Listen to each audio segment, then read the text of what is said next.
Matt Baker. Today I'm going to discuss the real origin of the 12 tribes of Israel.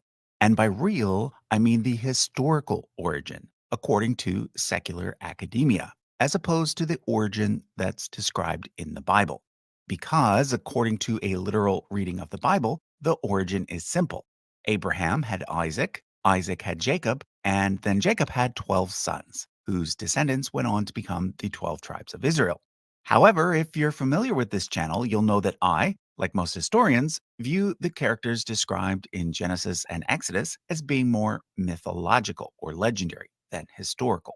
So the question comes up, if the Jacob described in the Bible wasn't a real person, and if he didn't really have 12 children, then where did the 12 tribes come from? Well, that's exactly what we'll be exploring today. But first, I want to tell you about today's sponsor, Speakly. Have you ever wanted to learn German, or perhaps French, Italian, Spanish, or Russian? Or maybe you want to improve your English? Well, Speakly can help. Speakly was created after its founders spent 6 years studying thousands of language learners.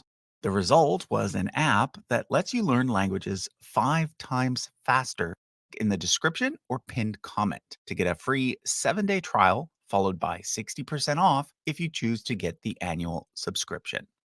All right, back to the 12 tribes of Israel. Let me start by making two important points about the Bible that unfortunately a lot of people don't seem to know or understand. The first is that the Bible began to be written in the Iron Age, not the Bronze Age. This is something that not only do biblical literalists get wrong, but many non religious people as well. This is because a famous atheist once joked that the Bible was written by a bunch of Bronze Age goat herders. Unfortunately, the phrase stuck and it ended up becoming a meme. But here's the thing, the Bible wasn't written by Bronze Age goat herders, it was written by Iron Age city dwellers. Now, you might be thinking, Bronze Age, Iron Age, what's the difference? They're both a really long time ago. Well, if you want to understand anything at all about the history of the ancient Near East, and in particular how the Bible fits into it, the difference between the Bronze Age and the Iron Age is actually quite important. Let me explain by briefly comparing the biblical account of things with what really happened. The Bible's story begins approximately 4000 BCE with Adam and Eve.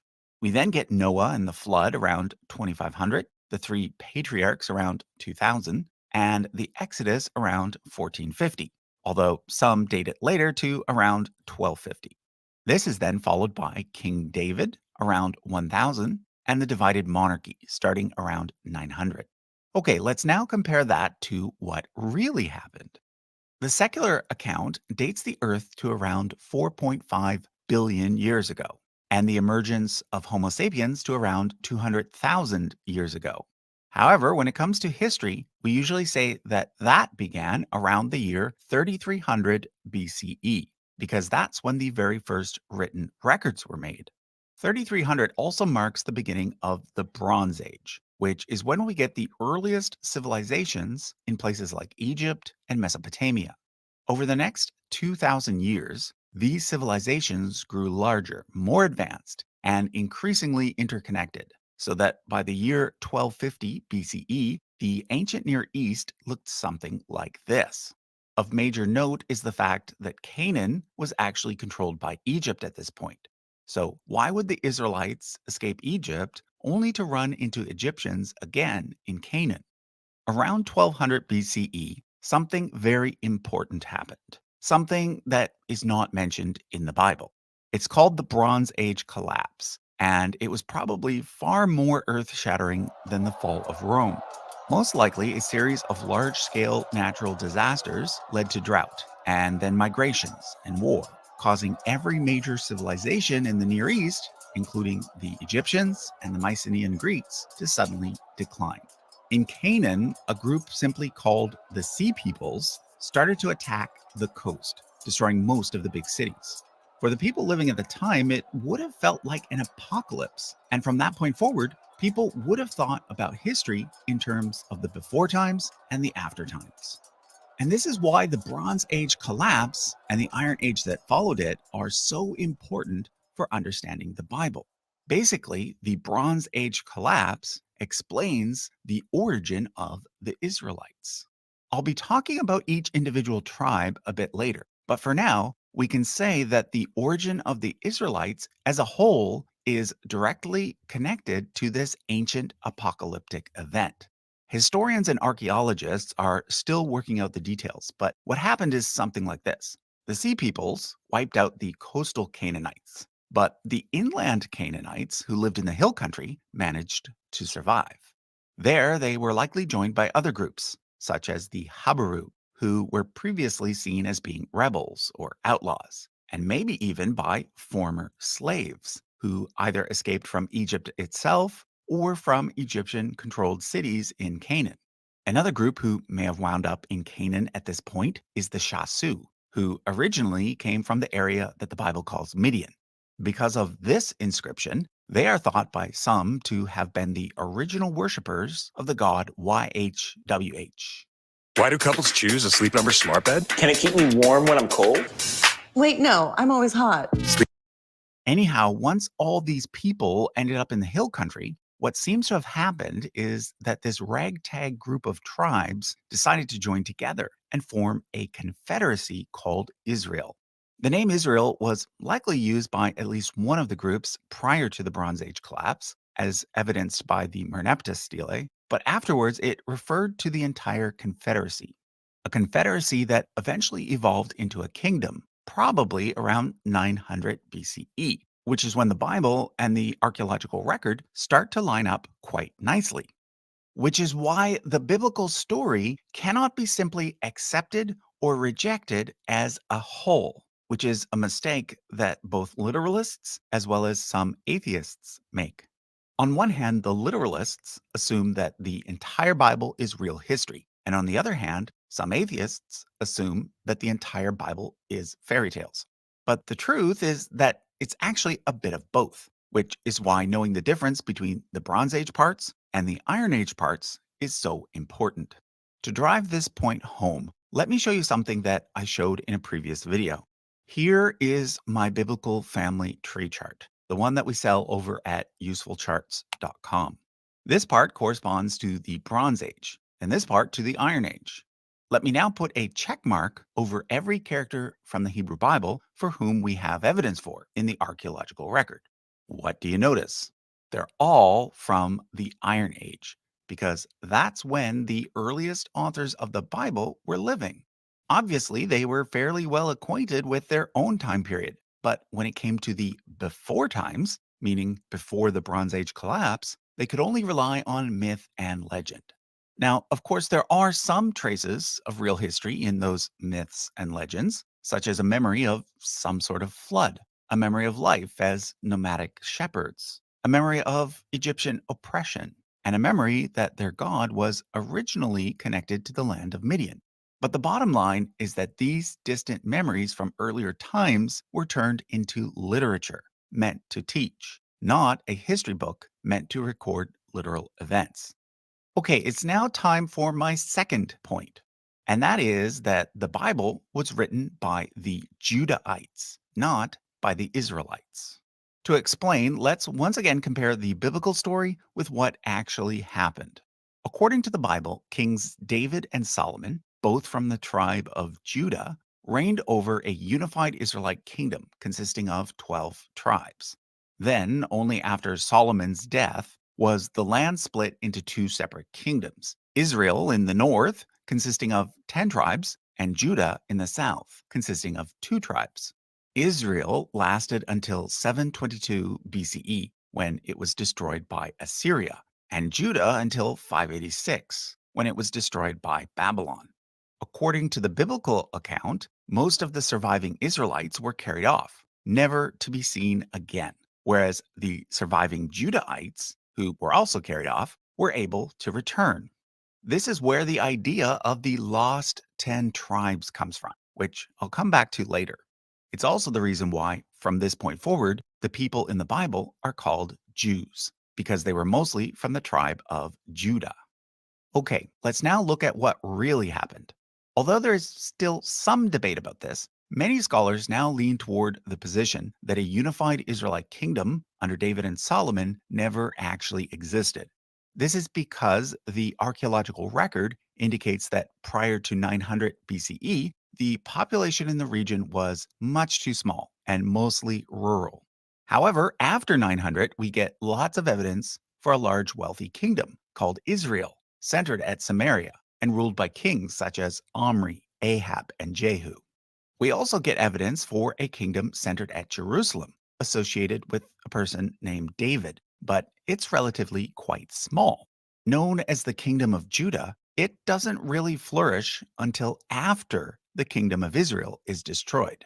When that happens, Jerusalem grows exponentially, presumably because many of the Israelites from the north survived by moving south.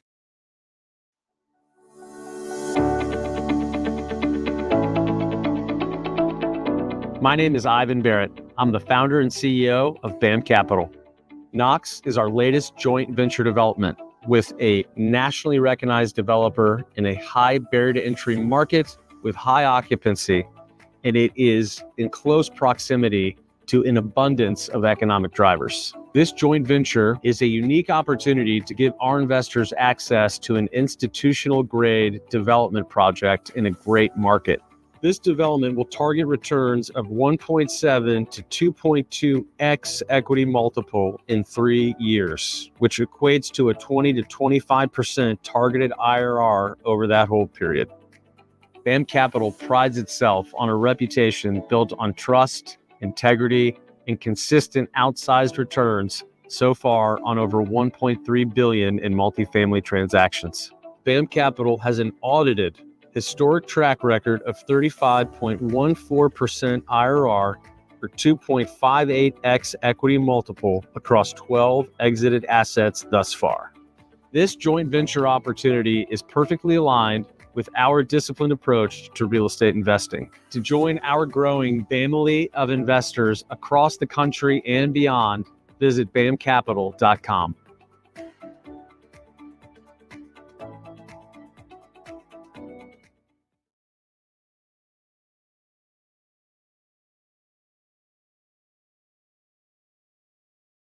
Here's an easy thing you can do to add to your routine so that you age better, or maybe better yet, To join Judah. Now, in a previous video, I talked about the documentary hypothesis, which posits that the first 5 books of the Bible were written not by Moses, but by 4 distinct authors or groups of authors. According to the original version of the hypothesis, J and E were both written before 722 BCE, and D and P were written after. In fact, E was assumed to have been written by someone living in the northern kingdom of Israel. If this is true, at least part of the Bible was written by the Israelites. But this is no longer the view found in the most recent scholarship. The leading hypothesis nowadays is that everything was written, or at least heavily edited, after 722 BCE, and therefore it was all done by scribes from the southern kingdom of Judah. In fact, the idea of 4 distinct layers has pretty much been abandoned as well. The D part still stands out. We know that it was made by the same group of scribes that wrote Joshua through Kings, although this is now thought to have occurred in several stages, the first being completed before the captivity and the rest being completed during or after the captivity. But when it comes to Genesis through Numbers, the only layer that really stands out as being unique is P, which almost certainly was created after the captivity by Second Temple priests, which is why it's called P. J and E, however, have mostly been abandoned, or at least combined as JE. But even this is a bit misleading because it appears that the JE parts contain lots of different layers and edits, something I'll come back to later. What a lot of scholars are now suggesting is that the Israelites and Judahites originally had 2 or maybe even 3 or more different origin stories. The 2 main ones seem to be the one involving Abraham, Isaac, and Jacob in Genesis, and the one involving Moses in Exodus. In a previous video, I suggested that the 3 patriarchs story may have come from Judah and the Moses story from Israel, but keep in mind that this is still highly speculative. I've seen other scholars suggest that both origin stories came from Israel, and others who suggest that maybe the three patriarch story can be broken down further into independent traditions, and that maybe only Abraham and Isaac were from Judah and Jacob was from Israel. But regardless of how it all breaks down, what a lot of scholars are now concluding is that it was P who stitched everything together for the very first time. And remember, P was writing after the captivity. So the conclusion is that the entire Torah, or Pentateuch, as well as Judges through Kings, was done by southern Judahites. In fact, these 9 books, 11 in the Old Testament, were probably at some point considered to be a single work, one that explained the entire history of the Jewish people, all the way from Adam and Eve to the Babylonian captivity. Now, within this grand narrative, there might be a few fragments here and there that can be traced back to the northern Israelites. But even in these cases, they've been heavily edited and carefully placed alongside supplementary material in a way that clearly shows a Judahite spin. Now, at this point, you might be thinking, well, what does it matter? Weren't the Judahites just a subset of the Israelites? Well, that used to be the thinking, even in secular circles. But nowadays, a lot of scholars are leaning toward a new idea.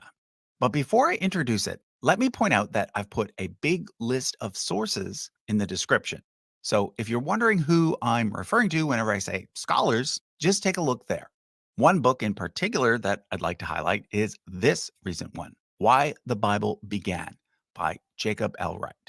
It provides more detail on just about everything that I'm covering in this video. So here's the idea. Judah was most likely not a part of the original Israelite confederacy. In fact, it likely had no association with Israel at all until after the fall of the northern kingdom. To help you understand what this means, let me give you an analogy. I happen to live in Canada, which is right next door to the United States. Of these two countries, the US is by far the more dominant one, with a much larger population and a much larger impact on global culture. Both countries are a part of North America, but only people in the US call themselves Americans. In Canada, we would never call ourselves American. We are Canadians. Okay, but let's now imagine the following scenario. There is some sort of global catastrophe or war that leaves America in ruins, but Canada intact. At this point, Canada is flooded with American refugees. And after about 100 years, the words Canadian and American become synonymous. In fact, after another 100 years or so, Canadian history books start saying that Canada had actually started out as one of the 51 states of America. Now, of course, the truth of the matter is that America has never had 51 states. We all know that it currently has only 50. Having trouble finding semaglutide or tirzepatide without it costing a fortune, especially with insurance not covering them? Well, I stumbled upon GetZeus.com and it's pretty much a game changer. They've got GLP-1 weight loss meds at prices that won't make your wallet cry. The best part, their monthly plan has everything bundled together. The doc's visit, the meds, and they even throw in free overnight shipping. Well, what if there never actually were 12 tribes of Israel? What if the whole thing was made up later in order to insert Judah into Israel's history? Well, that's the idea that I'm now going to explore. And take note that for this part, I'll be relying heavily on the work of Andrew Tobolowsky. Again, you can find the complete list of sources in the description. Let me start by going over the names and locations of the 12 tribes. Remember, according to the Bible, the 12 tribes descended from the 12 sons of Jacob. Jacob's first 4 sons were Reuben, Simeon, Levi, and Judah, all born to Jacob's first wife, Leah. In terms of geography, all 4 of these tribes ended up living in the south, although take note that the tribe of Levi was not actually allotted any land, because they were instead tasked with religious duties. Although they were originally spread out throughout the land, eventually most ended up in Jerusalem, where the temple was located. The next 4 children were Dan, Naphtali, Gad, and Asher. These children were not born to either one of Jacob's wives, but rather to his wives' servants, Bilhah and Zilpah. Note that these 4 tribes all inherited land on the periphery. Next came Issachar and Zebulun, again from Leah. They were given land here. Finally, we get Joseph and Benjamin, the 2 children of Rachel, Jacob's favorite wife.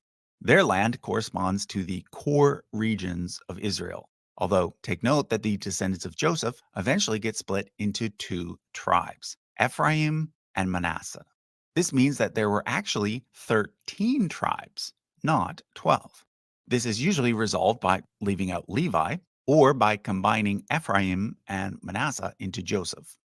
Okay, now that you're familiar with who's who, let me show you why some scholars think that the whole 12 tribe concept was a late Judahite invention. As I mentioned earlier, the first 9 books in the Hebrew Bible, or 11 in the Old Testament if you remove Ruth, were likely originally meant to be a single work. It was created sometime during the Second Temple period by stitching together a bunch of older texts and inserting new material in between. And here's what's interesting. In this entire grand narrative, the 12 tribes are listed by name only 18 times. 10 of these are in sections that are pretty much universally attributed to P, meaning that they were added very late. An additional 2 are usually attributed to an even later redactor, sometimes called R. Now, the original documentary hypothesis only applied to the Pentateuch, and thus Joshua through Kings is usually just labeled as D due to their association with Deuteronomy. But nowadays, it's thought that there might be some P sections in these books as well. These 2 are strong candidates for that, which leaves us with just 4 references to the 12 tribes that might predate the Second Temple period. Let's now look at them one by one, starting with a list found in Judges 5. This chapter is known as the Song of Deborah, and it stands out from the material before and after it, both in terms of style and language. It appears to be a very old hymn that the Deuteronomists inserted into the narrative. In fact, some scholars believe that this chapter might be the oldest bit of text in the entire Bible, and one of the very few that was written in the north before 722 BCE, which means that this is quite likely the oldest list we have of the Israelite tribes. So let's take a look. First off, you need to know that this hymn is about a famous battle, and it talks about the tribes who participated and the tribes who did not. So the participating tribes are listed as Ephraim, Benjamin, Machir, Zebulun, Issachar, and Naphtali, whereas the non-participating tribes are listed as Reuben, Gilead, Dan, and Asher. So first of all, that's only 10 tribes, not 12. Second, there are 2 unfamiliar names, Machir and Gilead. Elsewhere in the Bible, Machir is said to have been the son of Manasseh. So the assumption is that the tribe of Machir is probably Manasseh. Likewise, Gilead is where the tribe of Gad was located. So again, the assumption is that Gilead is probably Gad. So who's missing then? Interestingly, it's Judah, Simeon, and Levi, the 3 tribes who made up the southern kingdom of Judah. However, in the flow of the narrative, the north and the south had not yet been divided. So why were these 3 tribes not mentioned? It can't simply be because they didn't participate in the battle, because the hymn specifically goes out of its way to reprimand those who didn't. So the conclusion is that maybe in the original confederacy, there were only ever 10 tribes of Israel, not 12. The next oldest tribal list is found in Deuteronomy chapter 33. It's known as the Blessing of Moses because it contains separate blessings given by Moses for each tribe. This time, Judah and Levi are mentioned, but again, not Simeon. However, when you look at the original Hebrew, the first 2 blessings for Reuben and Judah stand out as being quite different, which indicates that this part may have been inserted at a later date. In addition to this, Ephraim and Manasseh are combined into a single blessing, as are Zebulun and Issachar. And therefore, the conclusion is that the original poem likely had only 8 blessings. When you put this next to the list in Judges 5, what it shows is that even in the north, the total number of tribes as well as their names likely changed over time. For example, it appears that Reuben may have dwindled and eventually disappeared. The blessing for Reuben, given in verse 5, seems to hint at this because it says, "Let Reuben live and not die, nor his people be few." Also, it appears that Levi may have been added later. Interestingly, the name Levi actually means joined. And according to Richard Friedman's book, The Exodus, the tribe of Levi may have been the only tribe to have experienced some sort of literal exodus from Egypt. One of his main arguments is the fact that all of the personal names for individual Levites found in the Bible are names that have Egyptian origins, whereas most of the other names have Canaanite origins. Others have suggested that maybe the Levites had been priests in Egypt, perhaps even the leading priests under Akhenaten. So maybe it was this new tribe that introduced the idea of monotheism to the Israelites. Let's now look at Genesis chapter 49, which also contains a blessing for each tribe, this time given by Jacob. But once again, the text appears to have an original core that was then added to at a later date. All 12 tribes are mentioned, but the first 4 blessings stand out because they're written in the first person, whereas the other 8 are written in the third person. So, yet again, it looks like the Judahites have inserted themselves into a much older text, making it look like they were there all along, which is why there ends up being some confusion over which son of Jacob was his heir. On one hand, it would appear that Joseph was his heir because he was Jacob's favorite son and was given a double inheritance. However, on the other hand, it also appears that Judah was his heir because in verse 10 it says, "The scepter will not depart from Judah, nor the ruler's staff from between his feet," which is a foreshadowing of the ruling house of David. The argument is that Reuben, the firstborn, was disqualified because he slept with his father's concubine, Bilhah, and that the next 2 sons, Simeon and Levi, were also disqualified because they were too violent, meaning that Judah, the fourth-born son, is the heir. Let's now jump to Genesis 29 to 35, which is where the birth order is explained. Like I said earlier, Reuben, Simeon, Levi, and Judah were all born to Leah, Jacob's first, but not his favorite, wife. Now, if, as I've been suggesting, Judah was not an original member of the Israelite confederacy, but was rather inserted into the story later, why then would they decide to place their tribe fourth in the birth order and not first? Especially if they wanted to promote the idea that their tribe was the most important. This is, in fact, what they did elsewhere in both Numbers and Joshua. Well, as we've already seen, the tribe of Reuben was most likely extinct by the time that Judah rose to prominence. So they weren't any sort of threat. Some have even suggested that Reuben might have been the Shasu. So maybe they were given the ceremonial top spot because they were the first to worship YHWH. When it comes to Simeon, although they were once seen as being a separate southern tribe, by the time this was written, Simeon had been fully integrated into Judah, so they too were not a threat. The Levites, of course, were religious leaders, not political leaders, so they weren't a threat either. Therefore, Judah was able to place themselves fourth, making the insertion look less obvious. Note, however, that they very diplomatically made Joseph and Benjamin the sons of Jacob's favorite wife, Rachel, but placed them at the bottom of the birth order. This is because these tribes were still a threat in the present. The 2 Joseph tribes, Ephraim and Manasseh, had been the core part of the kingdom of Israel, and some of them had likely fled south, where they maintained their tribal identity long into the Second Temple period.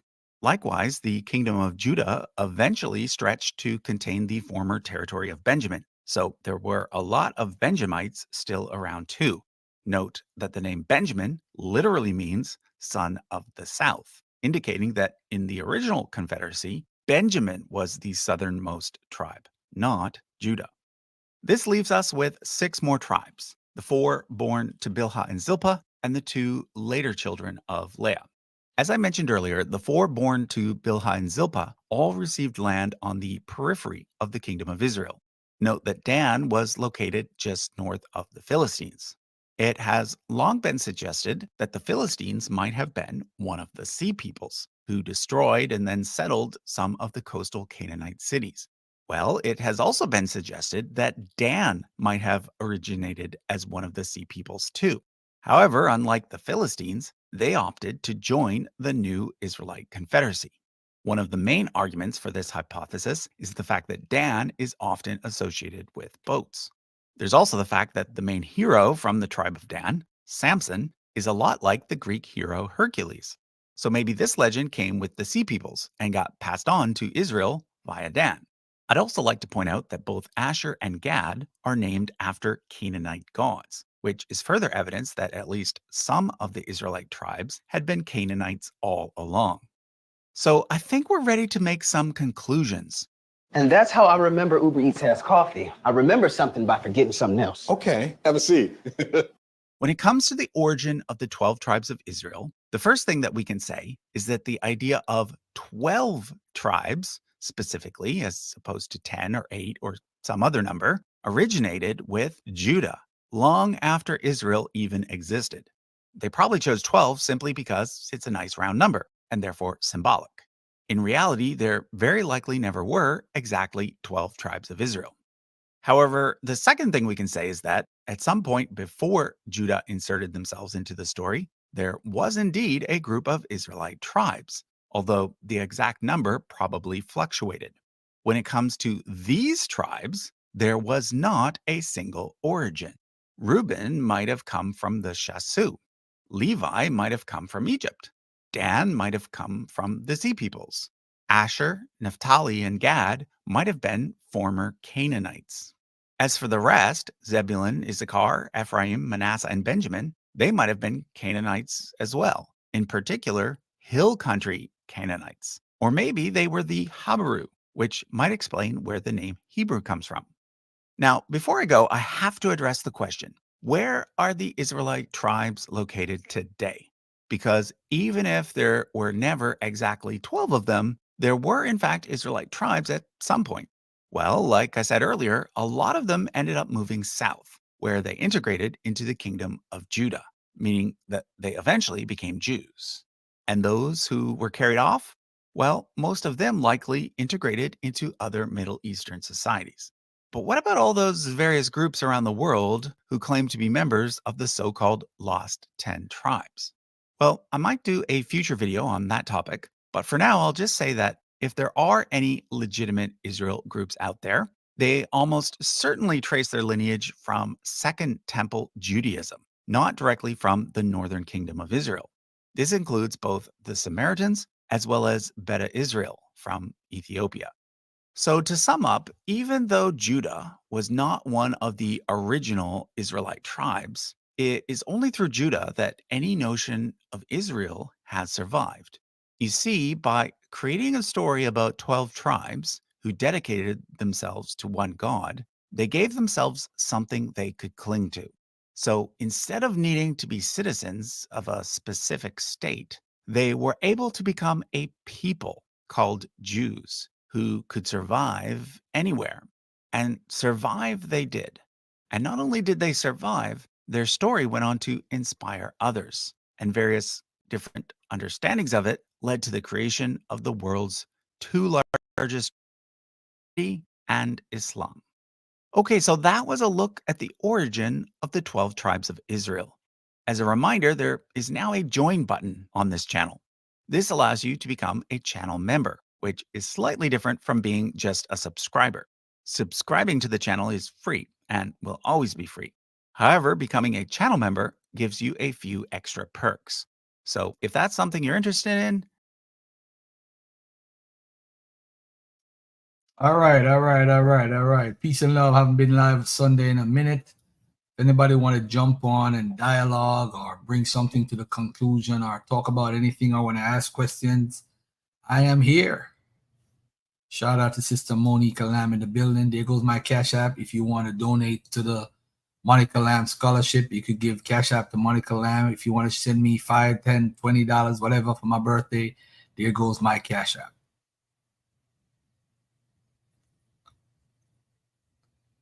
Asiatic 777. I don't know. Whoever want to jump on and dialogue, man. I ain't got time. I'm not gonna be playing a bunch of videos, bro. I'm not doing that today. If anybody wants to dialogue, they could dialogue. Come on and dialogue. Come on and have some fun. Let's see if there's a video that I have.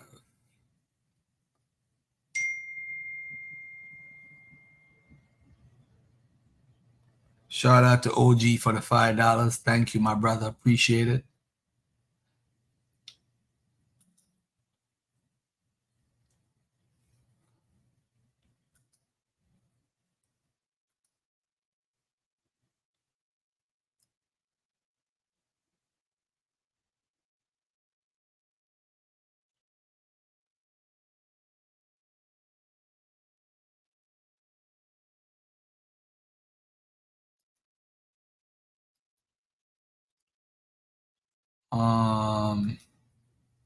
I got a bunch of recordings that I didn't play yet.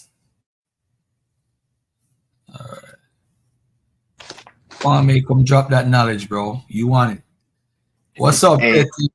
Happy birthday, G. Thank you, my brother. Peace and love. What's up? What's on your mind, man? Drop that knowledge, bro. Let's go. hey, peace and happy birthday, golfer. Thank you, bro. Thank you. Thank you. Thank you. I had Cash App you something too. Okay, that's what's up. I just got it. I got $5. I got 25. Y'all showing me some love. I appreciate it. Go ahead, my brother. I wanted to ask you, did you ever see the back and forth between Kip Davis and Amon Hiller? Nah. Shout out to Brandon. Thank you for that $10. No, sir. I have not seen it. Okay. Cause I wanted to ask you, what was your thoughts that the Septuagint came before the Hebrew? Based on the language, I think he was breaking it down. It's a minority view that just came out. A couple of people laughing at it, but I haven't heard the conversations at all, so I can't even comment on it. I think it's ludicrous from what I know, because 95% of the words that they use in the Greek Septuagint are rooted in Hebrew words, showing that they come from the Hebrew. But I can't talk on Hillman's perspective because I haven't read it. Okay. I respect that. I wanted to ask too. Do you think the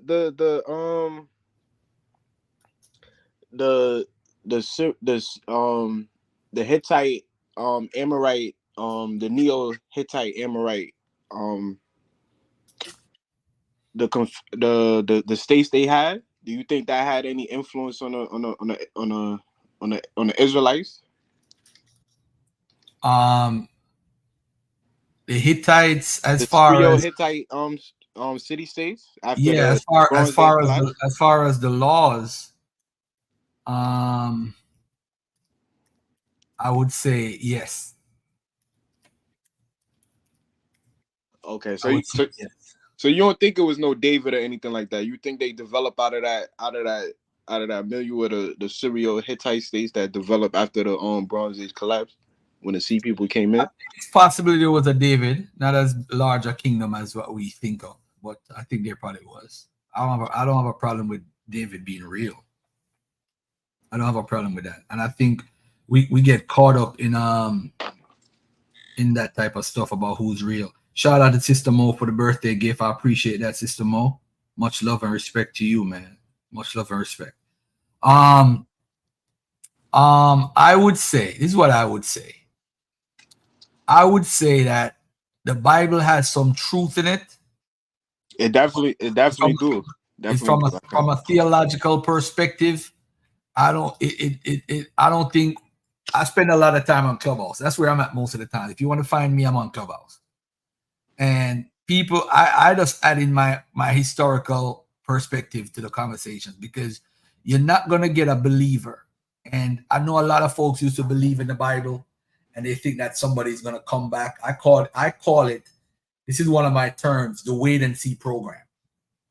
So the wait and see program is what have most of us. It's like we're waiting for some Messiah to come and kill off all these white folks or kill off all these evil folks. This is what some of these guys who teach the Israelite paradigm teach. Not all of them. And I'm just saying, there's no way. There's nobody coming back, yo. There's nobody coming back. Do you think that Abrahamic religion is hindering like our advancements? No, you know what? I don't know what could, because I don't know if you watch Pseudo Killers, but they talk about the believing mind. We naturally believe in stuff, bro. This is how we are as humans. We naturally have beliefs in gods. We have natural beliefs in higher powers. We develop that. And I think the only thing that can work for us, shout out, thank you, Joel, for that. The only thing that can work for us and has worked is actually the Christian church. The Christian church was major players. Hold on. You think a foreign religion? Hold on. Let me finish. I think we have to get with it right now. Christianity is the religion of the culture that we grew up in. So what we do normally as a people, we're innovators. And what we do is we'll remix the Christianity to make it ours. And that's what we did. We made it up. We revolutionized Christianity and use it as inspiration to free ourselves. The Denmark VC, the David Walkers, the Moses Dixon, the Deacons of Defense. These are all Christian people. So we got to stop looking at it. We got to start looking at it. If we come from a nationalistic perspective, all these titles don't mean nothing, bro. Moors, Nuwapians, Christians, Jews, agnostics, atheists. It means nothing from a nationalistic perspective, yo. It don't mean nothing. I'm saying. Why would you say that? Because the Hebrew. I'm gonna give a quick example. Hebrew Israelites. And I would disagree, because I would say the Hebrew Israelites are just black Christians you know what I'm saying? I agree. That's what I was about to say that.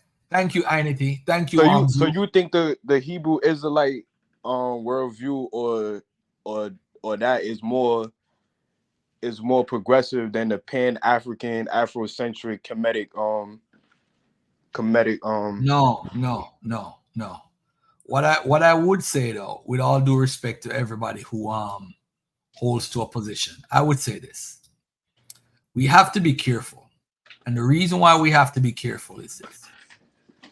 We put ourselves in positions all the time. And when we put ourselves in these positions, we lose because we want to fit people into a paradigm that we agree with. There won't be 100% people agreeing with stuff. It's not going to happen, bro. It's not a reality.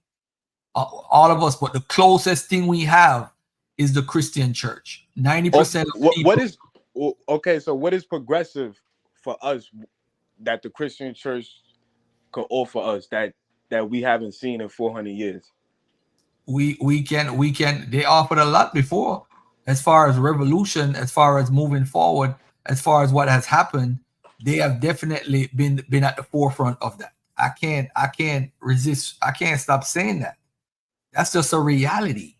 You don't think the Christian church is erasing our Africanness, like as far as our Africanness? You see, that's the thing. You want somebody to be in your paradigm. The fact is, they're not. No. Let me respond to you, bro. All right. Let me respond, because I'm not even in a talking mood today. But this is what I'm saying. I am saying, right, that our people are attached to this religion. They are already condemning us to hell. But why did we? This is what I am saying. Listen to what I'm saying. Yeah.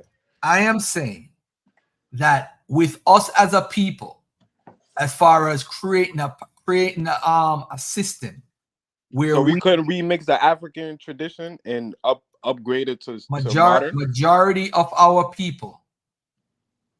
Majority of our people are what do you call it? A part of some form of Abrahamic. Yeah, exactly. So I am saying that. Hey, Garfield, let me wish you happy birthday real quick, man. Thank you, bro. I'm gonna mute up. Y'all could mute up. Thank you, bro. I appreciate it. I'm on my way to church, Garfield. I wanted to wish you happy birthday. Praise God to my brother. Yeah, praise God, man. Hey, God. Garfield, man, you need to make a birthday resolution. You need to stop being pseudo and admit that the Jebusites, the Amorites, the Hittites, and the Israelites are black people. You need to stop playing around. This is why I would say this is not progressive. Kwame, This is pseudo. Kwame, let me respond to the brother. I don't know how they looked, and I won't draw that conclusion. Let me take this phone call. Y'all could carry on. Man. Now I gotta bounce, man. Happy birthday to you. Yo, brother, those are all Indo-Europeans. Those are not black people. You just I said the know, man. Hittites. I was just messing. I'm messing with Garfield, man. Oh. Yeah, I was playing. Okay. Yeah, I know better. I know So better. what's your thoughts on what I just said? What I just asked Garfield? Well, man, look, man, the believing mind is a powerful thing. The imagination is how we came to be as humans. It's part of our evolutionary story. And so you're always going to have believing people. That's the way I look at it. You're always going to have people that believe, right? And so I like what Garfield said about, like our early people here in America, we mixed Christianity. They did. Matter of fact, Nat Turner, he used that. He read some scriptures that, weaponized him, to rise up on the plantation. So, All right, I mean, so since we no longer on a plantation, and we now know that we got the Bible, Jesus, the Quran, and all these Jewish texts through slavery or some type of forced conversion or things of that nature, do you think it's time that we give back the foreign gods and the foreign religion, and maybe we could build yeah. on something that's us? Yeah, I can walk with you on that, but it's only going to be done through science, and because we're not ready to embrace science because it's so counterintuitive. What you're saying is a good thing, but you're talking about a long way out, man. I can't even tell people we're not black.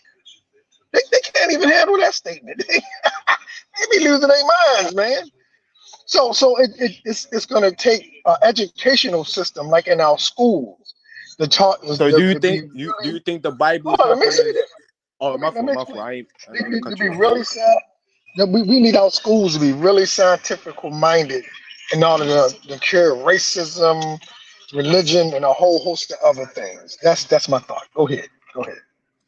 Okay, I just wanted to ask: do you think that the church or the mosque is holding us back from learning our roots because we may associate our culture with the devil or Shaitan, or we might go to hell if we embrace our culture versus okay, Yeah, we I mean, already. you got some people that teach like that. You do. But like I said, man, science is the way. And until we get scientific minded and get in, fall in love with that, we're gonna be stuck in the rut. So, brother, I gotta bounce though, man. I'm gonna go praise the Lord, man. You be easy. Good talking to you. You too, bro.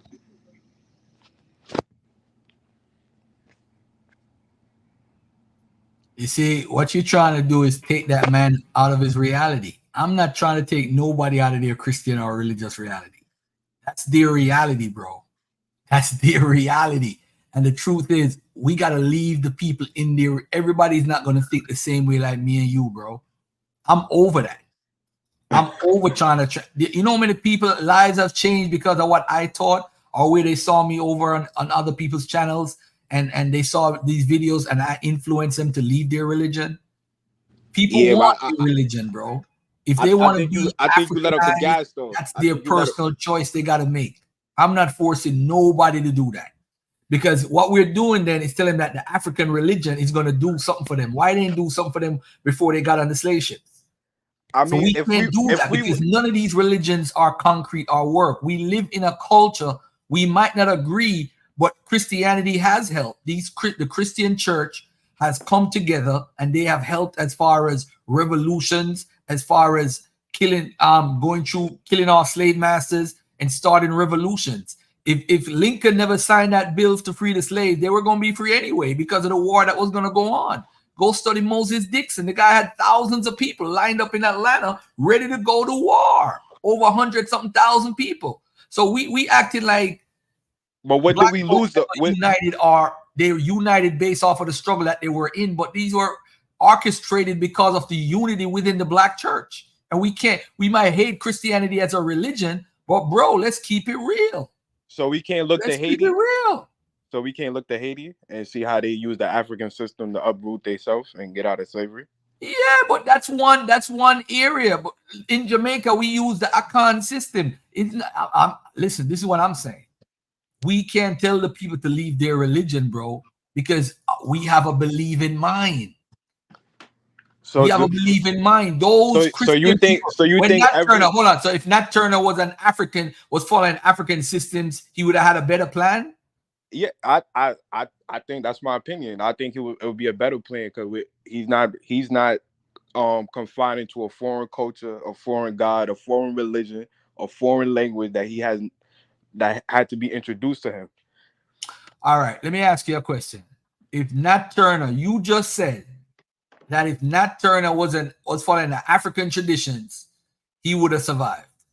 Are you listening to yourself? I never said he would survive. I say it would be more embracing. Yeah, but I'm talking about in America, guys. I'm talking about in America. If I look at Haiti right now as a country, as a culture, they really was free, huh? They had to pay reparations to the same white man that they defeated. I mean, it's a start. It's a start. It's a start. It worked out well. I don't know any black Christian nations that fought their way out of slavery and became an independent nation. I don't know any black Christian that did that.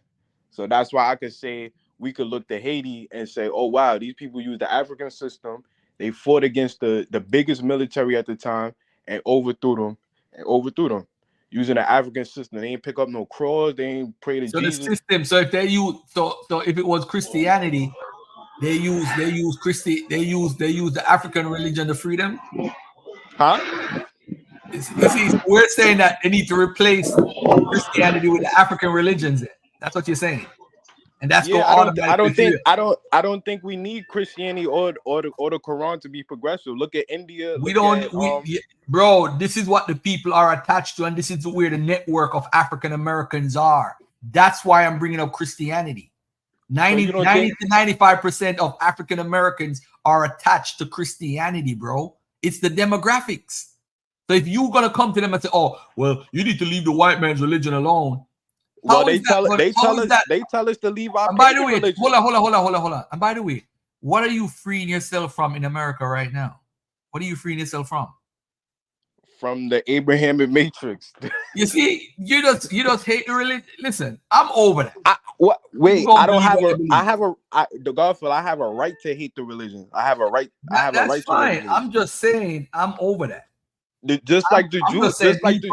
I'm over that. Just like the Israelites have a right to hate the Egyptians and say that they're gonna be enslaved to their God for the rest of eternity. They have the right to feel like that. If they feel like the Egyptians enslaved Asiatics for 400 or 500 years and they was ruling over them, they have a right to feel like that. I have the right. I gotta take this call. Y'all could call James. I wasn't saying that didn't happen in Jamaica, by the way. But look, but I have a right to be opposed to the Abraham religion, knowing that they enslaved my people, took their language, their culture, and everything away from them. I don't have. All right, so I mean, you right, but to be fair, I mean, like, so did Africans who believed in traditional African religions. Well, they also did that too. We're not talking about that. It's Jews that enslave other Jews or things of that nature, but they have a specific hate for people outside their culture.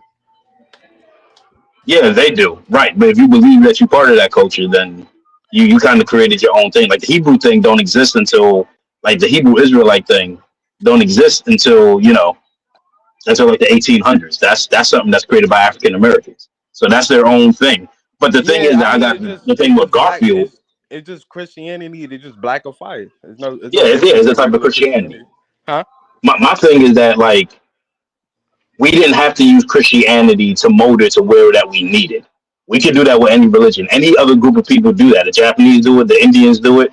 With Hinduism. The thing is that Christianity hasn't really progressed us as far as we could go. It's progressed the white man, because, like, the white man built, like, industry and all this other stuff. Yeah, and that's really one of the reasons why he got rid of slavery, because of the cost. He could pay a machine could do more than what human labor could. And he just tried to enforce that all over the place, and just kind of put our ancestors out of work in some cases. We still was doing sharecropping, but Yeah, but the thing is that he can progress his Christianity. Christianity in the black community has not progressed us where we are I making feel like it just technological did. changes. I feel like it We just could had do that moved with away from African us. religions. We could do that with traditional African religion, but we cannot do that with Christianity. Christianity, everywhere where black people got Christianity, they're technologically deficient. They don't make anything. They don't do anything. They don't like industrialize. They don't do nothing like that. But you'll go right. But like when we was with our ancestors and they were pagan, you see all kind of production. You see all kind of trade. You see all kind of stuff. So Christianity amongst our people just made us a little more fanatic, a little more, superstitious, a little more this and a little more that. We were actually more productive back then when we had our ancestral gods, as opposed to Christianity, which just makes us a little more paranoid, a little more superstitious. I don't think that has been I as agree. productive as it could have been. That's the thing. I That's my only contention. We I haven't been agree, as and productive as I other feel groups. like in the trajectory we going with the Abrahamic religion. Who to say it in 200 years we probably won't know no African languages anymore. They probably all be dead languages. And you know what? And you know what's crazy? It's just that, and the key thing with Christianity is that Jesus coming back soon. So with us, we want to be saved so quick. We don't plan for the future. Like what a lot of people be saying about like we don't take out life insurance policies and everything like because we don't plan for the future. We live in the now. And Jesus coming back at any time, that is destructive. This is why we not building industry. This is why like ain't a lot of us in like tech. A lot of us ain't. And there's black people there, but there's not as much as Asians, not as much as Indians, especially Indians. We Yeah, ain't in those things like that. There's some black people, but we're always surrounded by Asians, always surrounded by white boys. This is just what it is, and and we more focused on. I think that's the major problem is that black people in the diaspora or sometime in the continent, we no longer have nothing to bind us together. Like we don't have a culture, we don't have a certain like Arabs. They have their own God, they have their own religion, their own language that kind of bind them together. No matter if they're in Syria, Egypt, Yemen, Morocco, they still have Allah, the Arabic language that kind of bind them Mhm. together. The same and way, and Yep, and the Arab takes precedent too.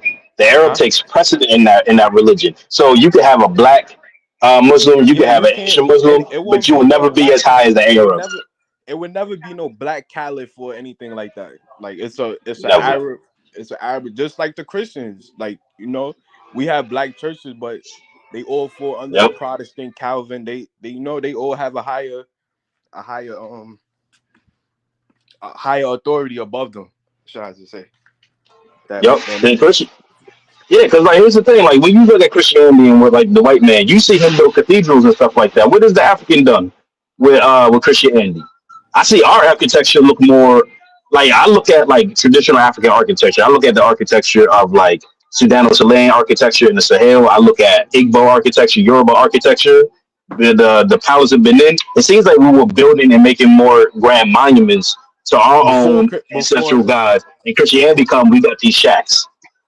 Yeah, So it seems like it's a it kind of downgrade. evaporate. It kind of evaporate us being scientific, and we just start believe. Oh, Jesus, and look at Nigeria and certain these places got big mega churches and the people. You know what I'm saying? Christianity was a vehicle for the white man to come in, for the European to come in, because now it was on goodwill. Now we're not producing instead of like learning how the European does like metallurgy and everything like that. Not even like metallurgy because our ancestors did a lot of metallurgy, but instead of developing our ways, we just start just buying it from him. We just start buying all these things and making trade deals with him where we're not producing. Now we're just buying more of what we were able to produce, and then we're in a deficit culturally, educationally. Um, yeah, Christianity is acceptance of Christianity leads to the downfall. At least with Islam, we were still building stuff. We were still producing stuff. Because the Arabs don't care as long as you trade. But we had things to trade. We had industry that we actually were doing. But when Christianity came, all that stuff halted. We could get it cheaper from the white man. So what's the point of us even doing it? Cause yo, That's what it is. you said there's Persians and Indian Muslim that would disagree. Well, show me a Persian or Indian caliph or somebody that's ruling over the like You can't show that. I mean, there are some, but they always claim that they're Arabs or they descended from Arabs, even Yeah, though they'll be like Persian yeah, or I something know. like that. It's certain But Persians they'll always claim to be Arab. that's in the tradition like Southie, the Persian that's probably a Jew or you know what I mean. But most of them had to hail to the Arab authority. But my Right, thing was right, I just think the Abrahamic religion is holding us back scientifically, economically, and we not I don't think we ever gonna progress as long as we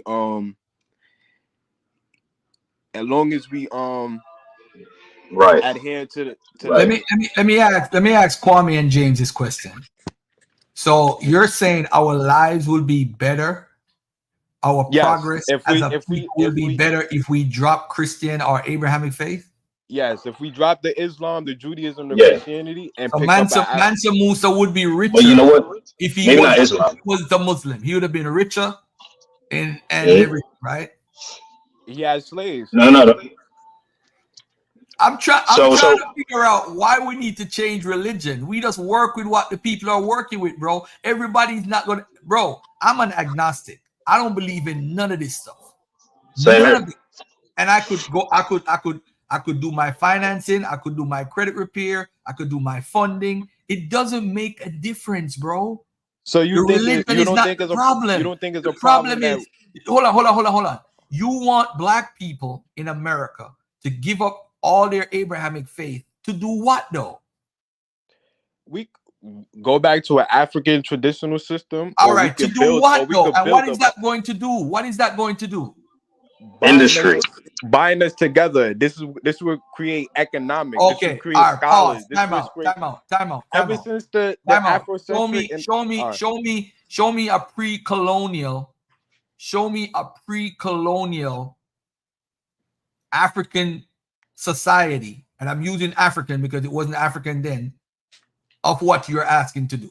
Show me that pre-colonial society of all these African nations doing that. Well, it can't have been it. oh we could wait, East or West Africa? Anywhere. Let's do West Africa. West Africa. We ain't doing no East and no North. Yeah. Kingdom of Benin. We can do what do you call it? The Calabar The three Kingdom. empires in West Africa, they was doing trade Hold together. on. We can Were do all Mali. these cultures united? Were they all working together, or were they fighting each other and had prisoners of wars? They had you know why the slave trade happened, right? Or worked, right? Because these African cultures had a bunch of prisoners of wars to sell. No, because the Fuganis was stripping, bro. That's why. Nothing is perfect, Garfield. Nothing is perfect. We gonna fight. Okay, all right. We're gonna have differences. That's you're asking African allies fight. Americans. That's step. Hold on. Everybody quiet for 1 second. So you're asking African Americans to give up their culture, right? Yeah, give up Jesus. their religion, right? Hold on. Let me finish, brother. All right, give up their religion. And you have people from the Congo, you have people from Cameroon, you have people from Nigeria, Ghana, you have people from Benin, you have people from all over the Ivory Coast, all coming together in one culture. And you are saying that their African culture, which is already different already, are supposed to work hand in hand. I think we have this utopic. Let me finish. Okay. We have this utopic mindset when it comes to blackness and Africanness, and But you have that with Christianity, brother. That's not the point. So you want them to leave that divisiveness that they have to go into more division. I don't think because it's African, it's good. Because it's African, it's good. In my mind, yes. If it's African, it's good. Your mind might be, if it's Christian, it might be good because you're saying that like Christianity is some progressive thing that we should adhere to. But I don't think. Hold on. Time out. When did I say Christianity is something we should adhere to? When did I say that? You just said. I said I don't care. I don't care what they are. But you're making a point like we should drop the. We should bro. I think what you guys need to realize is say for example, Garfield decide I want to worship my cat. I've given this analogy for the last 7 years. That is my business. If I want to worship a cat, it's not your business. And I think what happened is religion. Everybody's religion should be their own personal religion. It shouldn't be my business. But the people that come on YouTube and advertise their religion, this is why Garfield can criticize their religion, because you're coming out in public. I am for Kemet. I am for this. I am for Igbo. I am for Christianity. I'm for Judaism. I'm for whatever. So now that you come out in public and say it, you're putting yourself out in the position to be criticized, just like how I criticize the Rastafarians. Now, if I want to worship cats in private, it's my business. It's not anybody else's business. But because we have cat this or a savior, domestic cat? Kwame, I promise you, All right. you're gonna talk, bro. All right. I promise you, I'm gonna shut up. I promise you, James is not gonna talk while you're talking. Pardon me. Continue. No, you can't help it. It's in our nature, because I do it too. Don't worry about that. But listen to what I'm saying. It doesn't matter. Let me tell you something right now. You know how many Christians bought my book? More Christians and Israelites bought my book than the people in my own community that loves me. So I'm saying to you, it's not about what somebody's religion is, bro. It's not even about the color or even race, because it's not like we're fighting to come out of slavery. Then I could understand the movement to unite black people in America. But what are you uniting to do? Are you uniting to go buy an abandoned town and live by yourself? What are you uniting to do? To separate? So we have this separatist mindset in an integrated society. This is why it's whack.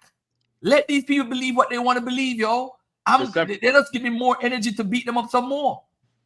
Leave them alone, bro. Leave people business alone. We could debate and argue because they're talking about it in public, but outside of that, so you telling me I can't be friends with a Christian because they're Christian? I can't be friends with a Muslim because they're Muslim? Bruh, come on. That's their religious belief. Zane Montiga said, what are we uniting for? Exactly. For what?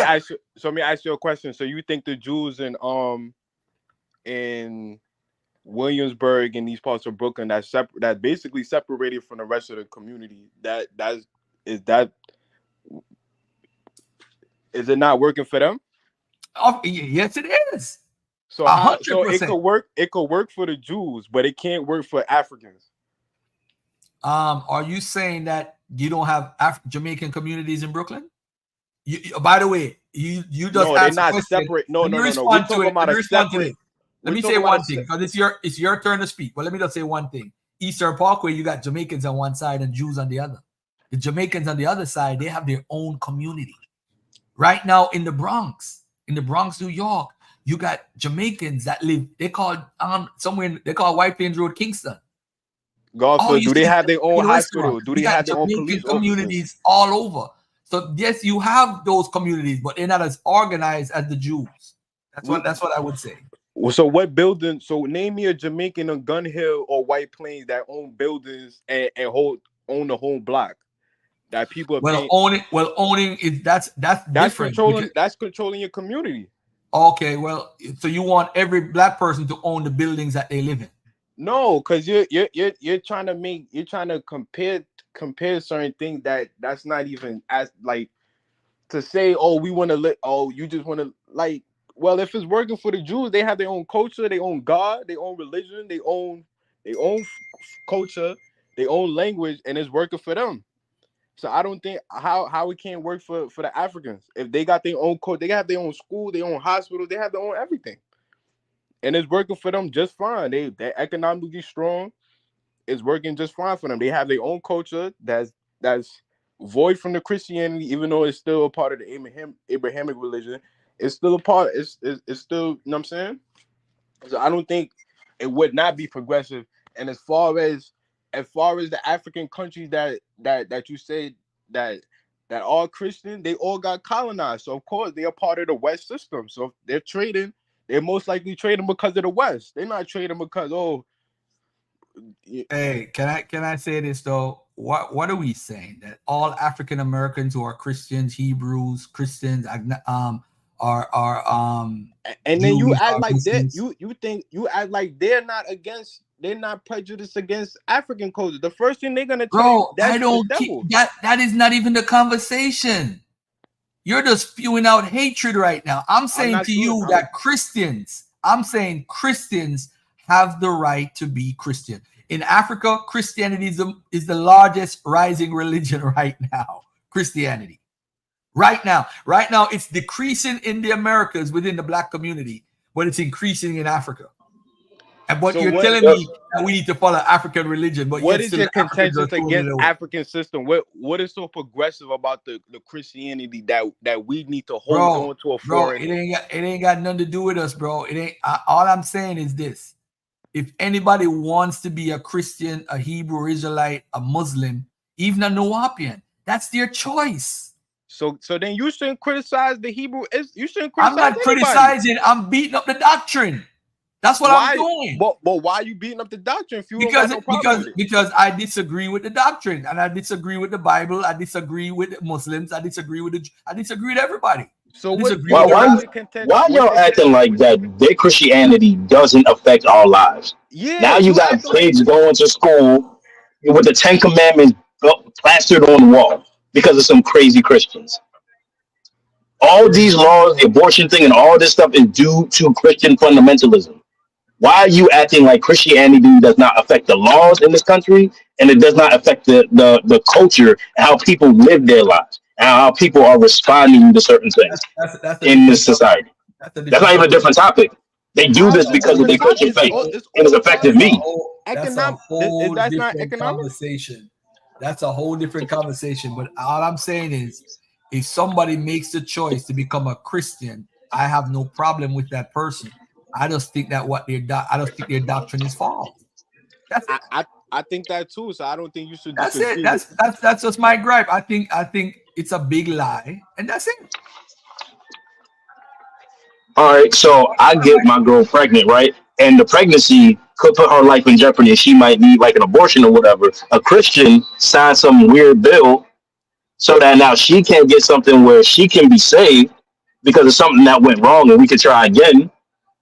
And something that affects her and affects me. And that's because of somebody's Christian faith. You support the gay rights, right? And transgenderism, right? Because that's not from Bible people. That is from Bible people. The transgender laws about bathrooms for transgender or people taking operations to change their sexuality. You support that because the Christians don't. Do the Africans do? I don't know. The Christians don't know. The Christians are making the bill. All right, well, I'm not part of that community, so I don't know. The transgender movement is not a Christian movement. Huh? The transgender movement.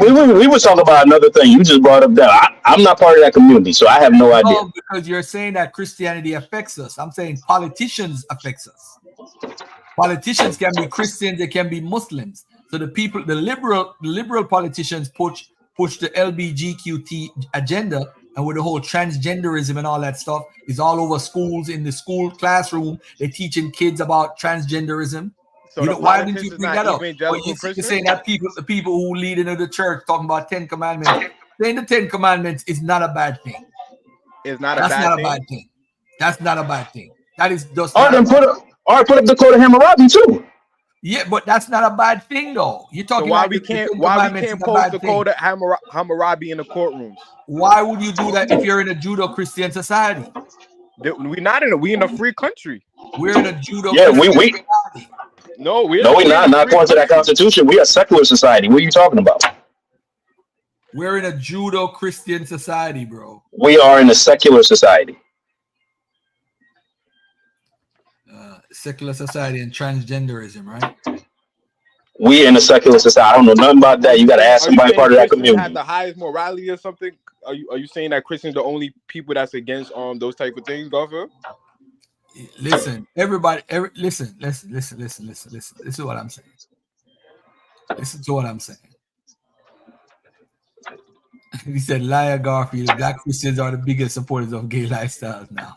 I don't know what that everything is everything. I don't know what that part. So we don't know nothing about that. That's what that means. All I'm saying is politics shapes this country. All right. I'm saying, are they not evangelical Christians? All I'm saying is, I'm Brian Jones. If I sound like an American Republican, so what? I'm not even a Republican, but I vote to my benefit. I couldn't care less about these parties. Both of them is the same, in my opinion. Facts. So I don't care about none of these parties. All I'm saying is someone being a Christian doesn't stop us from uniting. Their religion don't stop us. It don't.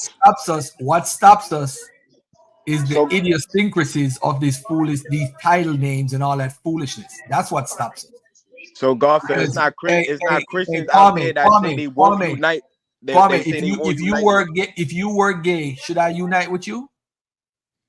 I wouldn't know how to answer that because I'm not gay. I don't know how to answer that. But what I would say, you get my point though. The title of your own personal choice of being gay shouldn't be an issue with us uniting as a people. Am I correct?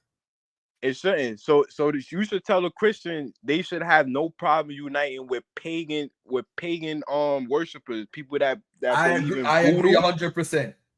The people that believe in voodoo, Ubia, and other African shit. You should tell them first. Why you don't want to unite with the people and you're gonna call them devil worshipers? That's not uniting us or progressing us. I don't think you should be talking to the Christians first. Super religious, bro. Those are the super religious crazy people. So you don't think that's a problem? You don't think that affect? Of course, that's a problem. Of course, that's a problem. But you agreeing with this stuff like it's not a problem, and then you say it's a problem. Listen.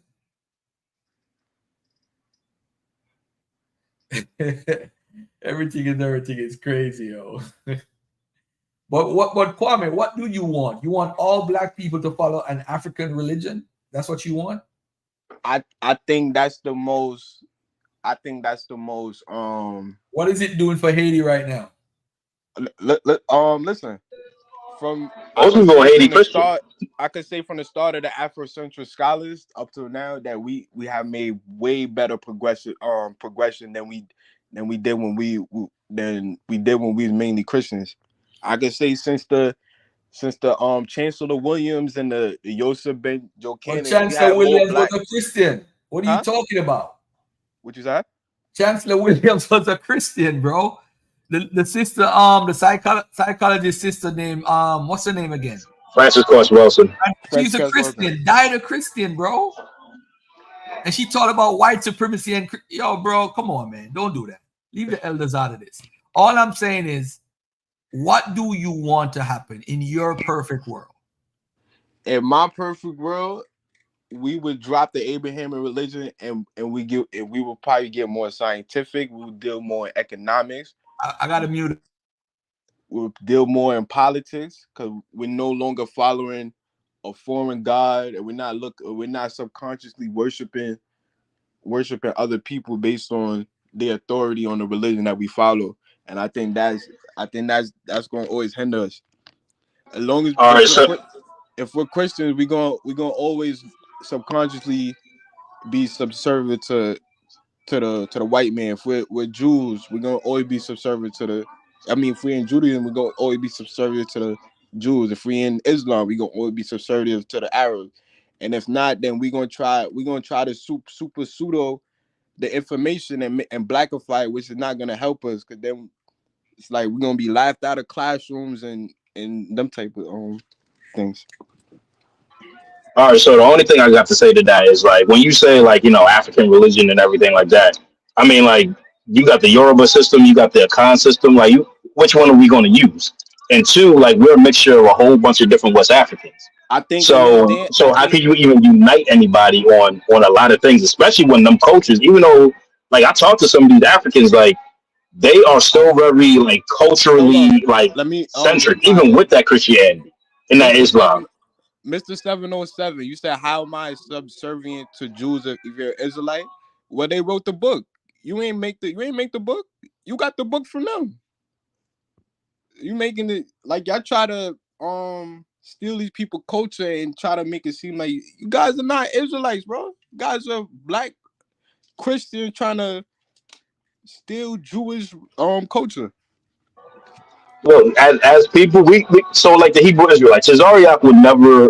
So say, like, for example, Cesariak and like ISUBK, they would never bow down to like the Jewish authority over there in Israel. They won't, because they don't believe that they're in their belief. They don't believe that they're religious. Look at Yahweh Ben Yahweh and the Israelites that's over there. It's but he's Candy. not. One day not one he was a Yahweh, been Yahweh. You talking about Demona? Yeah, That thing over Demona. there? But that's not ISUPK. That's a whole different thing.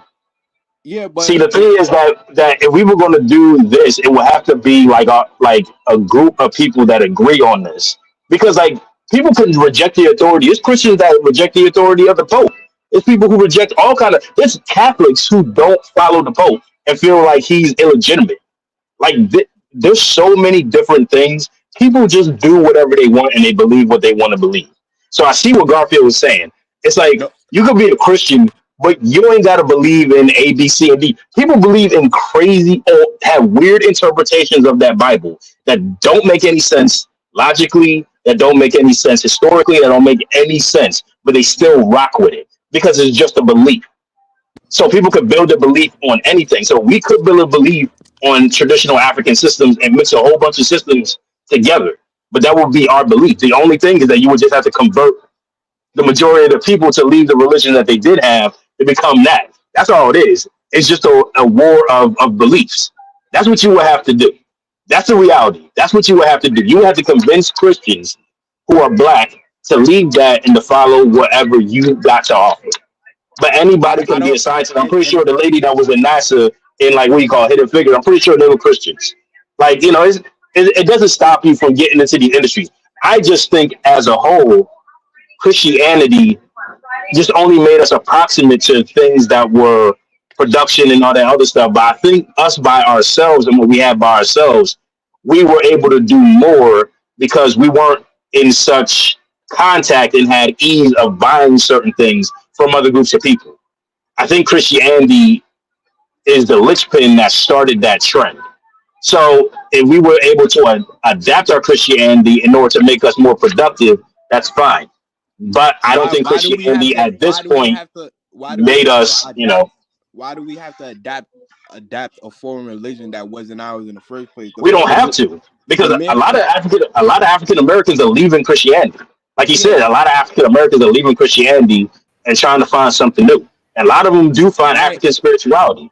Let me Right, But ask you y'all a Jones. know, question though. Let me Ethiopia do ask y'all not a have the question though. oldest Bible. They do not have the oldest Bible. That's a oh, lie. we know that they have the oldest illustrated Bible. That's Y'all what don't people Yeah, don't know. think They got the oldest y'all don't illustrated think it's a Bible. but this mistake? is what I'm talking about. The Christianity makes us spew out these hate these pseudo claims. If you type in Hmm. on Google, Israelite, Jew or Israelite, it's just a bunch of pseudo Negro. Oh, the Negro Jews was here and all this fake information that our kids are gonna grow up learning and believing in this nonsense. After we, It's fringe. That's It's all not huh? that's fringe not stuff. that's not that's not fair. I Egyptomaniacs don't can't come hear you, with a lot brother. of fake information too. Everybody got Hmm. fake information. Get out of here. I Especially just the read something about the ancient Greeks were actually the black. Jamaican Rastas have it the worst though, because they think Ethiopia of the Bible was where Ethiopia is today. So they think the Kushite, there was this major Kushite empire that spread it out all the way to Sumer and all that stuff. So that's why people think Sumerians are connected to these people and all that stuff because of the word Kush in Genesis 2. So the Bible works in a good way and a bad way, and it works in a horrible way, especially when it comes to Ethiopia. But who's pushing this, and why are we so interested in Near Christianity, East Western history? Christianity, Judo Christianity. But African people are sucking it up right now because that's where the amount of Christians, the fastest growing religion in Africa right now is Christianity on a whole. But you know, And Garfield, Garfield, I that's hear why I you a say lot our of. problem is power, man. Don't like I think in Hold on, some brother. Let me ways, finish this right? In point. Let me some finish ways, this it's a point. 1 second. mistake for everybody to try to leave the church because in the end, it's really just running away. And we're not recognizing what the church was offering. The church was still offering free space and structure. And for African Americans in most and maybe a lot of diasporan societies, having free space where we can be and do things and allow room for strategy and etc has been a big thing for us. And I think that now everybody's leaving, but where are they going to? Hold on, Garfield. Are you saying that Damn, I just thing.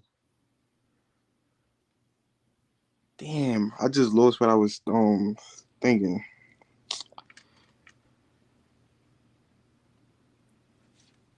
Well, Yeah, I could go. it'll come back to you.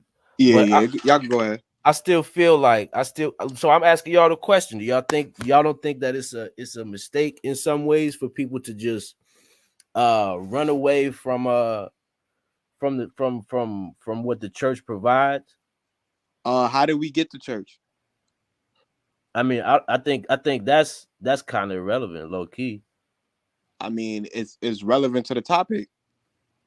But Like I'm if I talking just about show up with a in if I terms of just show things up that with a we can car, you're gonna actually ask how do. I got the car. So of course it's relevant to the topic. If we're talking about the church and you're talking about structure, yeah, that's cool. But how did we get to church, or how did we get into the church? Well, as far as I know, when we came here, we had our own practices, right? But was we we did converted? start our own. We did start our own churches. When? I don't think it's even relevant though. It is. It's relevant to the topic. If you're So talking about you if we're tell me running why from the it's church and relevant we then. actually need a church, then we should start. We should have a basic. I think it's pretty obvious that like the church and Christianity is not an indigenous practice that we brought over, right? Okay, I would agree with that. Right.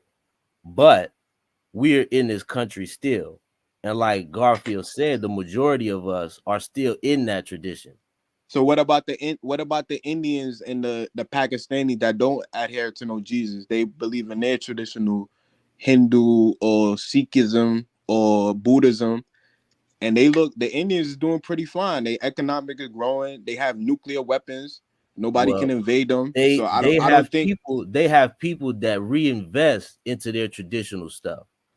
I don't Yeah. think they also had the same amount of severance that So we you had don't think from the Christian? let me finish. Okay, my fault. From our traditional stuff, right? But and that's the problem that I see with us today. Like even on the comedic side, like a lot of people got good ideas, but there are few people who are on the ground showing that the ideas work. There are people who are doing it.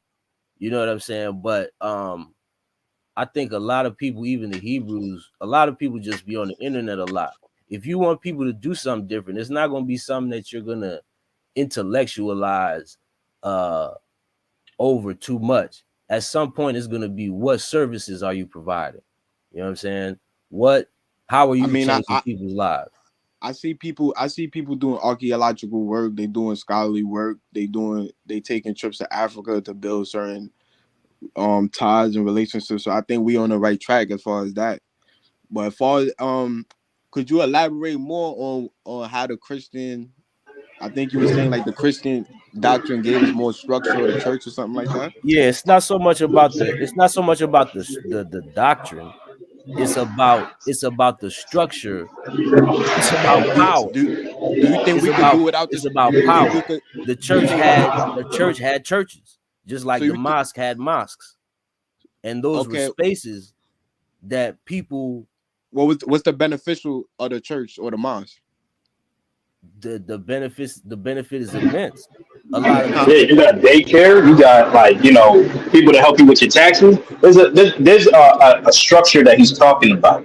It's basically he's saying it's like a faith without works means nothing. Basically, that's what he's saying. So, like, what are they showing? Are like Kemetic people feeding the homeless? Are they setting up people with jobs? Are they do? The church does do that. But So that's what he's saying. There's already a I don't structure. think that's a comparable like that. You talking about something that started 40-something years ago versus something that we had been adhering to for over 500 years. So I don't think that can't be like a No, I agree. like an And equal playing that's field. what I'm saying. Maybe we're at the stage of the game where we need to really contemplate the power aspect of it. And I think even for the Abrahamics, a lot of historically, a lot of their shit was usurped. No Abrahamic will get on here and say that their book hasn't been tampered with, and who has it been tampered with by? 9 times out of 10, the dominating power structure. So at the end of the day, it's a game about power. Do you think we could achieve the same goals in our in our traditional African system, or you don't think that's possible at all? That we have to have a church or a mosque to achieve these I certain think type you of have to goals? have space. It's not even about a church or a mosque, but you have to have space, right? Because it's not about thinking about the individual, you know, it's about thinking about everybody.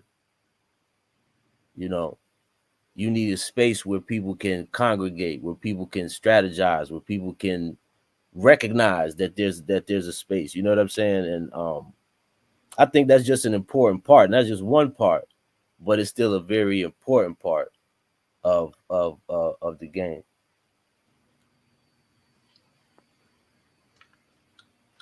Yeah, my thing was just we could do without the Christian church. I think we reached our limit with the Christian church. I don't think it's no more.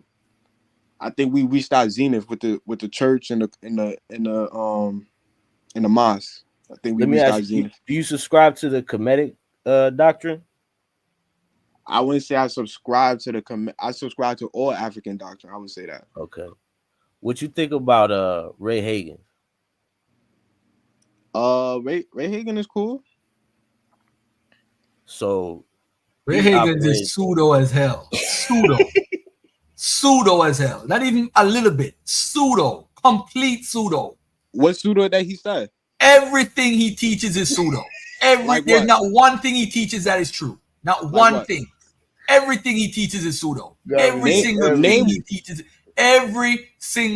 thing he teaches is pseudo. Just Every single thing. There's not one thing. Let me say it clear so everybody who's listening hear me clearly. There is not one thing that Ray Hagen's teach about the history of Christianity and its affiliation with Kemet that is true. There's not one thing he has taught since I've been in this reformation of so whatever. There's no Greek philosophy in Christianity? Say that again? There's no Greek philosophy in Christianity?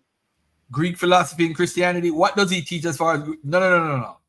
I'm talking about what he said about Christianity as far as Kemet is concerned and what he's been teaching, that what made him popular. All of it is garbage. Complete garbage. That is what he be on, really, the Christianity and the Kemet stuff, kind of, right? Wait, so but my point in bringing him up though, for real, was that he has a space, and I think that space used to be a church, right? Yeah, but he's not in the church no more. He's in the I think the African village. I forgot the name of the exactly. It's just a name. You know what I'm saying? It's just a name. So, you know, and he changed the and if people are saying that they got this great, right? Why are they abandoning the people that they, you know what I'm saying? And maybe that's going too far. Ray Hagen. Wait, my fault. I mean to cut you, but Ray Hagen is pseudo. But you had Pastor Bennett get on here and said that Plato stole from Moses, and you never said nothing. That religion is pseudo, low key. Huh? So hold on a second. You never said nothing when he said that Plato stole from Moses because Moses was born in 1200 BC. Hold on a second. So what, you want me to bash on the Christian guy? That's what you want me to do and say Pastor Bennett, you're pseudo? If you're gonna bash, see, this is what you're doing. You're doing what's called a deflection. What you should have asked is, Garfield, what is pseudo in what Ray Hagen's teach? Or point out, Ray Hagen say this, Garfield is pseudo. No. Kwame, time out. I'm not, trust me, I'm not even gonna argue with you. Whatever you feel is what you feel.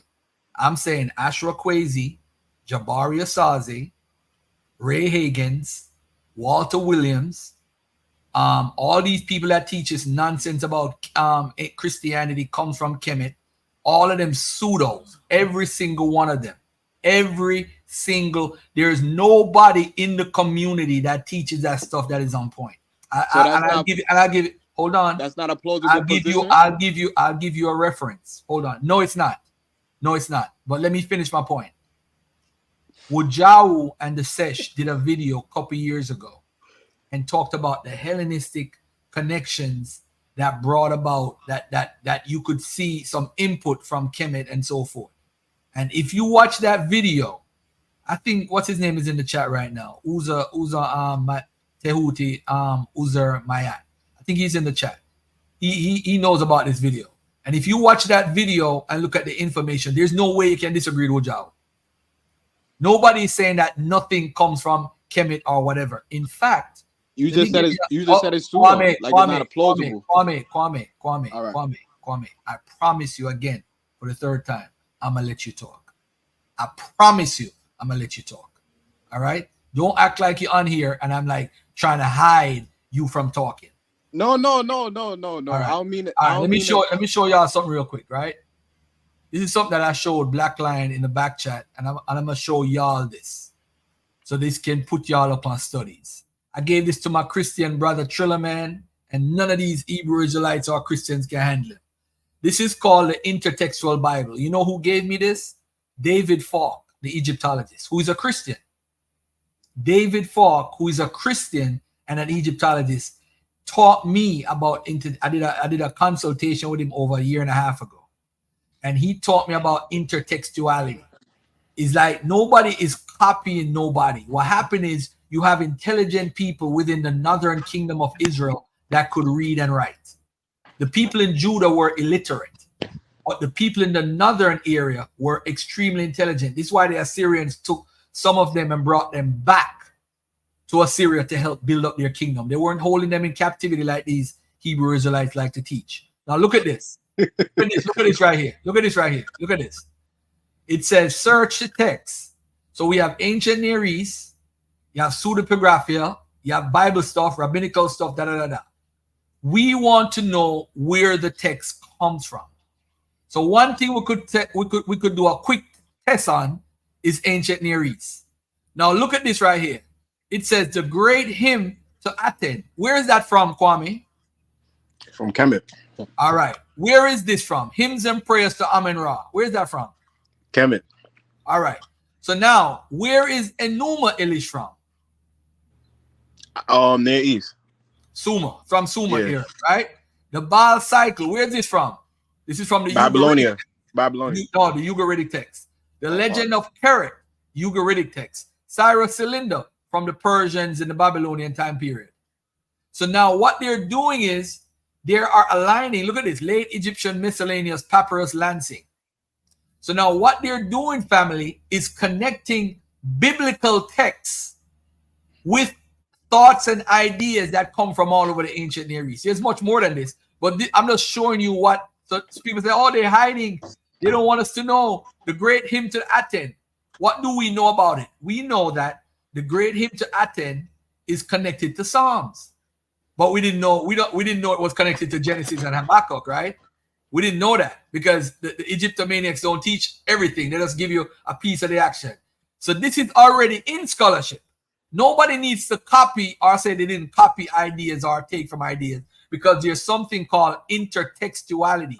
You have people who could read ideas. That's like me reading a book and then all of a sudden I'm writing a book and that idea, I intend to lean to that idea, forgetting that I read the book and now I put it in my book. Intertextuality. That's all it is, bro. Ain't nobody purposely saying, yo, I'm going to rob this or whatever. They are reading the text. Let me give you another example. Let me give you another example from Kemet, because we love Kemet so much. Hymns and prayers to Amen Ra. It's in Habakkuk 3 verses 6. There's a connection that they found. And then there's a book that I have. I call it My Bible, where it talks about the ancient Near East text. This is what I was going to use in the debate with Jabari and destroying. We know where everything in the New Testament comes from, pretty much. So we're going to show where it comes from and how it got in the book. It didn't come from Kemet because he said there's a direct connection. There's no direct connection to Kemet. There's no direct connection? No direct connection. None. Absolutely none. What there is, you might find an indirect connection. Say, for example, I think Smash and Asar had brought this up about the hellfire. The hellfire might be an indirect connection. It's the closest to a direct connection. The whole hellfire concept, the earliest we find is in Tignet. Now let me give an example of intertextuality now and Kemet, and let you look at this, and let me show you something else. You know the idea of resurrection. I was watching a video the other day. This guy was going at Jabari, right? A Christian? Jabari said that the resurrection is a renewal, right? Because you know renewal and resurrection is synonymous. You know who is the first culture to ever document a renewal in the culture or a resurrection? Did you know the earliest records we find is in ancient Syria? 2390 BC. That's earlier than the pyramid text, which is around 2350 BC. And these people are talking about an annual renewal or an annual resurrection. Never heard that before in this community. Why? Because all we worried about is that place in Africa because it's Kemet, but not realizing that the people in the other cultures, surrounding cultures, might look like me and you, but we don't care about that because it's not in Africa. Because we only in love with black people if they're from Africa. Are you saying there's black people in Syria? Let me finish, brother. Let me finish my point. My point is the whole idea of resurrection may have not come from Kemet. And by the way, too, that same ancient Syrian culture traded with Kemet. So I could also make an assumption and jump out the window and say, oh, maybe Kemet got it from them. I'm not saying that, but I could draw that conclusion based off of how pseudo and how we don't follow any form of methodology in the community. I could draw that conclusion. I could draw the conclusion that Kemet got it from them based on that they did it first, because that's what Jabari's main argument is. We did it first. I could show you mummification in the ancient Near East earlier than Kemet. I could show you the grave goods, wearing grave goods that they do during the mummification process earlier. I could find it in the oldest in the Levant. I could find it in Libya and Algeria before Kemet. If you want the African version or you want the ancient Near East version. Because geography, remember what Garfield book said, stories have no borders. So any story can come from anywhere. It's just that we want it to come from Kemet. I could show you almost every single idea we see in the mythology of Kemet coming from outside of Kemet. In 5 minutes, I could show you. But we tend to think everything, single thing, it has to come from Kemet because they wrote. But we forgot other cultures wrote. It's like the 10 Commandments. The 10 Commandments I think personally, the 10 Commandments was influenced by the Greek version of the 10 Commandments. And the reason why I say that is the way how it's written in the Greek. It's not from the 42 laws of Maya, because we find it in the hymn of Sharapuk. I think Zion Lex brought it up years before with his dialogue with Jabari, but nobody listened to it because we don't like Zion, because Zion is a Hebrew Israelite, so we can't take his word. We don't trust him. But if Jabari lies, who said that? But that's how we think. That's why my emphasis you're making a general Africanity of things. You know what you say, Zoo? Say that again, Zoo. I said this is why my emphasis is usually on the Africanity of the continuity that we're talking about. You know what I mean? And I use black sometimes too, because everything doesn't happen inside of Africa proper. Africa itself is anachronistic in some ways, but I do feel some of where you coming from, Garfield. I think the first argument really is, a lot of times I hear that from like people who are just getting into stuff for real life. You know, we had the first sweatsuits in Babylon type shit, but you know. But Garfield not understanding this is reactionary scholarship to the Christian. Like I just said, you had Pastor Bennett on your show, and he literally said that Plato got his work from Moses. Why are you bringing up? You ain't say nothing about no stories have no borders. He literally said Plato stole from Moses. With all due respect, Pastor Bennett is not here, and I'm not going to talk about it. Jabari's not here either, though. What you're doing is well, you're criticizing Ray Higgins and Jabari. No. Huh? You brought up Dr. Ray Higgins, and I didn't bring up Ray. You brought up Ray. You said Ray. I brought up Ray Higgins, you brought him up. But I brought him up because he had a space. That was the main point of me bringing him up. Whether he was teaching some pseudo or not, that does fall into it somewhat. But the main thing is that what he's doing has a space. Whether it's called a church, a temple, a goddamn, I don't care. You know what I'm saying? But when we're talking about we want people to adopt this or adopt that, you gotta put in that work and make it happen. People are not gonna abandon things that are not putting them in a better predicament. You know what I'm saying? So in general, so I think that's what my point was. Yeah, and And are you saying there's no scholar on earth that's saying that the here you go with this Judeo-Christian absolute talk. No, I'm not talking to absolute. I'm not talking to absolute. Because There's you said it's pseudo. That means it's a French theory. No scholars taking that serious. So it's no scholar. Go ahead. Tell me the scholar that is. Go ahead. Tell me the scholar that is.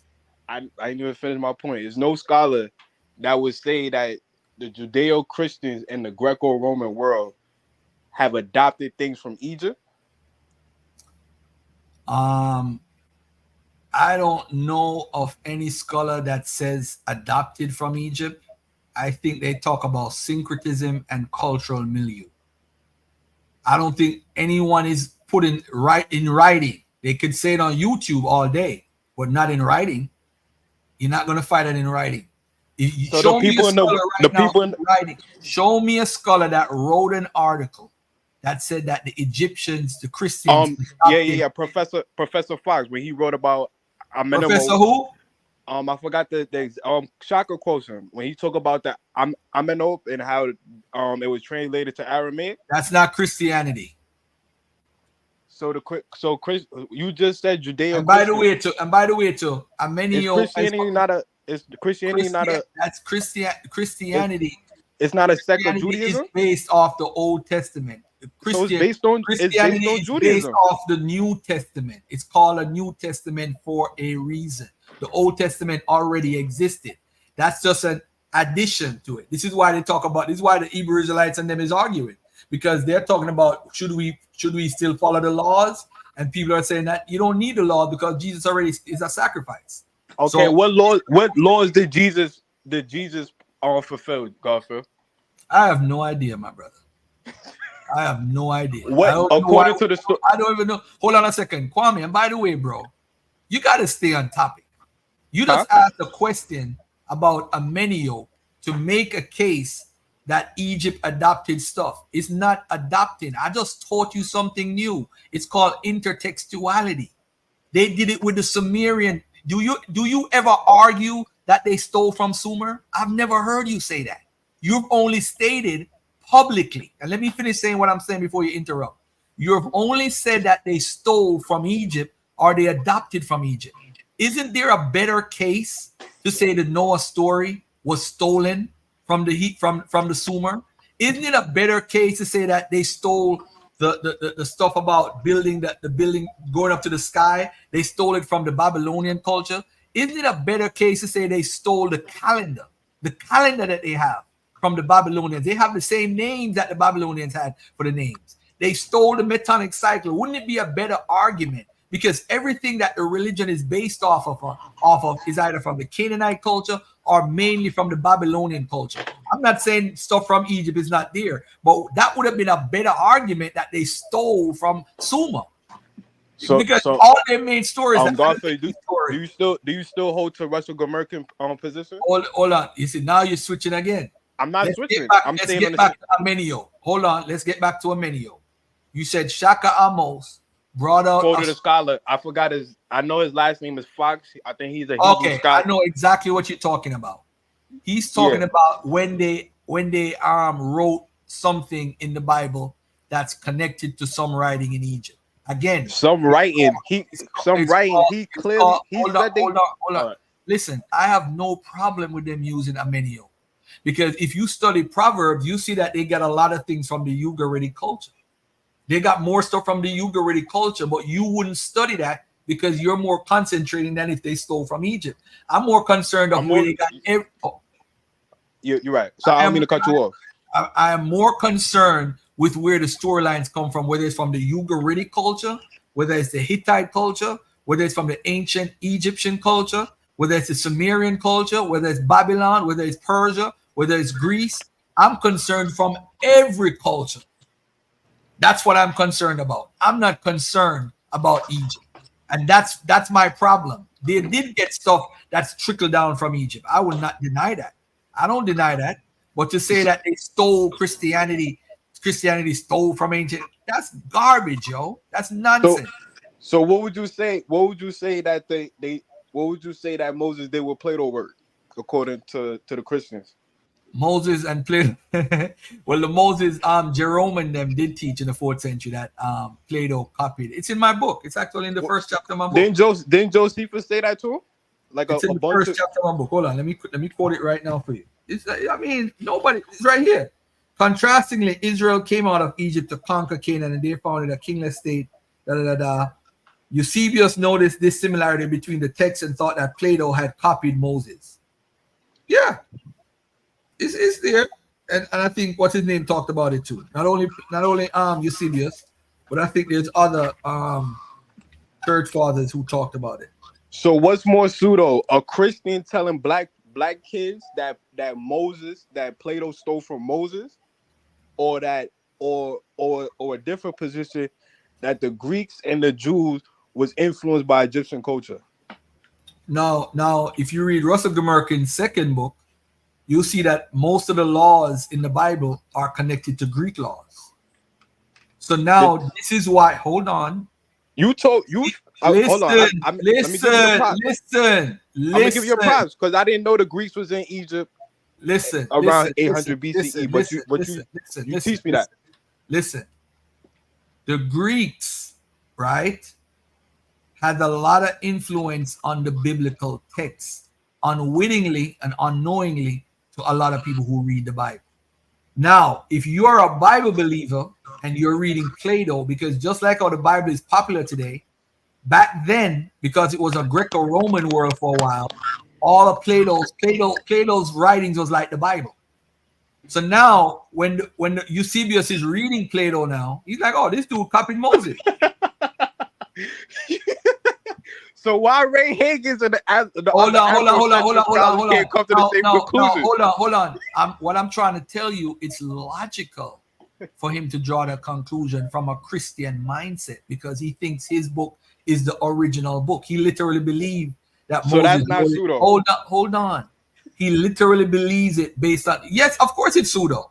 But the point of the matter is, this is where Pastor Bennett, I believe, is drawing his information from. Because remember, he's a man of faith.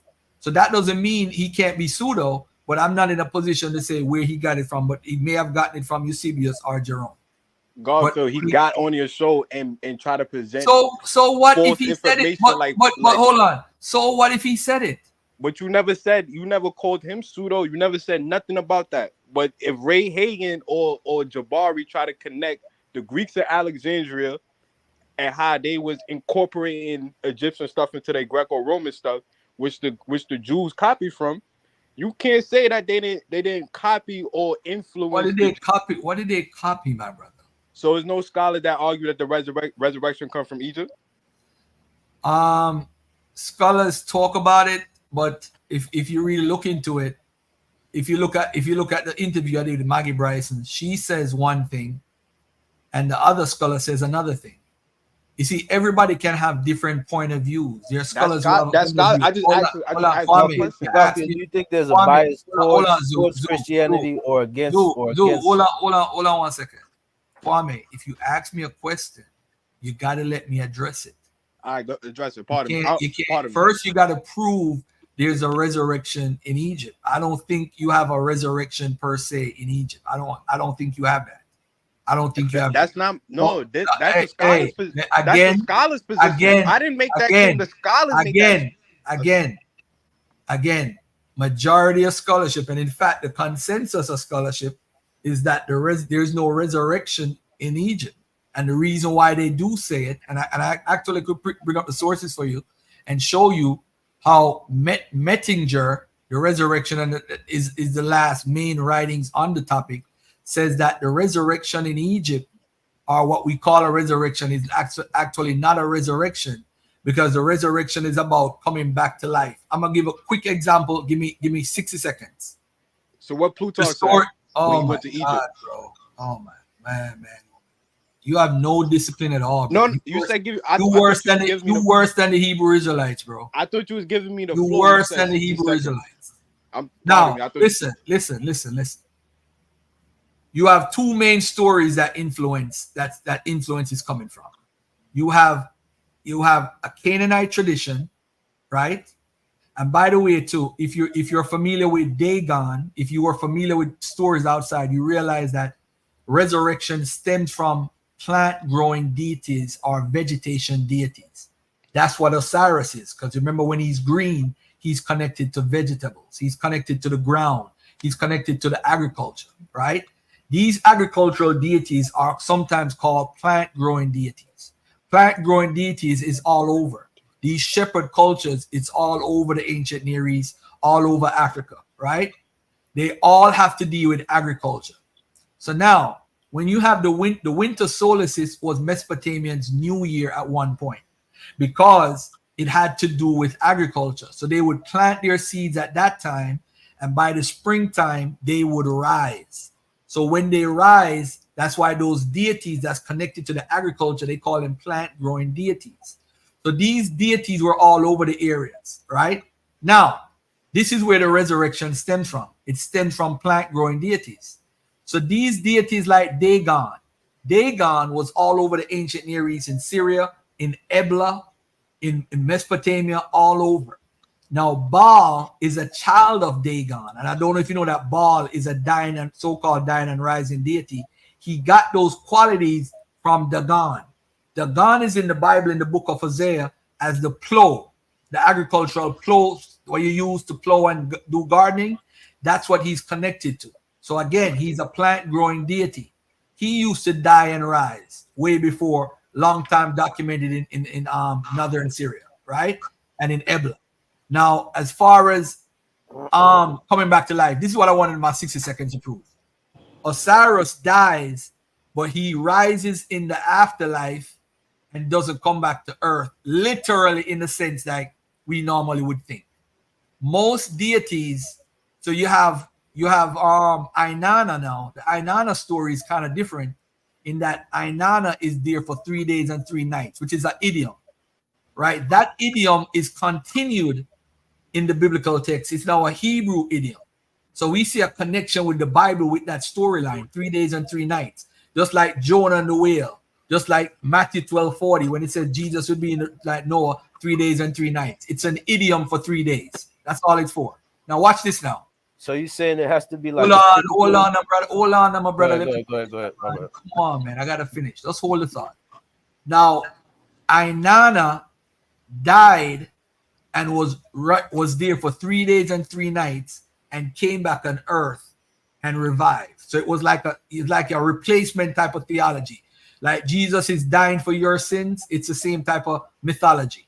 With Osiris did die, but he became the god of the dead, meaning that he's in the underworld. Now, he may have in some stories later on come back on earth or whatever the mythology says.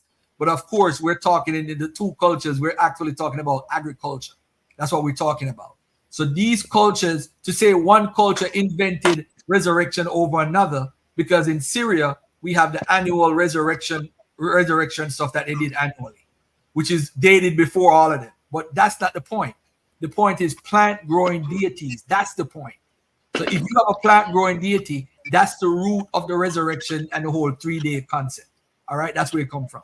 But so none of them. Sorry, pardon. So if you think that they got it from Egypt because of that, I could make the case that the Ainana story, they came back to life on Earth and was living on Earth for a while. So which one would you prefer? The one to go stay in the afterlife with Osiris, or the one that made you come back to life on Earth? Because that's what made Jesus' story unique, in that they're saying that he physically. Well, that's what I was gonna say, Garfield. Because hold on. That's what made his story unique. Not that I believe the story, is that he came back to life on Earth and continued to live on Earth. So can you show me a resurrection Jewish figure before Jesus? And are you saying that Ebla, Ugarit? One question at a time. One question at a time. You're not gonna flood me. Can I show you somebody who resurrected in the Old Testament? Is that what you're asking? Nah, that's probably because you could probably. Well, is that what you're asking? I need to know what you're asking. What are you asking? Matter of fact, let me put that question on hold for a second. Are you saying So the people in the Levant, in Syria, Ebla, and these places, they was never a vassal to Egypt. They were never what? Say that again. A vassal to Egypt. Why do they have to be a vassal to Egypt? I'm just asking a question. Was they ever? Because you want to prove that they got it from Egypt. You see, No, you see where your mindset is. Why you is ain't even. How you think? How you know hold what? on, How you know what I'm gonna say? Because that's where you're going. You have I didn't even finish my claim yet. Because you're upset. You're obsessed with Egypt, bro. No, I just asked a yes. It's a yes or no question. You asked first question. You asked. So you asked. You wanted to ask a question. Then you stopped. Then you said, "So are you saying that those people were vassals to Egypt? Who? Which people were vassals to Egypt? Show me. Show me the people that were vassals to Egypt. Show me them." So the Levant area, the people in the Levant up to Kadesh, which would be Aleppo, they was never a vassal to Egypt. That's a weird question, and I'm gonna tell you why. It's a weird question because they control the Levant. We could tell from like around 1550 they control the Levant based on Amos and based on Sutmos is the third and other people Seti, but they didn't really control outside of that. So they didn't have people wasn't sending tribute to Egypt. They didn't control parts of the Levant area where they controlled certain parts of the trade. So what were they fighting the Hittites about in the middle of the Levant? All right. Now let me repeat what I just said. They control the Levant like around from the 1550 BC. They control the Levant. Levant is the Levant. That's it. Now there's certain areas that they didn't control, but I'm trying to figure out if they controlled it at 1550, what the people wrote from the third millennium has nothing to do with when they controlled it. So we have writing. No. Do you know for a fact that's when they took over the Levant? Hold on, beloved. And by the way, to Zoo needs to go because he's been trying to say something for like 10 minutes. Oh, my fault. Right. But So my last question is. Let me just say this. No, if Baal had my brother, let me respond to you. All right. All I'm saying to you is they have writings within that culture from the third millennium that dates before the pyramid texts. Remember the text that I brought out and everybody laughed, where we saw in the pyramid text how they had a guy from Phoenicia was coming in and writing a pyramid text designed for snakes to help them against snakes. And why would they have a king from another culture write in the Egyptian language, in the Semitic, he write in Semitic in the Egyptian language, Semitic dialect, I should say, in the Egyptian language, and he's writing in the pyramid text what do you call it, a curse or something to prevent the snakes from harming the person who was mummified. Why would they need a king from outside their culture to write a spell against snakes? You just said stories have no borders. All right, no borders. Foreign magic is always perceived as go ahead. Yeah, and I not like I know or nothing, but it'd be interesting to know when what y'all talking about is happening in relation to like the Hezekiah seal and all that kind of stuff. But in terms of a resurrection, I usually don't hear people bring up the part about the Ak in the Egyptian belief system, because that's supposed to be a spirit which comes back after death and comes on earth like ghosts, and that's something that regular people do. Let's just say the original one was Cyrus, and there are stories that he did come back and teach like fighting and like war to Horus after his death. But I'm not sure if you're saying that resurrection has to be like he comes back as a physical person.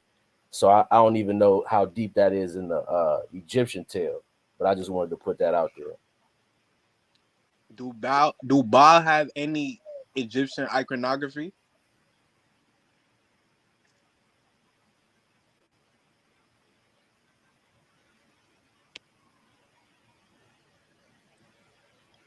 Garfield?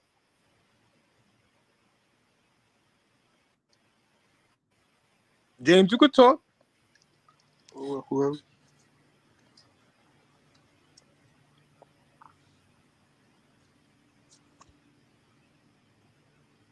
Hello?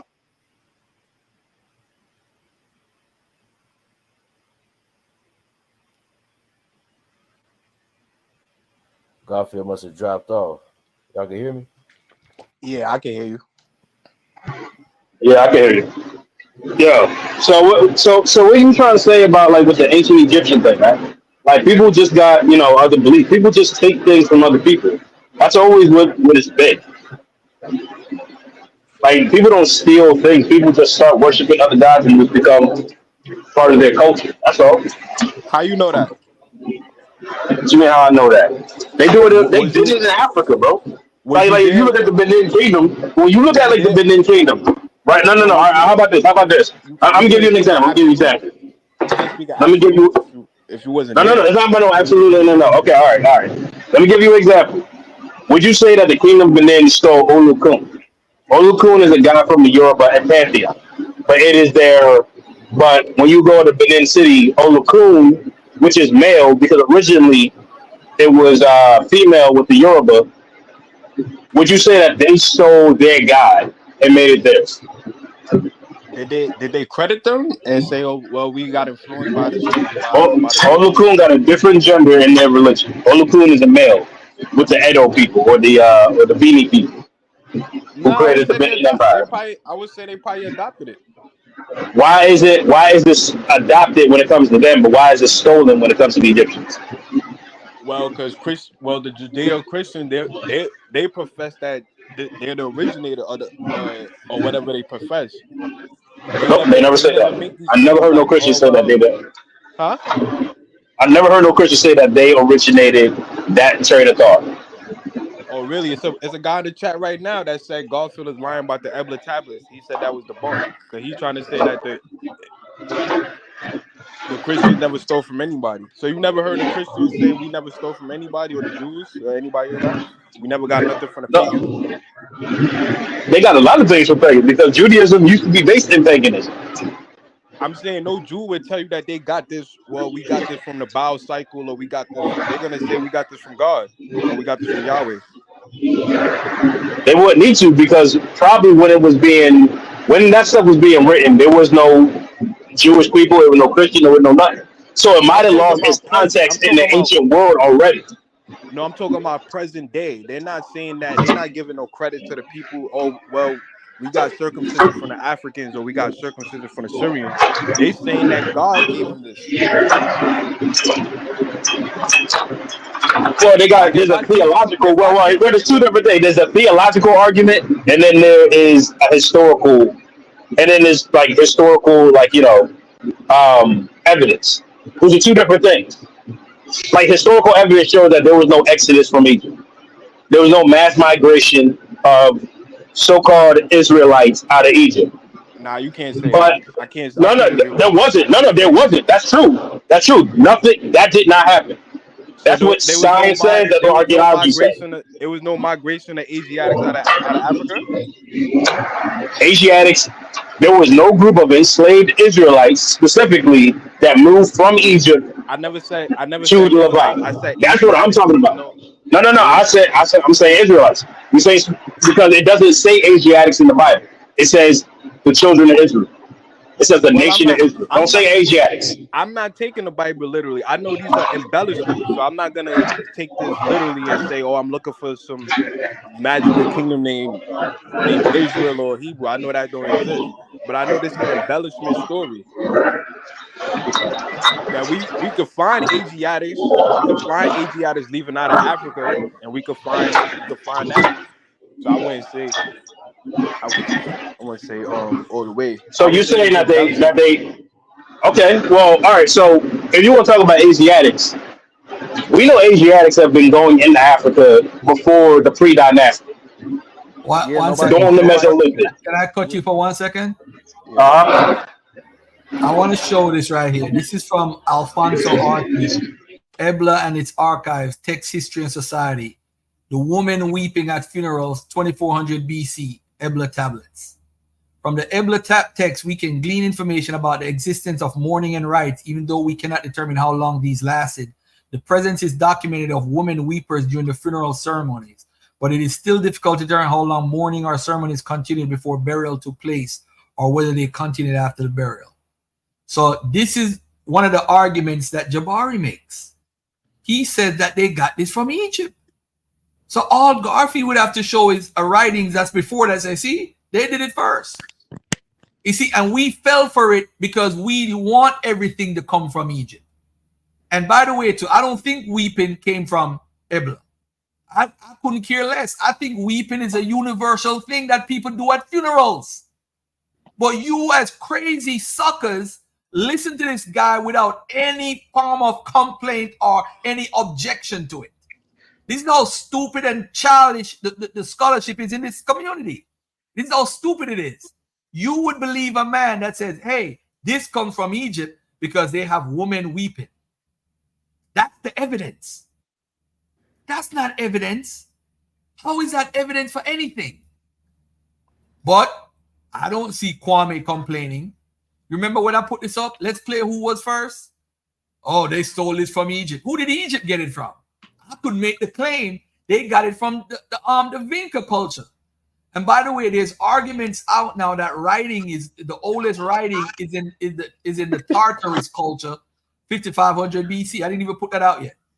See, in Mesopotamia, they had the lizard men.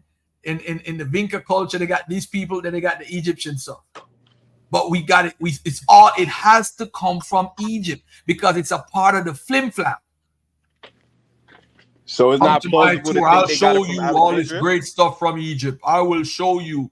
Don't steal anything. Don't kill yourself. My son, don't commit murder. This is from 2600 BC from the Sharapuk instructions. 2600 BC. But yet still, they got it from Egypt. They couldn't have got it from Barosas? Who got it from Barosas? I'm just asking. They couldn't have got it from Barosas or the library at Alexandria? Yeah, it's possible. It's possible. Is it possible? Is it plausible? It's possible. In my Christian tone of voice, it's possible. Yeah, but if you look at, because no, you see, it's not beneficial to give other cultures benefit because we're not planning tours to go to Ebla. There's no tour to Ebla that makes money. There's no tour to Sumer that makes money. But there's tour to Egypt. You could make money doing that. Look at Hammurabi and how they took it from the Hammurabi code and put it in the book of Exodus. It's all over there. Are you saying that the Christians got resurrection from the Ebla tablets? I'm not saying none of that.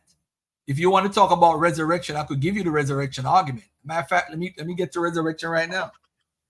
So are you saying that the Christian got the weeping lady from the Ebla? I'm not saying that. What I'm pointing out is that the methodology is garbage. Because all I gotta do to defeat your argument is show you somebody who did it earlier. That's it. That's not the that's not the argument. That's the argument. We did it first. No. That's not the argument. Bro. That's the argument, bro. That's the argument. Look at this. This was translated in 2023. The Sumer and Shulgi and the culture of Savior Kings, deified weeping mother Messiah. They also have that in Sumer. 2300 BC. The Isin dynasty. This is a long time ago. People could draw their own little conclusion. What about Adapa? The story of why they have original sin. Ah, man. So, Golf, you think it's more plausible that they got this stuff from like the Ebla tablets, the Ugaritic? We don't know where they got it from because you had so many empires that took over. You have no idea. So, how would you know? Wait, Garfield, so there wasn't a community of Jews in Alexandria and Elephantine that... What does that have to do with the Old Testament? It has nothing to do with the Old Testament. It do, because if we look at the temple at has nothing to do with the Old Testament. It don't have nothing to do with the Old Testament already had writings way before Elephantine? You can show me the Bible. So Of why course, they ain't not reference necessarily. Moses? Not necessarily. Hold on. Not You you the see, one that told me they is no Passover hold on a reference, second. no You Moses might not reference. have had. You might not have had a Torah, but you had writings. Torah What is right? the argument by Russell Gemerkin is really about the Torah. That's his main argument. His main argument, you got because remember you have other writings. You have Isaiah, you have Amos, you have all these different writings from before.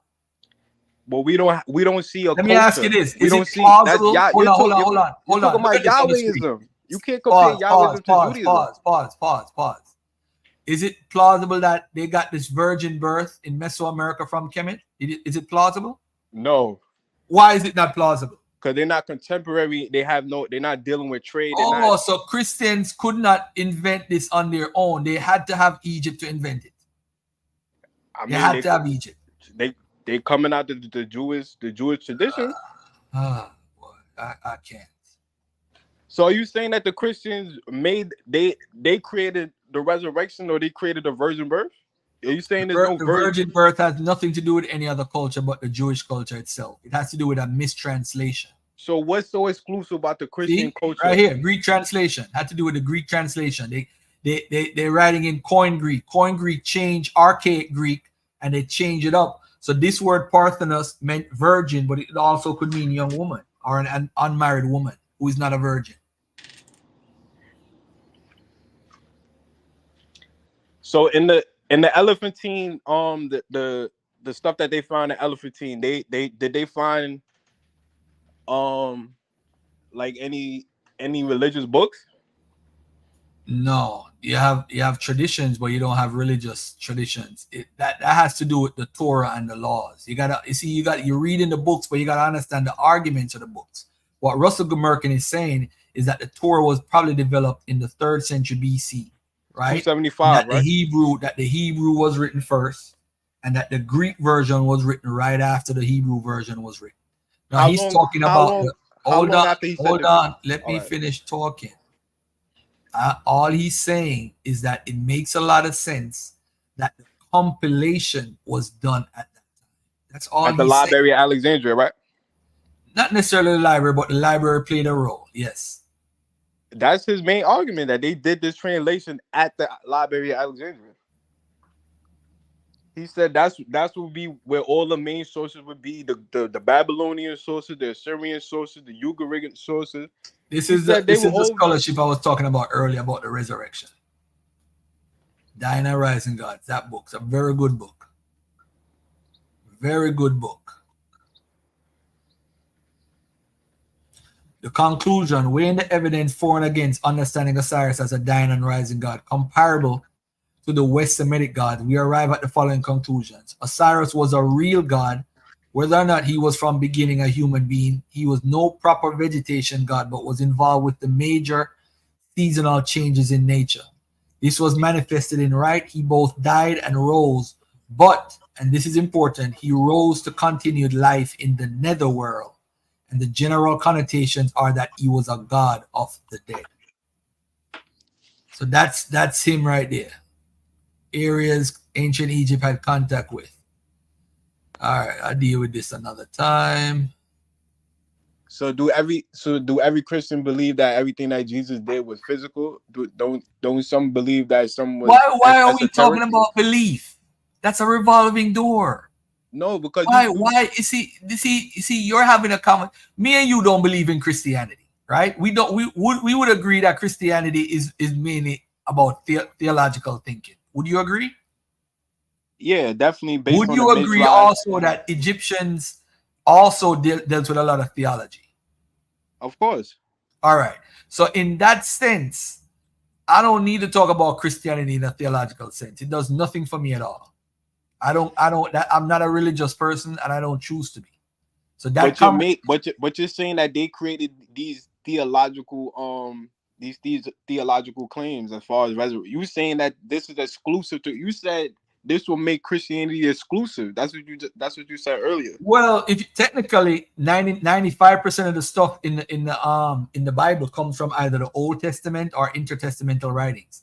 This is why this book, meaning that they got it from other culture, right? No. So what when Right you say here, this book right here. This is my Bible. This is the book that I read on a daily basis. Right here. This book. I'm gonna show you the book. Hold on, let me show you the book right now. Hold on, where is this book at?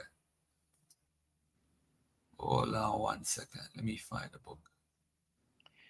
So if there was no Hebrew writing before Elephantine, how do you know that they Who had said some there wasn't complete any copy of Hebrew the writing Torah? before Elephantine? Who said that? Who said that? Who teaches that? This book, I asked you if they this had book any is probably the theological. greatest book I've ever read in my life. This book right here. The source Ancient material. text. This is what I was going to use and destroy Jabari. This is what it says. Look at what it says. Source material for the New Testament. And then look below what you see where it's coming from. None of these books have nothing to do with Egypt. How many Christians know about this book, Garfield? Excuse me? How many Christians know about this book? Well, I gave it to my guy Triller on Clubhouse, and he's been destroying everybody on Clubhouse because of this book.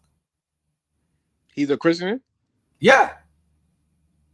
But he's not a regular Christian. But yeah, he believes he's a Christian.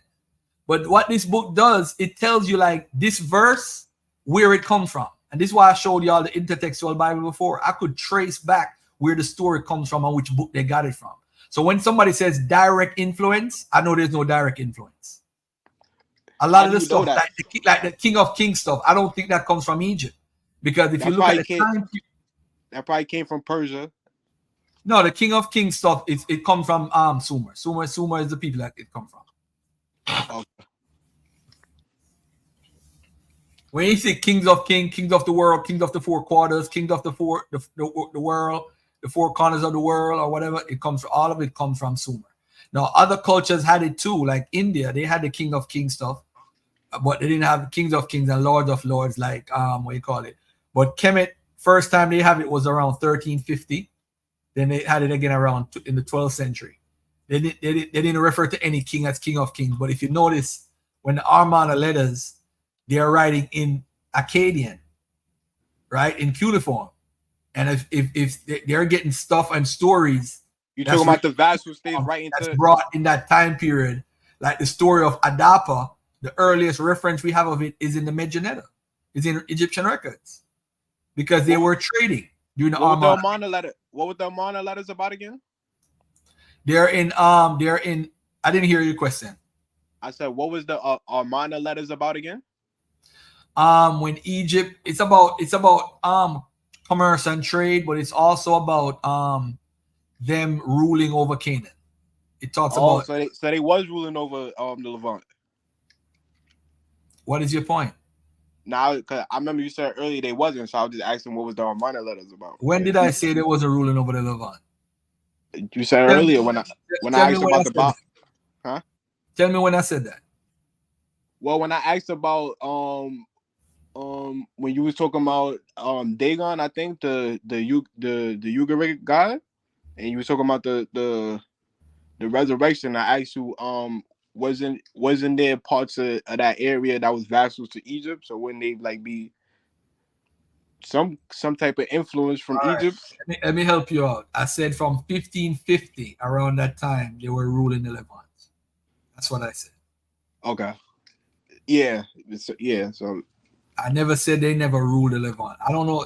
Now you're acting like a pseudo, because usually pseudos can't hear properly. Now you're acting like a pseudo. Nah, you clarified it. You just clarified it. I shouldn't have to. So Garfield, my thing is, you call out people like Ray Hagen, Jabari. You would say they're super pseudo, but then you have like a different terminology for like the Christians. Like, do you have like a resentment for the Kemetic people, or this is just where you at with your stance right now? What are you talking about? Or you want me to call Pastor Bennett pseudo? Does that make you feel better? I'm just saying. Why? Why do I need to call him a pseudo though? He's a religious dude. It's religion. What this guy is saying, he's teaching actual facts. That the Egyptians, that the Christians stole from Egypt. That's what he teaches. So you think Pastor Bennett is talking about theology? Do you agree with that? Because I mean, I don't agree with Pastor Bennett that Moses stole from Plato, but I could see where he got that from. He got it from a Christian source. I could see where he traced it from. Now, so when Jabari and Ray Hagen and they talk about the Greeks was schooled by the Egyptians, are they just making this stuff there are up? certain things, but there are certain things where the Greeks were schooled or learned from the Egyptians. Nobody denies that, but we act like everything from the Greeks have come from Egypt. That's pseudo. Nobody's saying that the Greeks never learned anything from Egypt. Nobody's saying that. What we're saying is that the Greeks learned from any empire. They grab and take everything from the Canaanites. They got the Trinity from the Canaanites. That's where they got it from. They got the Trinity concept. They got the who got it from the Canaanites? They got trigonometry from the Sumerians. They didn't get that from Egypt. They got a couple of things from other cultures, but it's just that we only want to see, we only have eyes because we're just researching just to get it from Egypt, and that's where we fail. We fail because of that. That's why we fail. Hold on, let me read something for you guys. The concept possible origins culturally speaking, as far as resurrection. Concept possible origins culturally speaking, agriculture and farming, plant growing deities, which is universal. No one can say they started this. So a vegetation deity is a nature deity whose disappearance and reappearance are life, death, and rebirth embodies the growth cycle of plants. In nature worship, the deity can be a god or a goddess with the ability to regenerate itself. A vegetation deity is often a fertility deity. The resurrection in the book called Thematic Guide to the World Mythology. Resurrection in yet another category of fertility myth. The disappearing god is the dying god whose resurrection signifies earthly life's natural cycle of birth, death, and regeneration. In Mesopotamian tradition, the fertility goddess Inanna journeys to the underworld, and while she is there, the earth becomes sterile when neither people nor animals are able to procreate. Inanna is slain after she confronts her sister Ereshkigal, the ruler of the underworld, but one of the gods contrives to send emissaries to revive her with life-restoring potions. The resurrected fertility goddess is then allowed to return to the upper world, but only on the condition that she chose a substitute to assume her place in the realm of the dead. Now, in Christianity, Jesus is the substitute. That's what he is. Thus, Inanna's husband, Dumuzi, a god of vegetation, is sent to the underworld for half of the year, while his sister Geshtinana serves as the substitute for the other half. Dumuzi is therefore yet another example of the dying or disappearing god, for the earth's vegetation annually withers and dies during the months of his confinement in the land of the dead. Additional examples of dying and vegetation god can be found in the Phrygian tale of Attis, the Greek myth of Dionysus, and the Greco-Roman story of Adonis. Like these other gods, the Egyptian god Osiris and his sister wife Isis figure in the annual festivals or rituals of renewal that were once practiced by fertility cults. All right. So anyway, where did the New Testament writers get their resurrection from? So the resurrection of the Messiah in the Old Testament, I think you asked, but you took it back earlier. Job 19, 25 to 27, Psalms 49, 15, Psalm 73, Isaiah 25, 26, Ezekiel 37, Hosea 13, Daniel 12, 1 to 4, and so forth. Reveal that the Messiah in particularly would be raised from the dead. The Pharisees, Sadducees, Essenes, and Zealots, the predominant resurrection belief of first century Jews. So we know that the Sadducees did not believe in a bodily resurrection. The predominant belief of first century Jews was yet those who died would be resurrected. This would be a bodily resurrection. This would happen to everyone, or at least the faithful, simultaneously, and only on the last day. These are the scriptures. Your dead shall live, their body shall rise. You who dwell in the dust awake and sing for your da-da-da-da. So we know resurrection is in the Old Testament. Are you now saying that Isaiah 26, Daniel 12, Ezekiel 37 got resurrection from Egypt? Resurrection in the Bible. Widow of Zarephath's son, Shunammite's son, man dropped in Elisha's grave, widow's son at 9, Jairus' daughter, Lazarus. So we have temporary resurrections in the Bible. Now, the First Corinthians, first writing about Jesus' resurrection, written in the 40s or 50s AD, where did Paul get that concept from?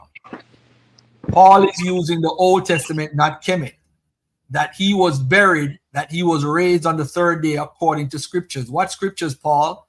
Hosea 6:2.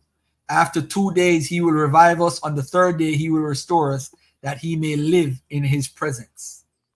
Paul again using the Old Testament, Hosea 13:14. Where is thy penalty, O death, O Hades? Where is thy sting? Where he got that from? From 1 Corinthians 15:55, we see where he got it from. Not from Kemet. Resurrection in other cultures. If Christ be not risen, your faith is futile. Then we have Xenophon of Ephesus.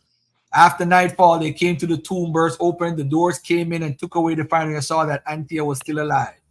In the first century, we have this story of somebody opening the tomb and they found the corpse alive, or they found an empty tomb. This is where Paul went, and who he's writing to. Is Kemet in the picture?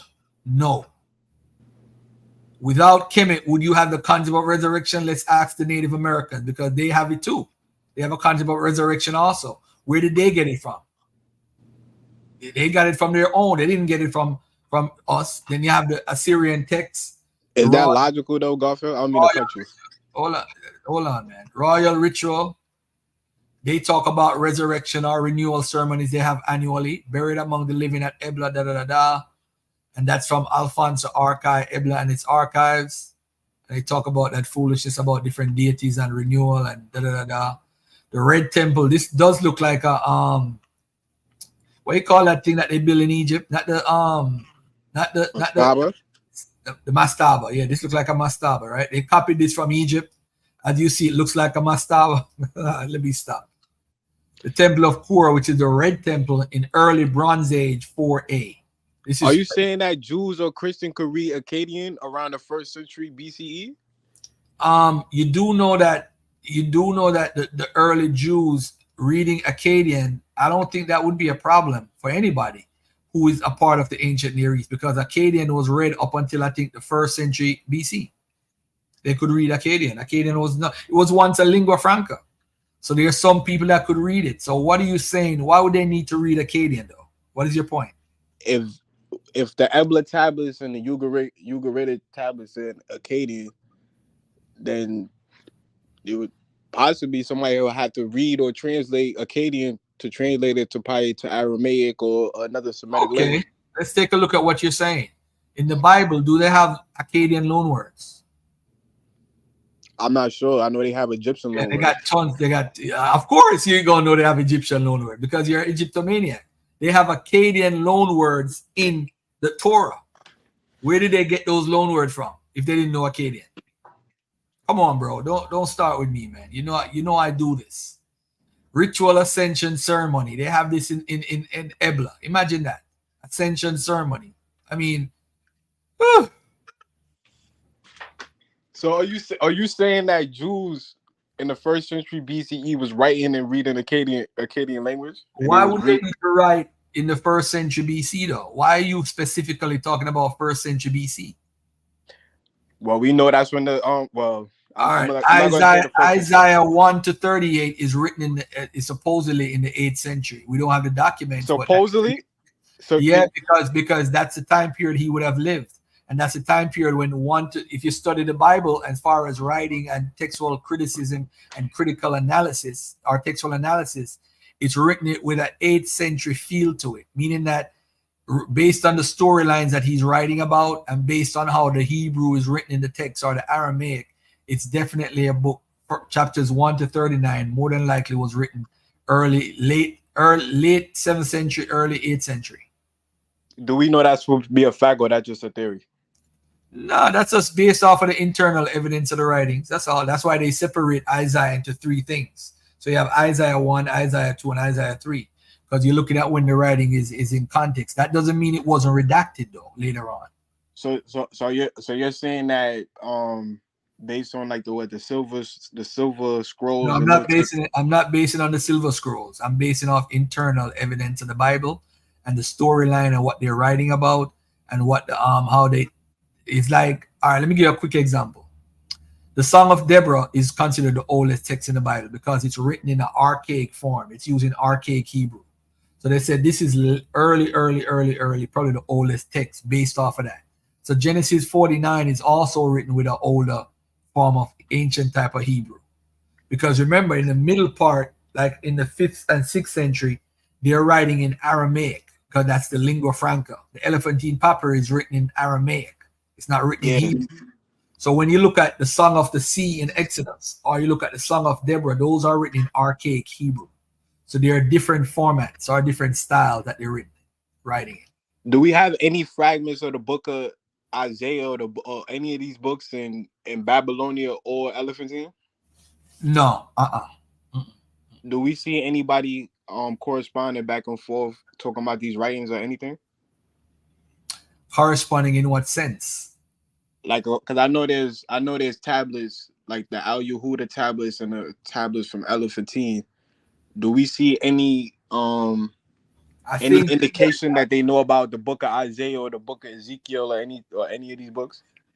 I don't know. I think in the Al Yehuda tablets you could tell that they know certain things about the Bible. You could tell just by how certain things that they write. I don't remember right now off the top of my head. I could look into it and get back to you. So you're basically saying that we have no. As far as Ezekiel, you wouldn't see Ezekiel in the Al Yehuda tablets. You possibly would see some remnants of what Isaiah wrote. But again, remember, Isaiah is written into 3 formats. You have 3 Isaiahs. You know what I'm saying? As far as the book itself. If I'm not mistaken, I think it's over 5,000 Al Yehuda texts. No, there's over 800 Morasha tablets, but there is Al Yehuda's 200 tablets. Only 200. So in any of these pre-Judaism communities, those communities, is there any evidence of anybody knowing about a Torah or a Tanakh or any of the prophets' writings or any of the patriarchs or any of the any tradition? You already know the answer to that. Okay, so how could you say that we know that Isaiah was written in this time period based on internal evidence and the writing and what he's using? He's dated to that time period. Now, if you don't want to believe that, I mean, it don't matter. Either way, it don't matter to me. I'm just saying it's just very strange. It's just very strange that you could say that a book existed, that you know for a fact a book exists in the 8th century, but we have no proof between 8th century all the way up to the 3rd century of any. Because the material that they wrote on is destroyed, bro. They kept rewriting their books. That's what they're doing. So once you get my brother, everybody didn't write on tablets. They wrote on sheepskin or goat skin. Those things are easily done away with. That's why you find so many manuscripts in Egypt because of the New Testament, because they had the papyrus leaf to write on that would possibly survive longer than normal. So that's why a lot of writings is in Alexandria. So if you're saying that when they're rewriting the text anyway, or when they weren't connected to Egypt during that time period, maybe they should have gone back to Egypt and write it in Egypt. Well, what time period? When they was a vassal under Necro, or which period you talking about? What are you talking about? I'm talking about the New Testament. Okay. But I'm just saying, if we have no evidence of none of these books. The people, bro, the writings existed, bro. If you don't want to believe it, it's not a problem. It don't matter to me either way. I'm just saying, logically speaking, Amos, Micah, Isaiah, Isaiah, Hosea, these are like 8th century prophets, and some of their writings are used. You use the Bible as internal evidence. It's theological, but there are certain things within the writings. Like they said, Micah was redacted. They could tell. These are what the experts do, bro. I'm not an expert in that, in linguistic analysis. I'm not an expert. I'm just telling you what linguistic analysis says. it's not so it's not possible these books could be pseudepigrapha or anachronistic. If it was, the scholarship would have been pointing in that direction. And they have pseudepigraphia. They tell you which one is which. Some of these writings is not as old as people say, like Deuteronomy. Deuteronomy's are writings over time, but you could tell by the laws that they're writing by that during this time period, this has been like 6th century BC or 7th century BC, because he's using Esarhaddon Treaty. You see in Deuteronomy 13, you see the influence from the Assyrian writings. So you're like, you know what? Since Assyrians ruled over them, it would make sense for them to write in this writing style and format during the time of when the Assyrians ruled. So because the actual originals is not there, don't necessarily mean that the book didn't exist or some of the writings didn't exist. We can't draw that conclusion. I mean, we could say the same thing about Q or the documentary hypothesis. My point is, if we can't everything you're gonna find an original for, bro, especially with if you go to Wikipedia, right, and type in dating the Bible. They have an article called "Dating the Bible." But we could see, but I mean the country, but we could see an explosion Hold on. All right. When it tells you, when it talks about monarchic writings, they say the Song of the Sea, Psalms 29, Song of Deborah, Song of Moses. And what happened is the reason why I actually accept that the Song of Deborah as an old writing, because the Song of Deborah talks about tribes that helped her and the tribes that didn't show up. And at that time, 11th century BC and the 1000s BC, there's no Judah at that time. Judah never existed as a place, as a kingdom. So at that time, she couldn't call on Judah or Simeon because those tribes never existed or those people never existed. So it's telling you which tribes existed, and about 6 of the tribes, they don't know 6 of the tribes that we know in the Bible eventually. So you see that it evolved and got redacted over time period. This is the evidence being left. The Song of Moses, the Song of the Sea. Don't tell the Exodus. It's in the book of Exodus, but the way how the Song of the Sea story is told, it don't have the same tradition overall like what the Exodus have. Then when you look at Amos, late 8th century, early 7th, initial composition of earliest layer, Amos 2:6 to Amos 9:10. First Isaiah 1 to 39, Hosea, Micah 1 to 3. Those are the books that's written early 7th century, 8th century. Then you have Nahum, you have Zephaniah, Habakkuk, the Deuteronomy's history, Joshua, Judges, Samuel, Kings, Deuteronomy 5 to 26 in the reign of Josiah. So this is where scholarship is. Now, as far as while they're in exile, Obadiah, Jeremiah, Ezekiel, expansion and reshaping of Hosea, Amos, and Micah. So there's redacting of these writings, redacting. And when you look in the post-exilic era now, in the Persian period, then you see the Torah start to develop with 250 BC determined to be the last possible date for the final text based on manuscript evidence. Are you saying that are you saying that the consensus is still the maximum position, and you still think the minimal position, the French theory? No, I don't think you understand what the minimalist position is, though. You think that the minimalist position is that the whole Bible was written in the Hellenistic period. That's not what they're saying. They're not saying that. They're saying that the Torah was compiled at that time period. That doesn't mean there's no writings before that. So you gotta go back in the Copenhagen school. Go back to, you see, that's the problem. When I first read Russell Gmerkin, I thought that's what he meant. So when I talked to him live and talked to him on my interview, my first and second interview, I specifically asked him, are you saying that there was no Jeremiah? There was no, yeah, he's saying that these books existed. But you see, the thing is, it's in a place of silence because we don't have any manuscripts. So some of these stories and traditions being passed down are passed down through scrolls, which have been destroyed, and then they're rewritten. When they're rewritten now, You have a tradition under the Persians. They have a tradition under the Hellenistic Greeks.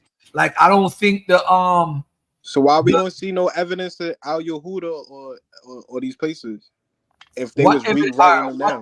What evidence do you want to see in Al Yehuda? Maybe an Aramaic version from the 4th, 5th century, or maybe a Hebrew. Let me ask you this. At least the I'm not even asking for a Hebrew version. I'm asking for an Aramaic version. Watch this. The Aramaic version of Amenio. When did they say that was written? They said Amenio probably was translated around the 9th to 8th century. 9th All right. Let me ask you a question. Do you believe that's true? Do I believe that is true based on the evidence? It's plausible because I know Egypt was ruling. All right. I'm gonna show you how your mind works. Right. I just said to you, based on the evidence of the writings of Hosea, Amos, Micah, and 1st Isaiah, it's dated to late 8th century, early 7th century. You said to me, Garfield, do you have any manuscripts or evidence? Now, I never said it wasn't possible. Watch this. Do you have any manuscripts or evidence to show that they took Amenhotep in the 8th century? Nah, I don't. You see now? So now I think hold on. Time out. I'm just showing you your methodology is off. I'm saying that you could look. You see, I don't hate the Bible. You see, that's the difference with me. I don't hate the Bible. You see, this is what we got to do, Kwame. We got to look at the world universally, because obviously Africans migrated out of Africa as Homo sapiens, and we populated the entire world. But when our genetics, our internal genetics mutated, we became different human beings. We were no longer Africans because we mutated from A to B to C to D, E, and to all these other haplogroups. So we are no longer Africans, whoever mutated outside of Africa. But we are Africans coming out of Africa. So what happened is those people who back migrated to the Levant, because the Levant was just a main area that people like to populate and where the money making was. We could make money, we could trade, we could barter. So those areas became the areas of confluence because people could come from the Red Sea area, they could come from the Greek Mediterranean area, they could come from Europe, Southern Europe, they could come from Africa, North Africa, they could come from South or Central Africa and come all the way up to Northeast Africa. So that became an area of confluence. So what happened is, this is why all the major religions come from that region, that area, because it was an area of confluence and where people grew and people naturally back migrated to that area into Africa. But I'll say not this. all major religions. I'll say this to you. The major religions are Judaism, Muslims, and Christians. It's 1 billion people in India. Not all of them. Most of them are Sikhs or Hindu. But I get what you're saying. Three major religions are Christianity, Islam, and Judaism. And they all stem from the Old Testament. Let me say it that way. The major. You have over 4 billion people or 5 billion people attached to the Abrahamic faith. All right? I don't need to argue about a billion people in India when 5 billion people follow the Abrahamic faith. That don't make no sense. So anyway, let me say this. Let me finish my point and say this. You are quick to believe or rock with the whole conversation about the Amenhotep, but you have no evidence. But I do think what you're saying is actually what happened. I actually think because of intertextuality, those people in the Northern Kingdom who could read and write moved to the Southern Kingdom, and those people, I actually have the source, I have the primary source to prove that. I could prove that argument. I mean, better than Shaka Amos did. I could do a better work. I could show and prove that they took the words and the writings, and I could prove that they could write. What is the oldest writing system that they have? It's not Demotic, and it's not the what do you call it? Hieroglyph. It's called hieratic. They could write hieratic and read hieratic. I could prove that with primary sources. And you're talking about this is around the 8th century? 8th century. Yep. So I could prove that they were possibly took that from Amenhotep because they could read and write hieratic. And why could they read and write hieratic? Because those people were highly intellectuals and they probably were traders or merchants, and they just traded with what I call it from. They're probably from the northern part of what we call Israel today, and those people were very literate. So those people are people you want a part of your culture. So they probably were still trading with Egypt, and that's what happened.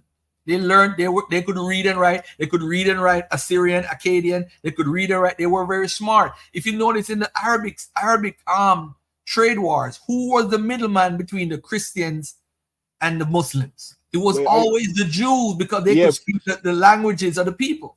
Are you saying that the people that was around? I'm not gonna show that source. I'm gonna leave that for now. I'm gonna leave that for a debate. But I'm gonna tell you right now, I don't even really want to put that out because people misunderstand. The Jews, the Israelites, could read and write hieratic. There's evidence. There's primary sources. Matter of fact, hold on. Let me go to this. Right, hold on one second.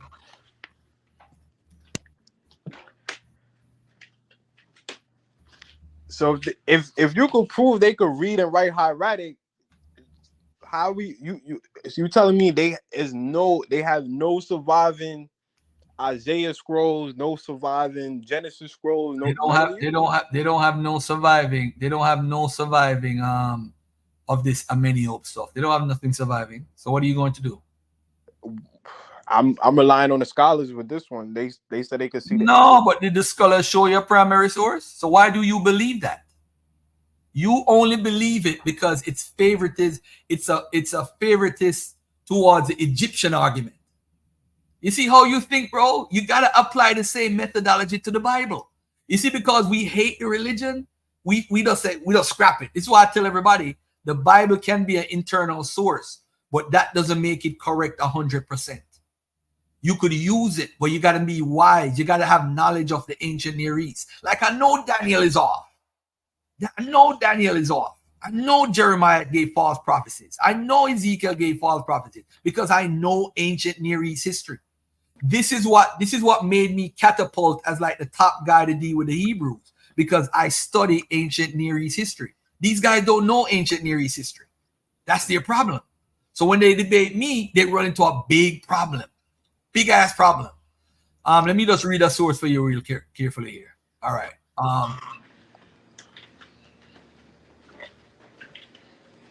There are over 200 samples of hieratic found in the regions of Israel and Judah. Now, I'm not going to give anybody the sources. Oh shit! That changed the game. That's a game changer right there. Exactly. So I could, you see, because I know how y'all will use it. Y'all will use it as a point. So I would. That's a smoking gun. If you could exactly. So when I heard Shaka, I laughed. I'm like, he don't know what he's talking about. Shaka don't know what he's talking about. He just found something and just ran with it. But if you look at this 200, he said Garfield 200 what? I could give you the source of that right now so you could look at it. The source goes back to 2008. So we are like, how many years from 2008 are we? We're like 16 years? Yeah, about that. 16 years. Then you have Jewish and other Semitic texts written in Egyptian characters by, I'm not going to tell you all the source, but again, Semitic texts written in Egyptian characters. Are they just saying that they're Jewish sources and they're not 100% sure? Because I know a lot of times it'll be like a Moabite or just a random Canaanite thing, and they just attribute it to the Israelite. Ah, man.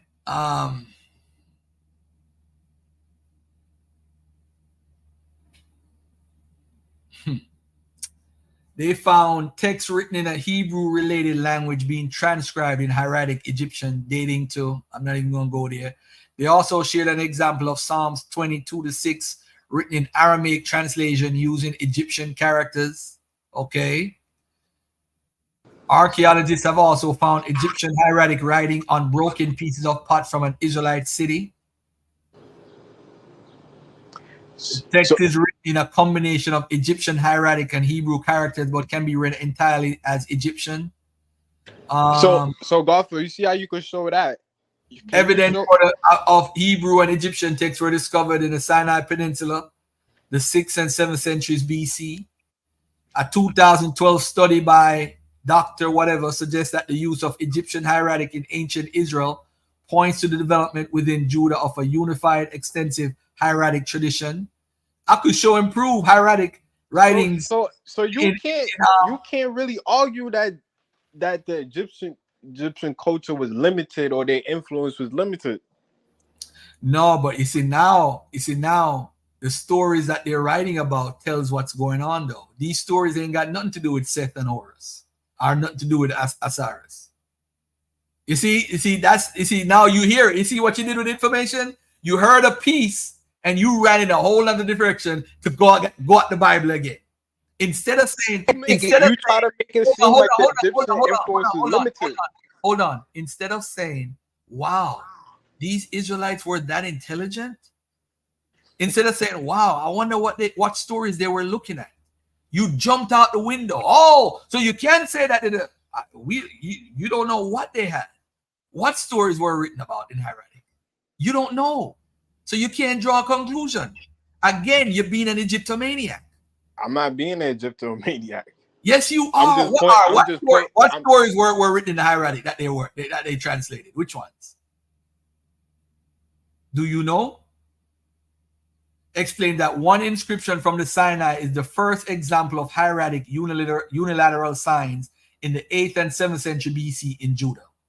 Taken together, the evidence indicates a widespread presence of scribe educated in this Judahite variety of Egyptian script.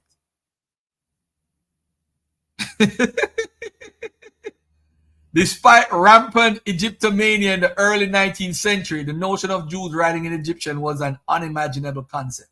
Yeah, it was. It was. But I'll say this to you, though, that they definitely could read and write hieratic. That's very impressive. That's telling me that these people were idiots. So, of course, hey, they could read and write other languages, too. That, which I would say that's kind of impressive. Do we have any examples in Akkadian? We have examples of Akkadian. We have examples of hieratic. We have examples of Aramaic. We got examples. We got tons of examples. What next? I said, is there evidence of them writing in Akkadian? Here's what? Is there evidence of them writing in Akkadian? Of course there's evidence of writing in Akkadian. There's evidence of writing in Akkadian, Aramaic, all type of languages. Okay, so that kind of threw out my other question, because I was going to ask, if they wasn't writing in Akkadian, how did they know about the Ebla scrolls and the Ugaritic scroll, which is about 1,000 years? How did they get the Noah story then? Because it was written in Akkadian.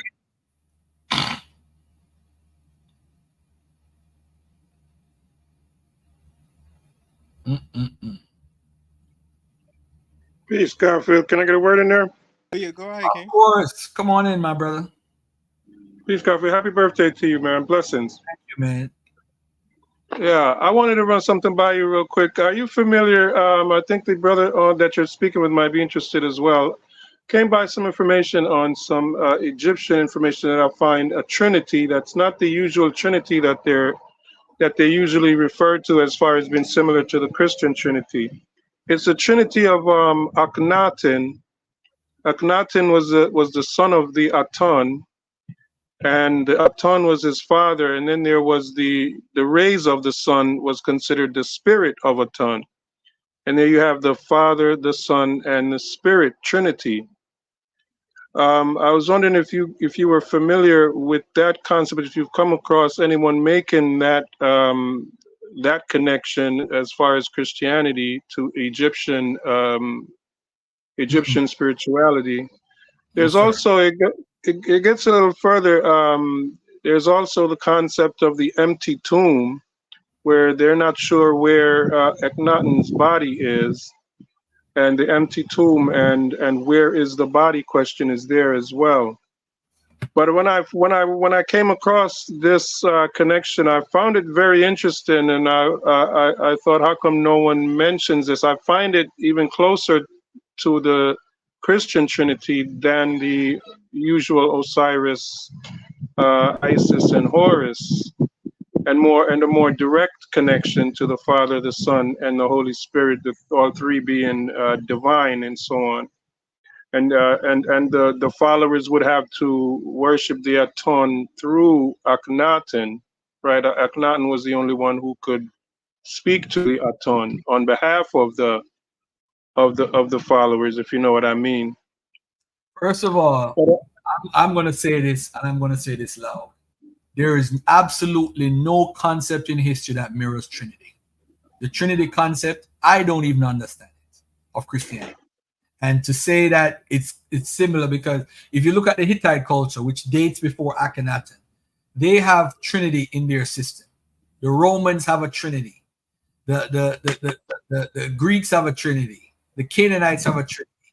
Everybody have a Trinity per se, but it's not like what Christianity has. And I think Christianity is trying to say that there is one God, but it's three components to it that can be worshipped like they're the actual Father also.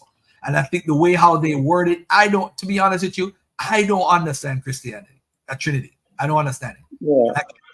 I understand. I don't think you understand. You think you understand it. I don't think you understand it. I don't think anybody understands it except the Christian who is saying that what it is. Well, I would just say I'm familiar with that there are many different trinities. I just think that this Akhenaten Aton and the spirit of Aton is perhaps the most similar one to Christianity, directly being the Father, the Son, and the Spirit. Have you studied the Roman one? Which one in particular? Talking about Caesar? No, the Roman. Have you studied any Roman Trinity concept? Let me make it easier for you. If you haven't, fine. Concept, it's not a gotcha thing. The reason no. I think I've come across it. It's just not coming to my mind now. If you can just refresh me, I'd appreciate it. Wasn't Bacchus? No. What I'm saying is the Romans, right? The Romans Trinity concept is possibly, to me, the closest one to what they're doing. And the reason why I came to that conclusion is not because I want to find somebody that's closer to them than Egypt, is because I'm looking at everybody's concept of a Trinity. And again, I don't think there's any that mirrors what they're trying to do at all. I just don't see it. I don't see it at all. But I'm gonna share with you. I'm gonna share with you guys. Give me 2 seconds. I'm gonna share it with you real quick. Hold on 1 second. Let me just find it real quick. Trinity.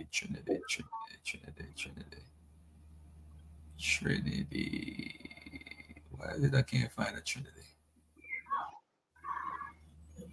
Let me see. Trinity. Well, if I could just speak while you're looking for it, Garfield, I also believe that there are perhaps more affinities to the Greek and Roman and even the Germanic mythologies to Christianity, more so than the Egyptian. And me personally, I found more connections with those Greek, Roman, and Germanic connections with Christianity as far as syncretism goes. But like I said, the Akhenaten Trinity seems to be very close, and even closer than the Greco-Roman Germanic trinities.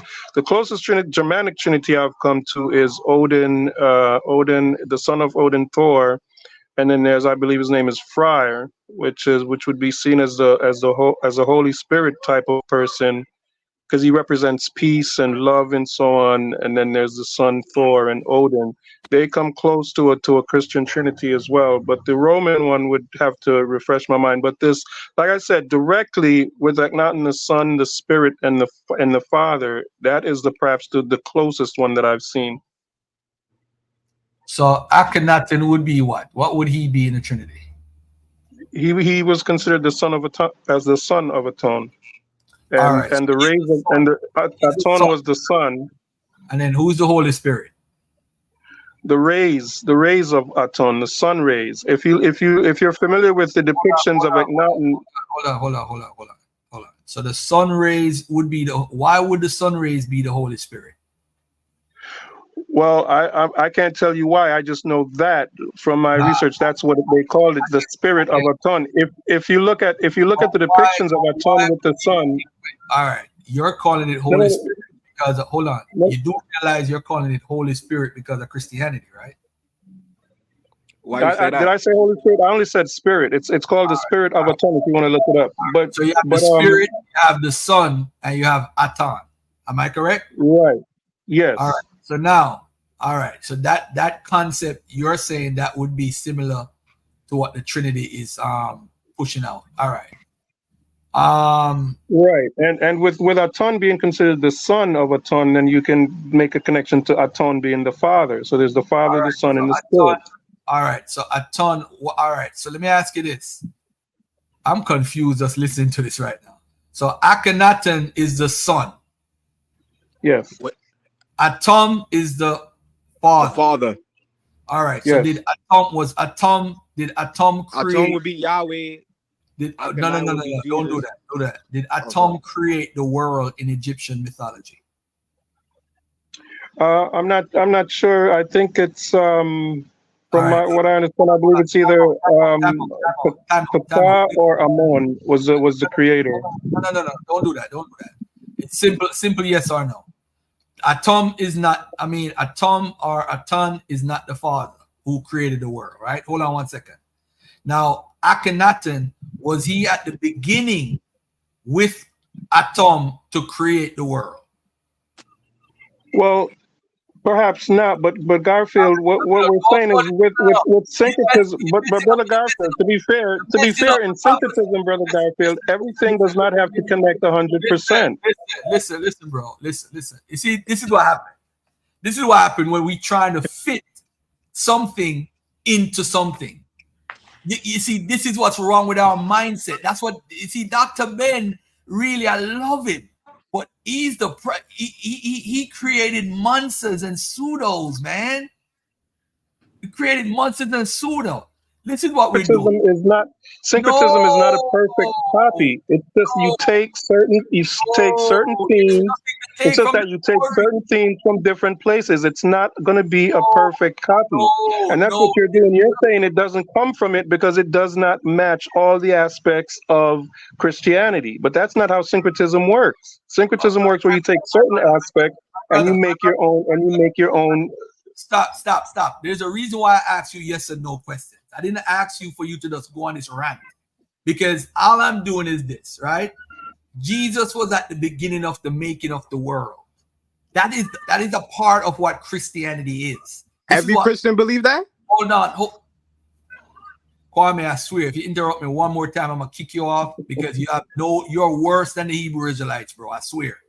Now you see what happened is we are pulling our legs to make it connect to a concept that we see.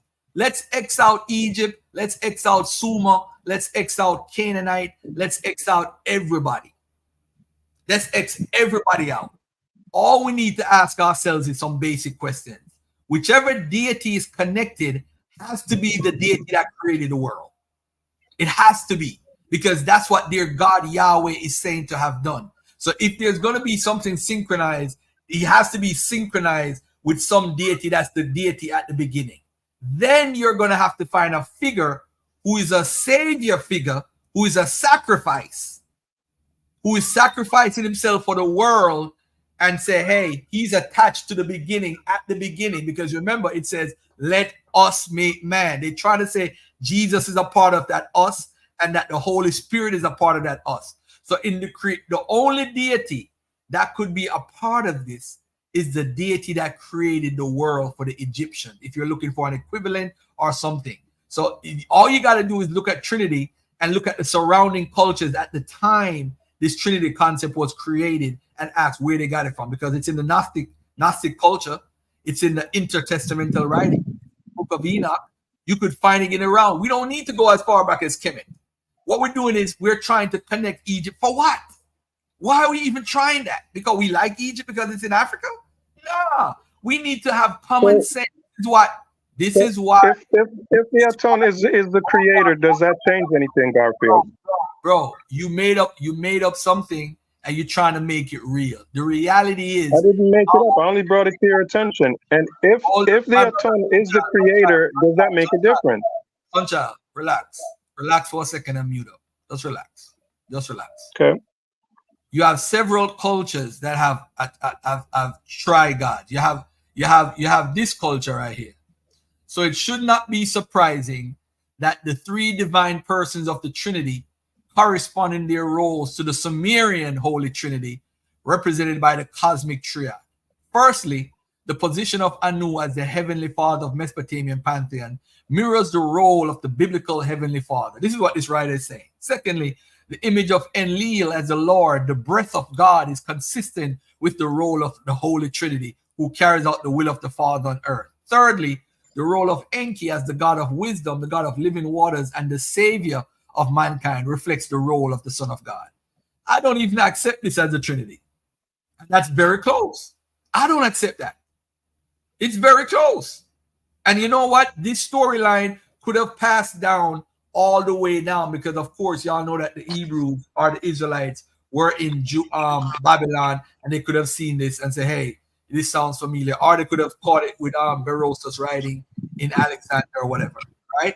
All I'm saying is, I don't think the Christians are looking to Egypt. I don't think they are. I'm saying the closest person I'm looking at first is in the era that they're living in right now. If they're living in or under the Roman Empire, does the Roman Empire have trinities that could correspond to this? That would be the first thing I would look at, because that's the cultural milieu that they're in. They're in a Greco-Roman milieu. So I would firstly look at the Romans. I would look at the Greeks. Then I would look where the Greeks got it from. The Greeks got it from the Canaanites. And then I'll be like, okay, but the Canaanites are Israelites. So why would they need to steal a concept that they had in their culture? So I'm saying to myself, if they already had a Trinity cult in their culture, why would they need to steal it from anybody else? I don't get that. So that's where I'm coming from with it. I'm looking at it from a transmission perspective and I'm Xing everybody out. Sumer, I'm Xing Egypt, I'm Xing everybody. Let's look at the environment they live in. The Canaanites, what we find in Canaan is the worship of Hathor. We don't find them worshiping Osiris, Isis. We don't find them worshiping Akhenaten.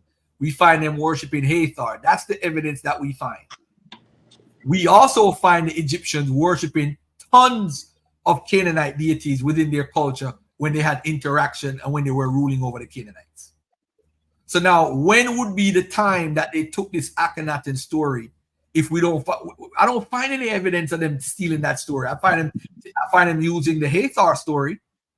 I don't find them even using the Osiris story. So for us to make a claim of Akhenaten, you would have to show a transmission, the opportunity, and any evidence at all showing that they reflected on that story. It's simple. I'm certainly not prepared to show a transmission. I only called to show the similarities. And if it helps, the Aton was also a creator god, if that helps, in the Aton cult. And also the Pharaoh, when he dies, he does go back to the Son, where the same with the Christ, when he dies and goes back to become one with the Father, and so on. So there are quite striking similarities. And I would just like to say, to who though? To you. Well, not to anybody who has common sense. To me. To you. Yes, to me. Okay. To me. To me, there are striking similarities. And if we're talking about syncretism, I think you're dismissing it by saying it's not an exact copy of Christianity, therefore it can't be syncretized. You're using the word synchronized, but I think that's not how syncretism works. With syncretism, you only take certain elements and then you make your own. You add certain things that would make it different in order to create something that is unique to you. So when you're syncretizing, you're not necessarily making an exact copy. But I believe, like I said, with the Father, literally the Father, Son, and Holy Spirit, I think you'll only find those in two places, and that's in Christianity and in the Akhenaten cult.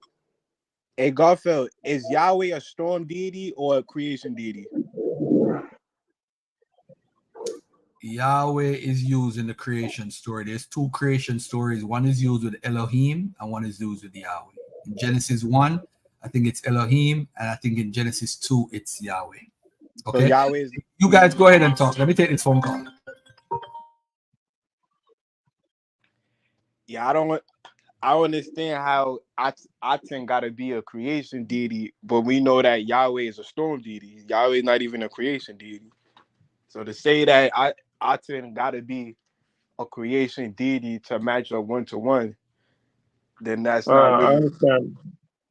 I understand your point. Then you can't So really the ask. creator, the creator deity then would be the Elohim then, right? I'm not 100% sure, but I do know Yahweh is a storm deity. So for to say that Aten got to be a creation deity when Yahweh is not even a creation deity himself, he's a storm deity, a hell deity, a storm deity. Right. So the same criteria doesn't match for what he's trying to say they got it from. But yeah, that's where I was, and that's what I was looking into, and I just wanted to get to that. Do you, hey Garfield, if I could just ask you one other question before I go, I think I've said all I wanted to say, but I wanted to ask if I have created a new Discord with the brother American Dream. We have back and forth conversations, and we've created a Discord, and I was hoping you could share that Discord in your live chat if you don't mind. I placed it in the back chat, and with your permission, if you don't mind, you can put it in the live chat for us. Yeah, it's called Sunchild and the Dream, and we just have certain conversations, and I'd just like to invite people to the Discord. Yo, hey DQ, you a funny ass dude, yo. You a funny ass dude. That's all I gotta say. Happy birthday, man. I'll play it right now. Oh shit. Yeah, hey, but salute to Sunchild. That's my man's right there. Him and American Dream starting their Discord. Definitely be a part of that. That's gonna be something amazing. Shout out TMI Trimedia Innovations. You know what I'm saying? Making it do what it do. But yeah, that's for you right there, Garfield. Have some fun, man. Thank you, Pete. No problem. Oh yeah. But yeah, that's it for me, brother Garfield. Once again, brother, happy birthday to you, and be blessed. All right, cool. All right, and peace, brother Kwame. Peace to you. Peace. And peace, DQ. Peace.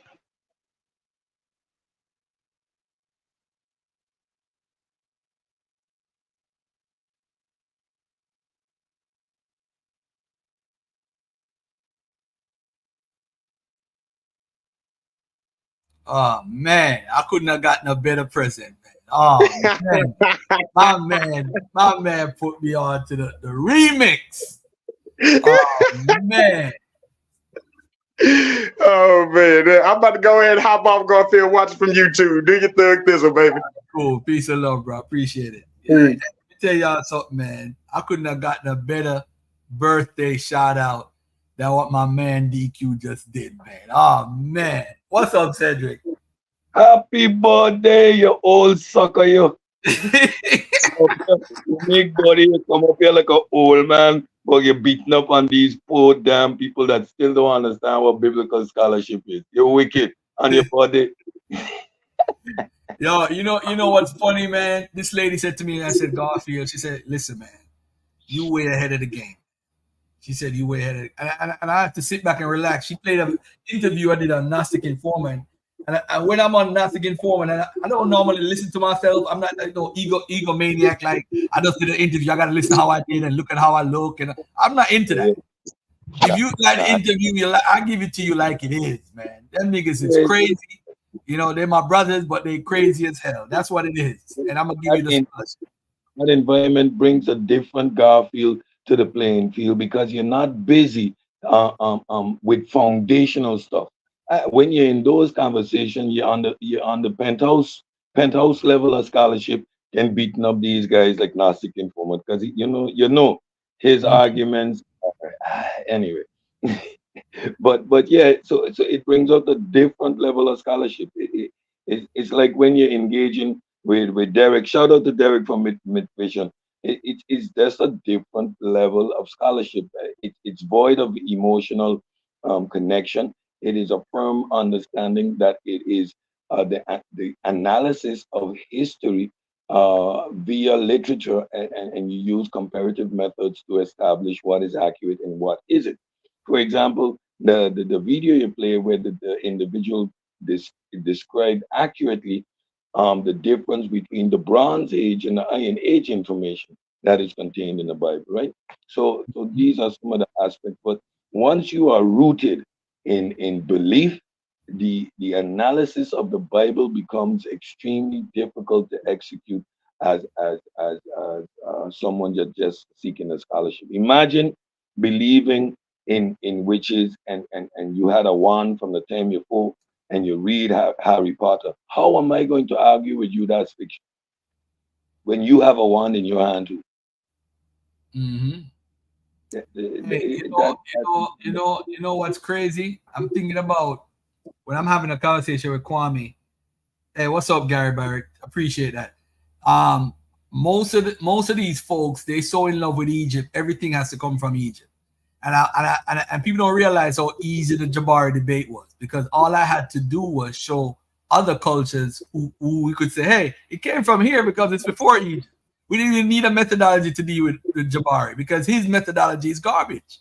So all Jabari has to do is, because he's selling a product, he has to sell Egypt to the people. So he can't say it come from somewhere else. He can't say it come from the Hittites. He can't say it come from the Sumerians or the Akkadians or Syrians or anybody else. It has to come from Egypt because that's where my tour goes to every year. It has to come from there. It has to. Yeah, but when you go to the library and you go to the section beyond the Blackology, in the index of Blackology, Black Egypt, right, is at the foundation of everything. I mean, from religion to language to crossing the Atlantic to the Abos, everything is rooted in northeastern Africa, which is quite huge, but in comparison to the rest of the continent, you can say, quote unquote, rather irrelevant to the development of all the other African nations and civilizations and people,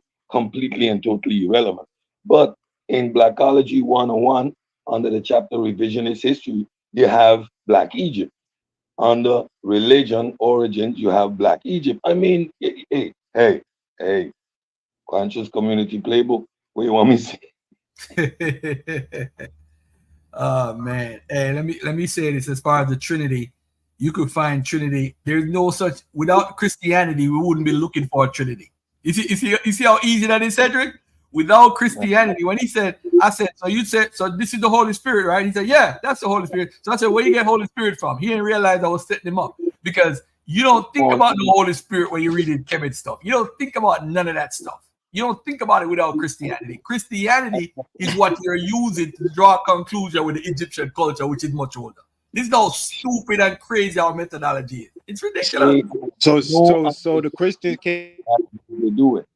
That they are rooted and examining information from a particular bias. So from the time you are looking for a Trinity, that is because the concept of the Trinity that you embrace is within Christianity. Now you're equating other concepts of three, which is universal, right? We see that over and over expressed in different cultures, the concept of three, right? Dualism, we have three. Cedric, can you show me a Trinity in Judaism? I'm not talking about the Trinity. Hold on, Cedric, don't answer that. Hey, Kwame, where's the first time you ever heard the word Trinity?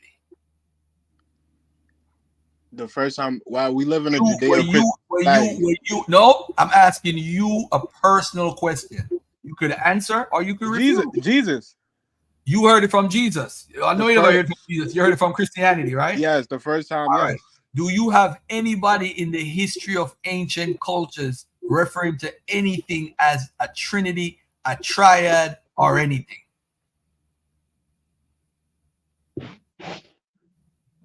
Just show me that culture.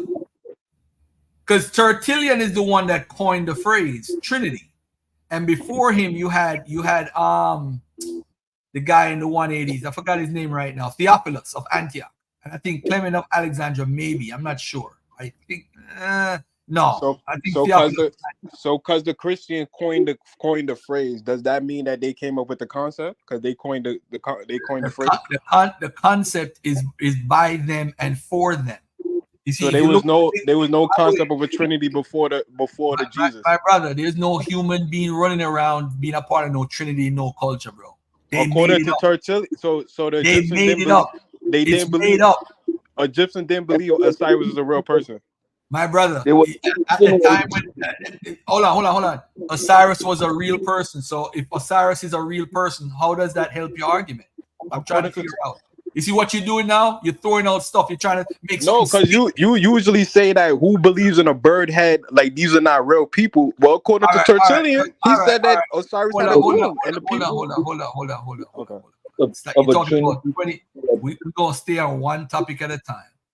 Yeah, we can stay on the Trinity. I said to you, where does the Trinity come from? You said Well, the first time you ever heard of it was through Jesus and Christianity, right? Now, I asked you the concept of Christianity that they have.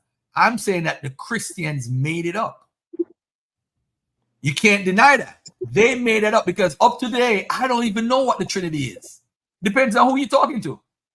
Because they probably don't understand the concept. They probably don't understand the concept. Hold on. But what I do know is they do think that Jesus was at the beginning. That's why I asked basic questions.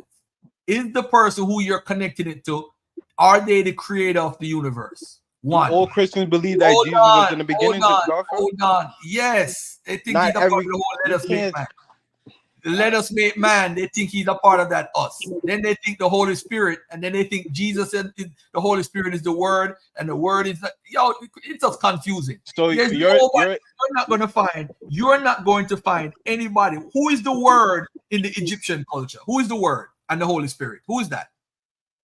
Tell me, please tell me who is that in the equivalence in Egyptian culture that I never said the Judeo-Christians got everything from Egypt. Egyptian equivalent is Medu, because the language is Meduneta, so the Egyptian equivalent must be Medu.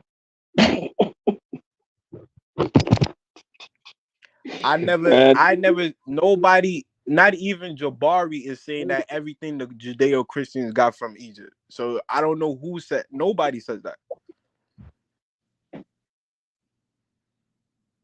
Again, what we're trying to explain is how methodology works.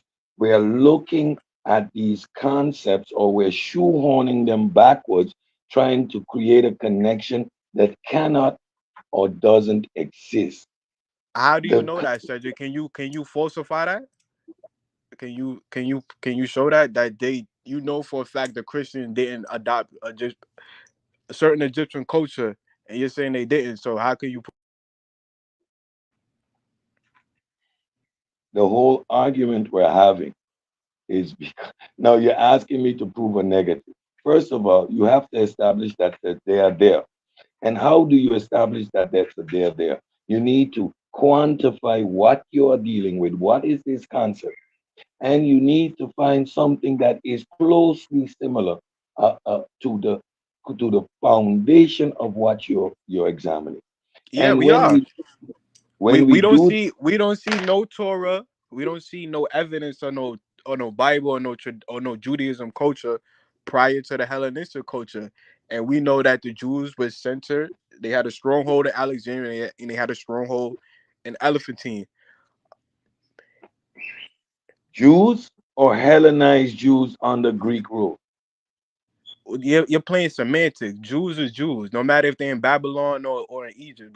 They're Jews. They made different concepts, huh? Where was their cultural influence coming from at that time? What was the influence coming from that time? The cultural influence. What was the cultural influence? I would have to say the Hellenistic Egyptian culture that was present in Alexandria at the time, at the Library of Alexandria. What does a Hellenized Egyptian culture mean?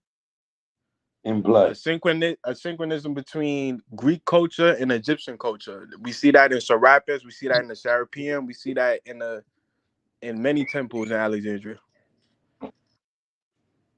You have Greeks You in have Egypt, Jews and you have Greeks adopting Egyptian culture in Hellenized, Alexandria. Hellenized Jews. That means they are under and influenced by You Greek. said Hellenized Jews. Yeah, they was influenced by Greco-Roman culture. Good. So now the concept of the Trinity is attached to ancient Egypt. How? Well, we see Egypt had different concept of the Trinity. I'm not saying that no other culture, but the time that they're writing the Torah and the Bible, they're in Egypt. We know that because they're writing in Koine Greek, and we have different references that they're writing. They writing this Bible in Alexandria. They say Again, that the outside sources say that, so we have to look at the sources. We have the letter of Retius, we have Josephus, we have early church fathers that talk about the translation of the Hebrew Bible in Alexandria. And how we know that's a fact because they're writing in Koine Greek, and we see evidence of that in Alexandria. so you're So unless using unless we could see unless we could see that the Jews is secular copying Epla argument tablets, to the establish plausible, a which huh? you cannot. There's a bunch of them. So no, we know the tenets of the Trinity, where it come from, where it started. Is there a concept of anyone referring to a Trinity, the concept of a tree, and the importance and the structure thereof outside of Christianity? We Yes, do not. we see that in Egypt, but we don't see that in Judaism. Do we see in Egypt? We see Quantify. we see multiple triad gods, different triad gods between Osiris, whether Osiris, Amun, Khnum, or any deity. We see the triad gods. Hold on. Kwame, stop. All right, You're playing games. Watch I'm this. playing. I'm Show me playing the games. concept. Show me the concept in Egypt where they are particularly talking about this triad. We ain't got to use the word Trinity and play that game now about Trinity right now. Show me them referring to this triad as special and that they are connected because of this triad of gods. Show me this connection that the people have that's special in Egypt because of these three. They're worshiping Osiris, Isis, and Heru. Show me that. In Show me Alexandria, that. And yeah, that goes for the other Egyptomaniacs in the chat too. Show me that. we could see That is that. exactly what I Garfield, we was. could see that in Alexandria. We could see that with Serapis, Isis. My brother, no. Forget about Serapis. Notice we're talking about specific three: Osiris, Asar, Aset, and Heru. Those three. That is what your master teacher Jabari teaches. So show me that in Egyptian culture, those three are worshipped or honored in some triangular religious concept. Show me Wait a that. minute. Show me We these see that in the Hellenistic period, Garfield. three individuals are one. That's these three separate entities represent the one. Show me that. No, That show can connect. me the one. Show me Neo. Got Neo in the culture. Show me Neo. Y'all make it up. First of all, every Christian don't believe that Jesus is Yahweh. Not every Christian believe that. So you can't say that they all one, because not every Christian believe that. Bro, we're talking about the Trinity concept in Christianity. That's what the conversation is about. So it's not about if there's oneness. There's people who are oneness. I agree with that. But I'm talking about the people that hold to a Trinity. So it's no triad gods in Egypt. With Bro, no Khatum, show Isis. and prove in Egypt. You talk about Heru. I don't want you to come on my channel or even in the chat with this nonsense again. There's no such concept in Egypt. It don't exist. You guys are making it up. That's why I call Ray Higgins, Jabari, and whoever teaches this nonsense pseudo. They are pseudo, Astroquasi and all of them on this particular topic. This topic. So whoever is a pseudo or whoever is a Egyptomaniac, jump on and show and prove that there was a three-god concept that they followed in ancient Egypt. Show it to me. Don't tell me that, well, Ptah and that was... Nope. Show me that the people in the writings. Show me in the writings where they look at all three and say, all these three are one. Show me that. That you could say, oh, it's syncretism. It's syncretism. Why they gotta be one? Because that's what Trinity is about. They all are one. So Christians believe There Yahweh you is go. Jesus. There you go. I gotta get rid of you. You just talking shit now. You No, ain't I'm got no not talking. answers. I'm asking a real Mongo question. Slade talking to you in the chat. Mongo Slade is bro. I'm telling you, if Jabari had did that debate, it would have been a damn slaughter. I'm looking for the source right now. I was built for this bullshit. Anyway, so let's move on to another topic because obviously you don't have a response to the Trinity. Let's move to something else. What else did they steal from the Christians stole? What else? Let's go. We could stay on the first one. Which one? Circumcision?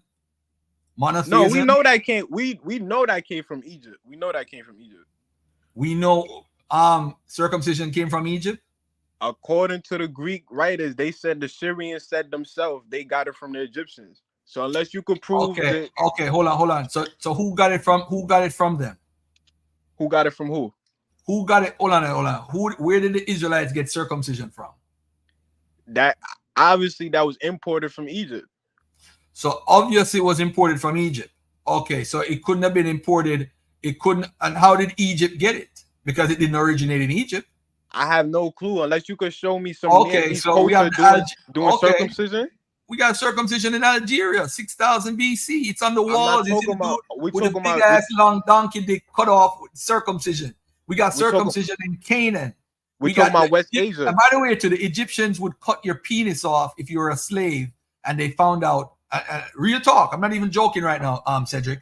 If they capture you and you are a prisoner, if you were circumcised, they would just cut off your hands. If you're not circumcised, they would cut off your penis. Real talk. The Egyptians. So circumcision was huge in the ancient Near East. It's not something like, it's like it was looked on as a good thing.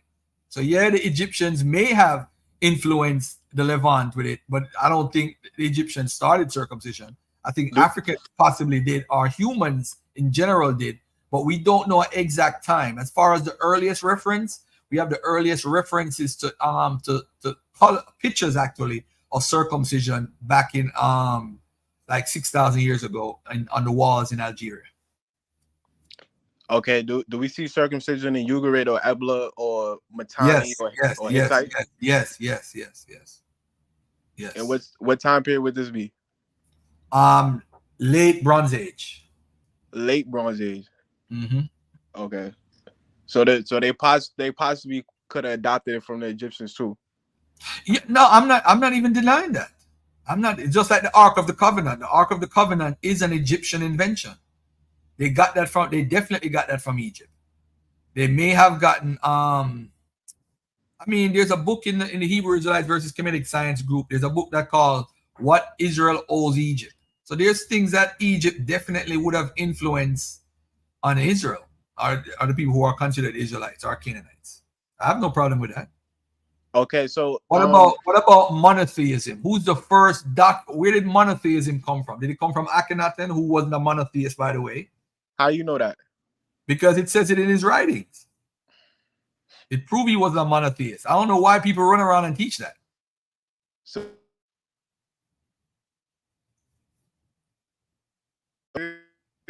I don't understand that.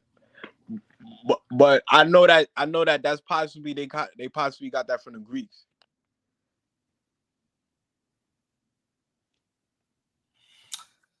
All right. So monotheism came from Egypt. But no, they possibly got that from the Greeks, because I know Plato was writing about. This is the earliest reference to monotheism. Lord of heaven and earth. The earth was not.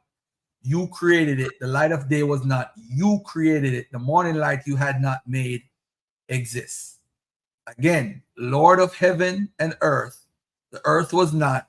You created it. The light of day was not. You created it. This is from a document from 2600 BC. This is the earliest reference to some sort of monotheism. So outside the Bible. This is earlier than any documents y'all have in ancient Egypt, in ancient Sumer, ancient whatever. That's the earliest reference. And what culture is that? I'm not going to say. I'm going to leave that one alone. I'm just reading the quote. I'm going to hide that one for now. You couldn't give like the continent at least? Yeah, why? I'm just asking. Okay. Anyway, which other topic you want? You said well, I did put a source in the back. What source? Where? In what back? The Temple of Isis and Serapis? Yeah. What about it? Are you gonna say that the Romans destroyed it because that's where they got the items from? Are you gonna repeat that nonsense that got me, Jabari, and Unk and Dr. Mayad in this major argument? So he cut us out the debate because we couldn't even agree on this. Are you gonna bring that forward now? I hope you're not bringing that forward. No, Please, I'm just showing. You said show you some type of evidence of the Egyptian worshiping some triad type of god, and I just show you a temple, the temple of Serapis, Isis, and thing. The Temple of Isis and Serapis. What are they doing in that temple?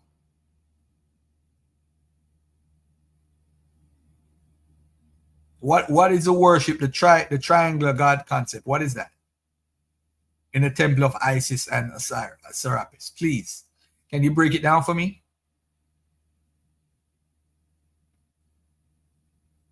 Hello?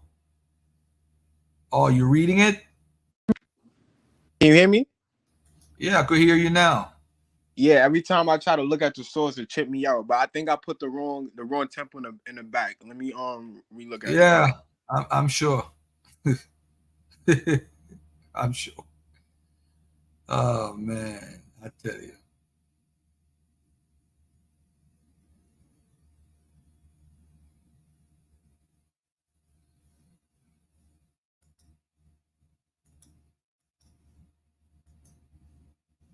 Hey Mika, Egypt is heaven. It can't be associated. Wait.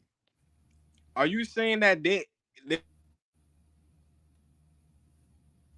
What are we talking about now? We still on the Trinity stuff? Or what are we talking about?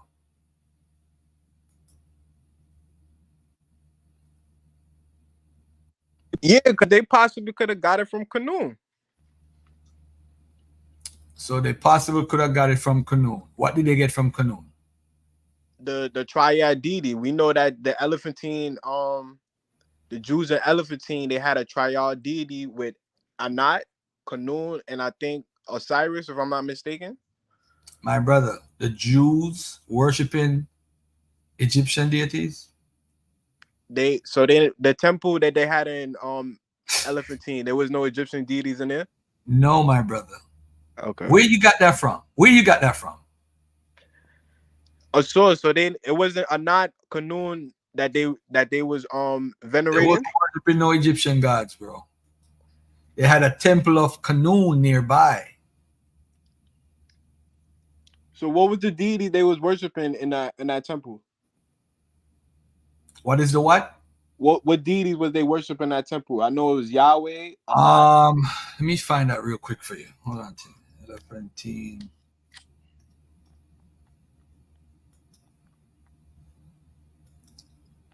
All right, let me tell you right now.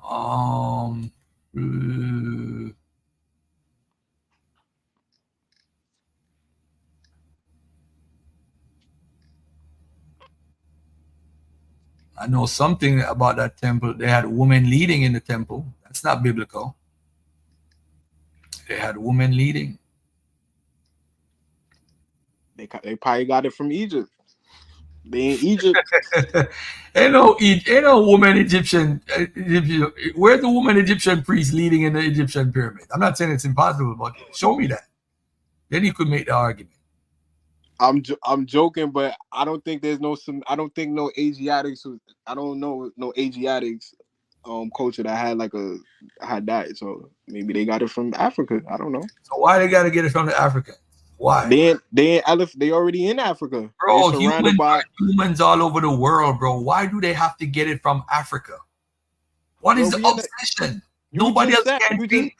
We in America, so nobody else can think outside of Africans. That shit is just ridiculous, man. They worship Yahweh. They worship Anat. They worship Asham. That's pretty much what they did. So the temple that they had is the Jews had their own temple to Yahweh, which functioned alongside that of the Egyptian god Khnum, because they had a temple to Khnum nearby. And what nearby, happened? or wasn't it next door or part of the same temple? No, it was nearby. So what happened is when the Egyptians were worshiping Khnum, they were sacrificing animals that the Egyptians found offensive. So that's why they burnt down the Jewish temple.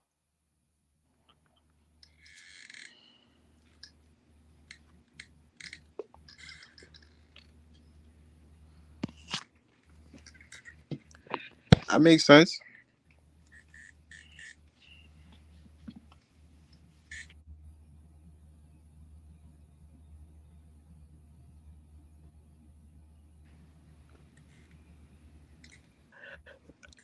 Garfield.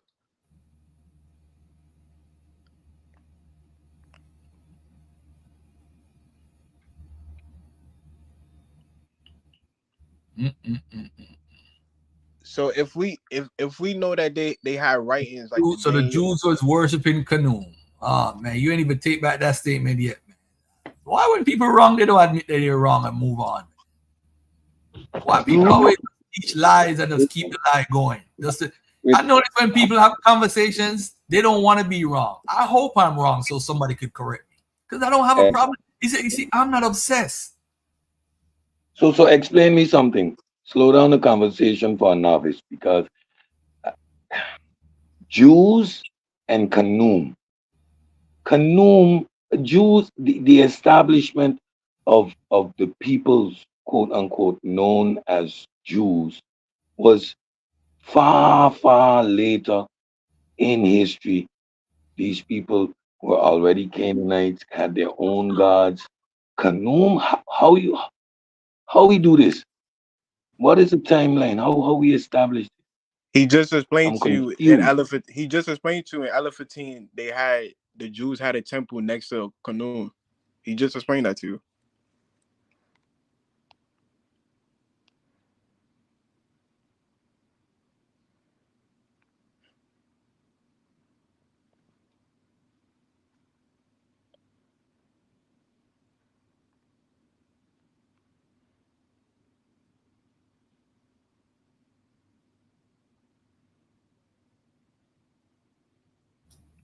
Yo, where everybody at? I'm here. Did you see what I put in the back chat? All right, I'm gonna take it up right now, my brother. I'm here. I still want to understand how Jews, particularly, because these are very specific statements. They indicate history. They indicate time. How do Jews have a connection to Khnum? He just Please, told you they was in Elephantine. They had a temple next to the Yahweh temple. What? How is that a connection? Huh? How is that a connection? Wait, so the Jews didn't have a triad god in they didn't worship a triad god at the temple in Elephantine with Anat, Yahweh, and I think another deity. Again, it's not a triad god that the Jews are worshiping. They just have several deities that they worship. What I'm trying to figure out is, you sent me something in the back chat. In ancient Egypt, there were many triads. The Osirian triad of Osiris, husband, wife, and son. The Theban triad of Amun, Mut, and Khonsu. The Memphite triad of Ptah, Setmet, and Nefertem. The Elephantine triad of Khnum, god of the source of the Nile River, Satet, and Anuket. But how is this connected to what Christianity is doing? Do Christianity come out of Judaism? Hold on. You see, this is what happened. People are saying triad anachronistically. There's no triad of people worshiping those three deities as one. Just show and prove. Bro, it's Kwame, show me evidence of these people worshiping three gods as one. Show me that. If you could pull up the wiki source, the triad source, then we could go to the sources at the bottom, and we could see where they're pulling this from.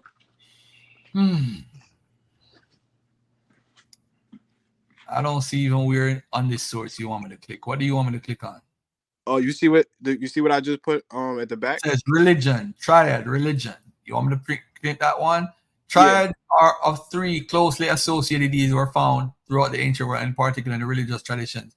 Okay, so they are closely associated deities. Okay, it doesn't mean that they are worshipped together. The classical Greek had an Olympic triad of Zeus, Athena, and Apollo, god of the sun, culture, and music, goddess of war and intellect, kings of the gods. The Delian chief triad. So that means that the Christians copied the Greeks, the Egyptians, the Romans. I never said that. I said what's plausible is they probably got it Why from your Egyptian. plausibility have to do with Egypt though? Why does it have to do with Egypt? There's nothing in Egypt that coexists or even near to what the Trinity is doing. How the you know that? The Trinity is saying that God created the world, right? Then the second thing is they are saying that what do you call it? That Jesus was there at the beginning of the world, and that the Holy Spirit was also there at the beginning of the world. There's no such concept in Egypt, bro. Is that concept Jewish? What? Do we see the logos in in before Philo?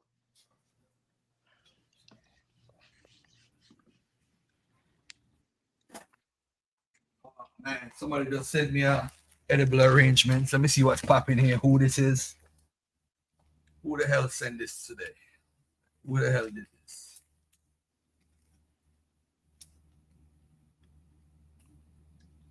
Oh man, I can't believe. Wow.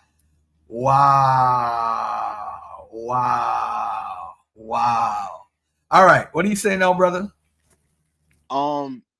Are you saying you saying it's not plausible for it to come from Egypt? Are you saying that they had this concept in Judaism?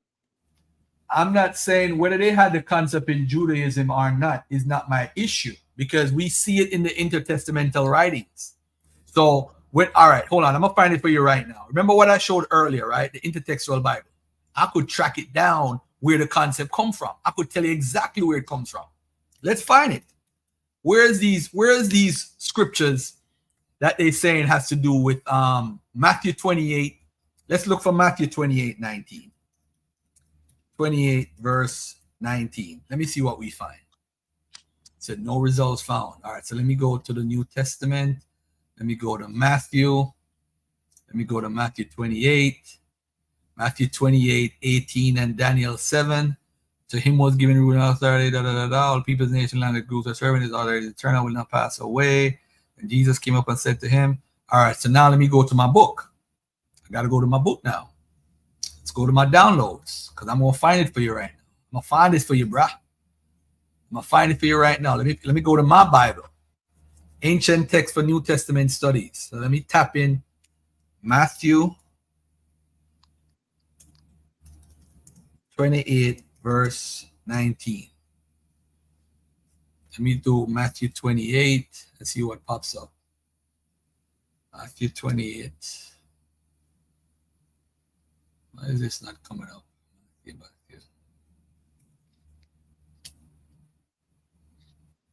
What is wrong with this right here? Hold on a second. Let me look at the book menu. Let's see what I want.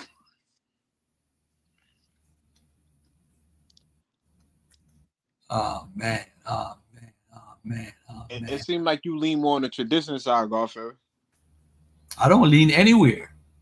I said we could find where the story and the concepts come from. All we got to do is find out the root of it, which is what I'm doing right now. Let me see. Greco-Roman authors. Let me see what we have here. Jesus parables. Oh, that's where homeboy got that from. That boy is something else. To say that if anybody associate the Trinity, the Christian Trinity with Egypt, nobody teaches the Christianity Trinity in any culture. It doesn't exist. This is why I'm asking you the concept of the Trinity. Hold on a second. Let's do it this way. Hold on. I got a simpler way to do it. Let's do it this way. Let's look up Trinity. right, and look at the Wikipedia article, Trinity, the Christian doctrine of the Trinity is the central doctrine concerning the nature of God in most Christian churches, which defines one God existing in three co-equal, co-eternal, and consubstantial divine persons: God the Father, God the Son, and God the Holy Spirit. Three distinct persons sharing one essence, substance, and nature. You don't have that in the ancient Near East. You don't have that. Show me any culture. I don't. Show me the Egyptian. Show me the Sumerian. You see, I read the Sumerian one and I said, I don't even think this is connected to the Trinity, because no, I don't think the people who are even arguing for Egypt knows what the Trinity is. I don't know what the Trinity is. I don't. I just have an idea of what it is, and the idea that I have don't match with anything in any other culture. It's not that I'm fighting for Christianity, because I couldn't care less about the Trinitarian formula. But the truth of the matter is, it's just not in Egypt. It's not only in Egypt, it's not in Sumer, it's not in the Hittite culture, it's not in Japan, it's not in India, it's not in any of these cultures. Not because they have three people looped together doesn't make it a trinity. Because one of the gods has to be the Father, and one has to be the Son, and one has to be the Holy Spirit. Three distinctive persons sharing one essence. When you talk about this guy talking about Aton and Akhenaten, they don't share no one essence like the Trinity. That's nonsense. That's once he said it, I know it was foolishness. So you can't take a concept from another tradition and put it in your tradition? What is the concept? Show me the concept. Three deities. Who are the three deities? Tell me the three deities. Which deities in Egypt? Give it to me. I just told you. You just pulled up the wiki source. I just told you all of the triad deities in Egypt, from Memphis to Elephantine and the other cities. My brother, do you understand what that is saying? Do you understand what you're reading? There were many triads. The Osirian triad of Osiris, Isis, and Horus. Now, the Osirian triad, are they saying that Horus is Osiris? Are they saying that the wife Isis, which is a female, is Osiris? They don't teach that. That's a part of the Trinity. True. So every Christian believe Yahweh is Jesus? No, my brother. Just stop this. Stop. You see, you're running. I'm not running. Stay on topic. No, Kwame. Stay on topic. We're talking about the Trinity. I'm not talking about all Christians. We're talking about the Trinity that it comes from Egypt. Not only Egypt, but ancient cultures. I'm saying that the Christians made up this foolishness. They made it up. You saw Yawasap in the chat. He said that's not even in the Bible. It's a concept that was made outside of the biblical text. I think you're giving too much credence to the Christian. Like they just made this up out of. Are you saying they just made it up out of nowhere, or they wasn't influenced by no other culture? Bruh. You see, look at what this dude says. Because it doesn't exist, it's later Christian claims. So imagine that y'all accusing them of stealing something that don't even exist. This is how ridiculous the argument is. I'm not saying the one. I'm not saying it's one for one. It's a one for one connection. You could take something and put it in and put it in your culture where it's different from the culture you took it from. We see that in music. We see that in art. We see that in all factions of life. People take something from other people's culture, they put it in their culture, and it look different. It looks slightly different from the original culture that they got it from.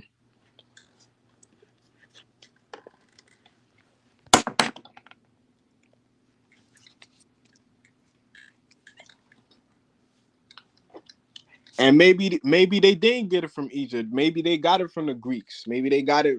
No, I don't think Christianity. You see, now you got to look into Tertullian, because Tertullian coined the phrase the Trinity. He coined that phrase. And then you got to look into Theophilus of Antioch, because he also had a Trinity. That's what you got to look at and say, did they get it from Egypt? That's what you have to do. You can't just put it on the whole, everybody got it from Egypt. You don't know what is Tertullian's background. What is his background? Isn't he from North Africa? You go to his background and say, okay, he's from Morocco, or is he from Tunisia? He's from a Jewish community. His father is a Roman, whatever. So he has Roman influence because his father was a Roman centurion. who made it with, I think, with a native woman from that area. So you got to look at his background and say, okay, maybe he got it some from the Romans, and his mother got it from her culture that she's from. So if she's from North Africa, that means she's either from Libya or Morocco. You had Jewish communities there, not Egypt. So Jewish communities that were there, where did they get it from? So would he have gotten it from his mother's side, or did he grow up learning it under his father? Then you got to look at the school of thought that he grew up in. You can't just make a decision that all the Christians got it from them. You got to look into the roots of it. They had Jewish receivers around that time. Jewish what? Did they have Jewish receivers around that time? You had Jewish communities, but I don't. They had synagogues. They had synagogues earlier than that, and they had a temple, Jerusalem temple. No, I'm talking about Morocco, Tunisia, Alexandria, those places. No, not at that time. Later on, Morocco, maybe Morocco. So you would agree they possibly got it from the Greeks? I would say the earliest thing I would look at is a Roman influence, right? And then I have all the Roman influences. Let me tell you what I see. The instances of the Trinity in the Roman history. The Romans did not believe in the Trinity in only one point in their history, but at several successive points of the Roman history as follows. They had triads. The archaic triad, which consisted of Jupiter, the king of gods, Mars, the god of military prowess, and the warrior, and Quirinius, the enigmatic god of the Roman populace. So you see, that's not a trinity, but it's a triad. It's not a trinity. It was a group of three deities, but look at what the article is saying. It's saying that the Romans had a trinity, Roman trinity, but it's not a trinity per se, like the Bible. It's just a triad. That's not a trinity. So you think that's more plausible, that the Roman triad than the Egyptian triad? I don't know. Because let's look at it this way. They say an early Trinity formula appears towards the end of the first century, where Clement of Rome rhetorically asking in his epistle as to why corruption exists among some in the Christian community. Do we not have one God and one Christ and one gracious Spirit that has been poured out upon us, and one calling in Christ? So they're saying that's the formula. The Didache talks about baptized in the name of the Father, of the Son, and of the Holy Spirit. So where are these Christians in the Didache? Where are they getting it from? Where's Ignatius getting it from? He said Christ and to the Father and to the Spirit. They're talking about some sort of Trinity. So we gotta look at it from a holistic perspective instead of trying to say it come from Egypt. I don't see an Egyptian connection, because all of these cultures had a triad per se, but not a trinity in the way how Christianity says it. Why do they have to get it from anybody? They made the shit up. I mean, you just brought up the Romans, so I was trying to see what would make the Roman triad more plausible than the Egyptian. No, the Roman triad is similar to what the Egyptians had. It's just them talking about three deities or three of these unknown entities together. That's not a trinity. Trinity is more of you have one essence between the three. One helped create the world, one is there at the world, and one is the Holy Spirit. You're not going to find that within the culture. It's definitive. So I don't see an Egyptian connection, because just like I don't see a Roman connection per se, I don't see it. I do not see it. So when they say baptized in the Father, hold on. When they say baptized in the name of the Father, the Son, and the Holy Spirit, is that considered a Trinity? Because that's what they're claiming. And probably in the Christology, that's probably how they looked at it. Probably in the Christology. My thing is, if they had this concept so concrete, what was the schisms about that they had for like 1,000 years, like the different ecumenical councils and the different schisms that started the different Christology. You know, like the Miaphysite, the Diaphysites, the Monophysites, the different Christologies.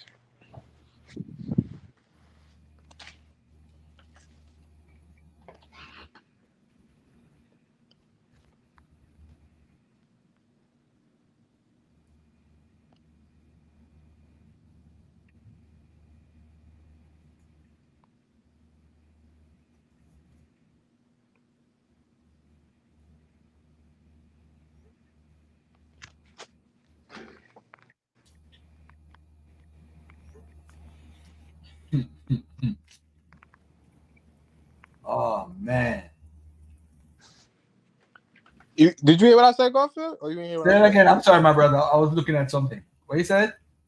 I says if they had the Trinity from the first century, what was the schisms about? Like the different Christological differences, like the Miaphysite, the Diaphysite, the Monophysite. A bunch of stuff they arguing about, bro. You know I don't believe in none of that. I'm not here to defend no Trinity. I'm just saying I don't think it comes from Egypt. I don't see it. I don't think it comes from Sumer.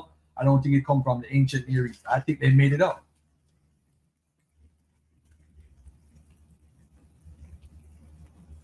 And that's why they have Christology arguments, right? But people want to argue about if it's oneness, if it's one God, or it's three gods in one. Do we worship the Son? I and my Father are one. Yeah, that's that Christology stuff. That ain't got nothing to do with Egypt, bro. Yeah, but you made it seem like the Trinity was like a concrete theology, like they wasn't fighting over the nature of Jesus. What you're doing? You're bringing up a whole nother conversation. Yo, you do this all the time, bro. It's still a part of the conversation. Are you talking about one thing? And by the way, too, it doesn't have to come from Egypt, bro. Why does it have to come from Egypt? I never said it totally came from Egypt, but you said the Roman one. You have not pointed out anything that comes from Egypt. How? I just told you that you said show me a triad deities in Egypt, and I just showed you. Doesn't mean it comes from Egypt. Everybody has triad deities. Doesn't mean it comes from Egypt, man. Nah, it don't. But when we look at the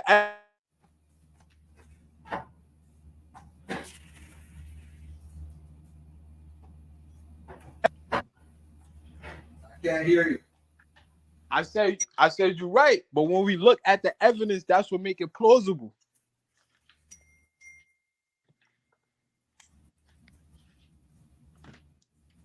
We know that we know there's no baptism in. All right, where did the Christians get baptism from? Is that an Asiatic or Levant type of thing, or Mesopotamian, or even a Hittite?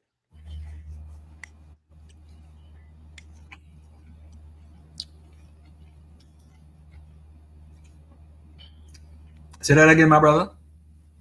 I said you're right, but a lot of cultures in that area had triad deities, but what make Egypt more plausible is the other things in the tradition. Where did they get baptism from?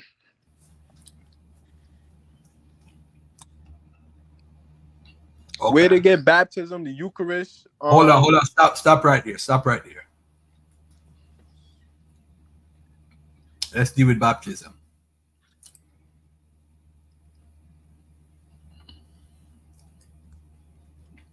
Is that a Near East tradition? Is that an Asiatic tradition? Does that come from the Levant, Ugaritic? I'm gonna ask you, where does baptism come from?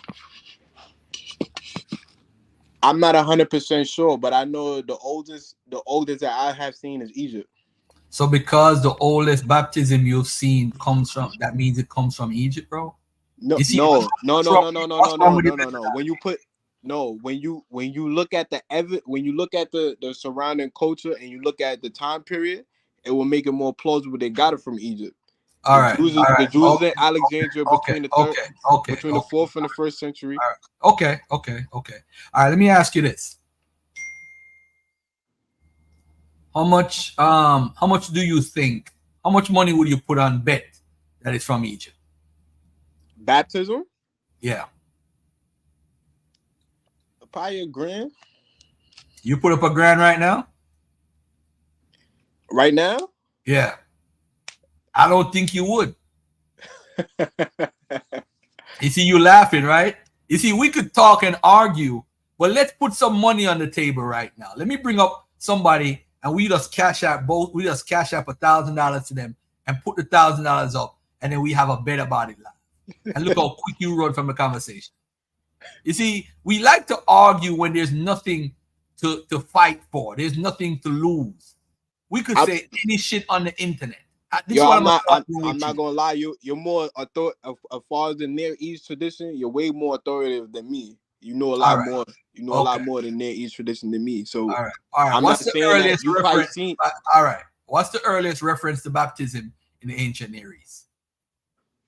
I have no clue. I don't really see it in other cultures. I So don't really see. why would you jump out the window and say, I don't understand how you trying to say everything come from Egypt I when never said. I could tell you 99% of the stuff in Egypt don't even come from Egypt. That's the crazy part about it. All right. So where do you think they got the Judeo-Christian got baptism from? First of all, Judean baptism is totally baptism was in Judaism from the beginning. It's from the before we get into that, where you said it come from Egypt, right? When did you say it come from Egypt? Where? What time period? That the Christians or the Jews got it from Egypt? Yeah. When did they get it from Egypt? When they came out of Egypt? Like you said, when they come out of the Exodus? Like when did they get it? Because you don't believe in no Exodus, so we can't say they got it from the Exodus. Nah, I actually believe in the Exodus. I'm not gonna lie. I actually believe in the Exodus. But it could be any time period. The Egyptians was, we know that All right. So the Egyptians had baptism to the point where they dunk you in the water. And when they dump you in the water. I'm not saying it's a one-to-one correlation. All right. So where did the Christians get it? Show me. Give me a transition. Give me a theory. I'm gonna work with your theory right now. I'm gonna work with you. We know that they practice a form of baptism in Egypt. I'm not sure if they practice a form of baptism in Judaism. I don't see that in the tradition. I don't see no Jews baptizing each other, no rabbis baptizing anybody. Okay. Maybe you can inform me that the Jews was doing baptism. I'm not even arguing with you, because I mean, when you think about baptism, where did you see baptism in Egypt? Like what you see in Christianity? I'm curious. That's the first thing. Like I just said, I don't think you're gonna see a one-to-one correlation. But again, what type of baptism are you talking about? Are you talking about purification? Dunk in the water, dump in the water. Purification. All right. So when did the Egyptians do purification? I know that's a tradition. I'm not sure how far back it go. I don't know. All right. Now, all right. I'm not gonna really argue with you. I'm just gonna give you the information. All right, and then we work from there. All right, watch this.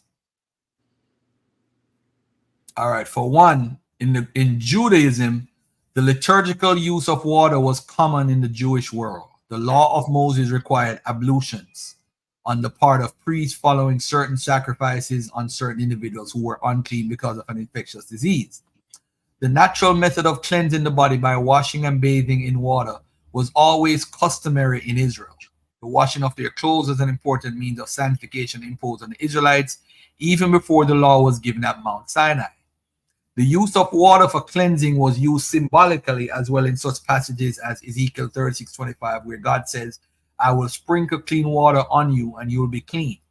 I will cleanse you from all your impurities. We do not believe that the practice of baptism for the remission of sins as taught in the New Testament was based in any way on the Old Testament. However, the Old Testament washings with or in water that were for the purpose of physical cleansing can be seen as a type of or shadow of New Testament baptism, which is for the purpose of spiritual cleansing. 1 Peter 3:21.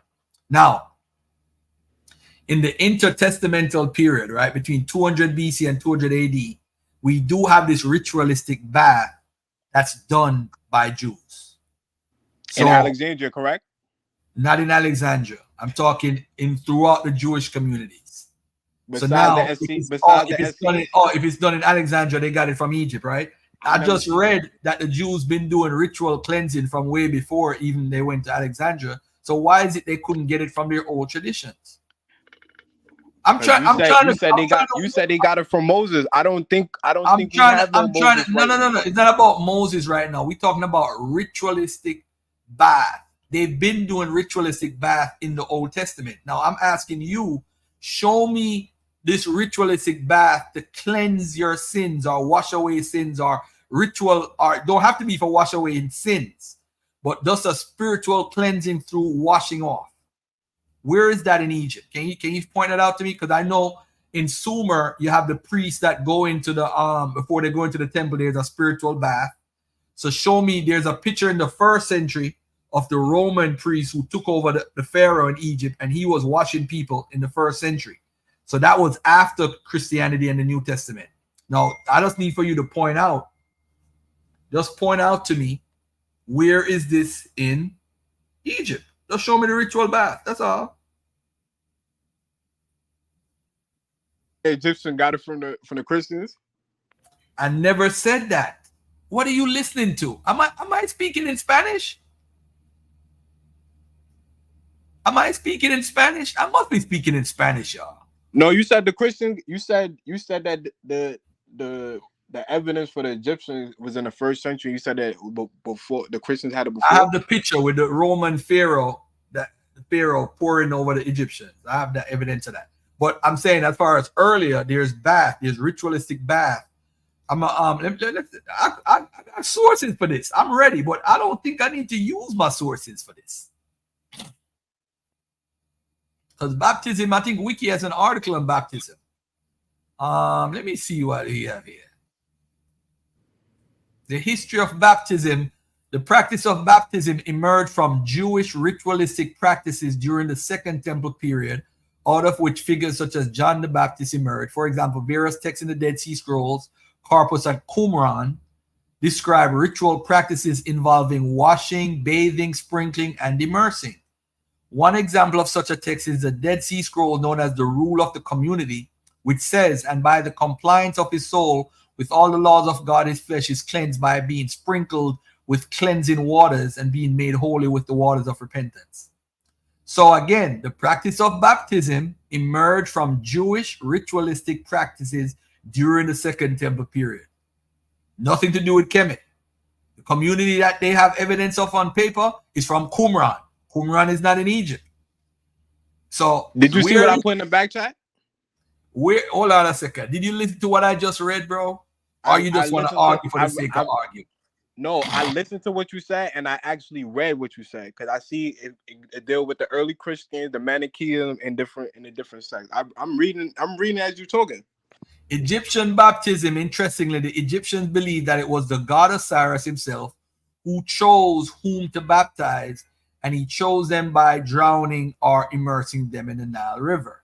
So drowning them or immersing them in the Nile River, so the Christians got it from that?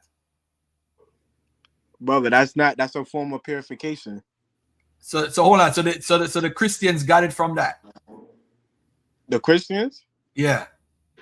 I'm not 100% sure. All right, let me go back to the Hammurabi Code, which is older than Hammurabi, Babylonian Code of Hammurabi, which used to dip people in the water, and the water would be used as a judge. If you come out, you'd be not guilty. If you drown, you're guilty. So they're dipping people in the water. So this has been going on for a while. Yo, so what's the time period? This is like 1800 BC. Okay. So that's about 1700 years before the Christians. And about... Yeah, but that don't mean the Christians got it from them either. Bro, they already had some sort of ritual thing that they did with water, bro, within their own culture. Why everything that... Listen, I'm not saying... You're trying to make everything come from... Like these people never lived in the world. They are real people that lived in the world, bro. I just said I think they got the monotheism theology from Plato. I never said everything comes from Egypt. It's certain things I know. I don't know if they got monotheism from Plato. I don't know that. We don't know that for a fact. I'm not giving anybody credit until you show me a transmission of how it got there.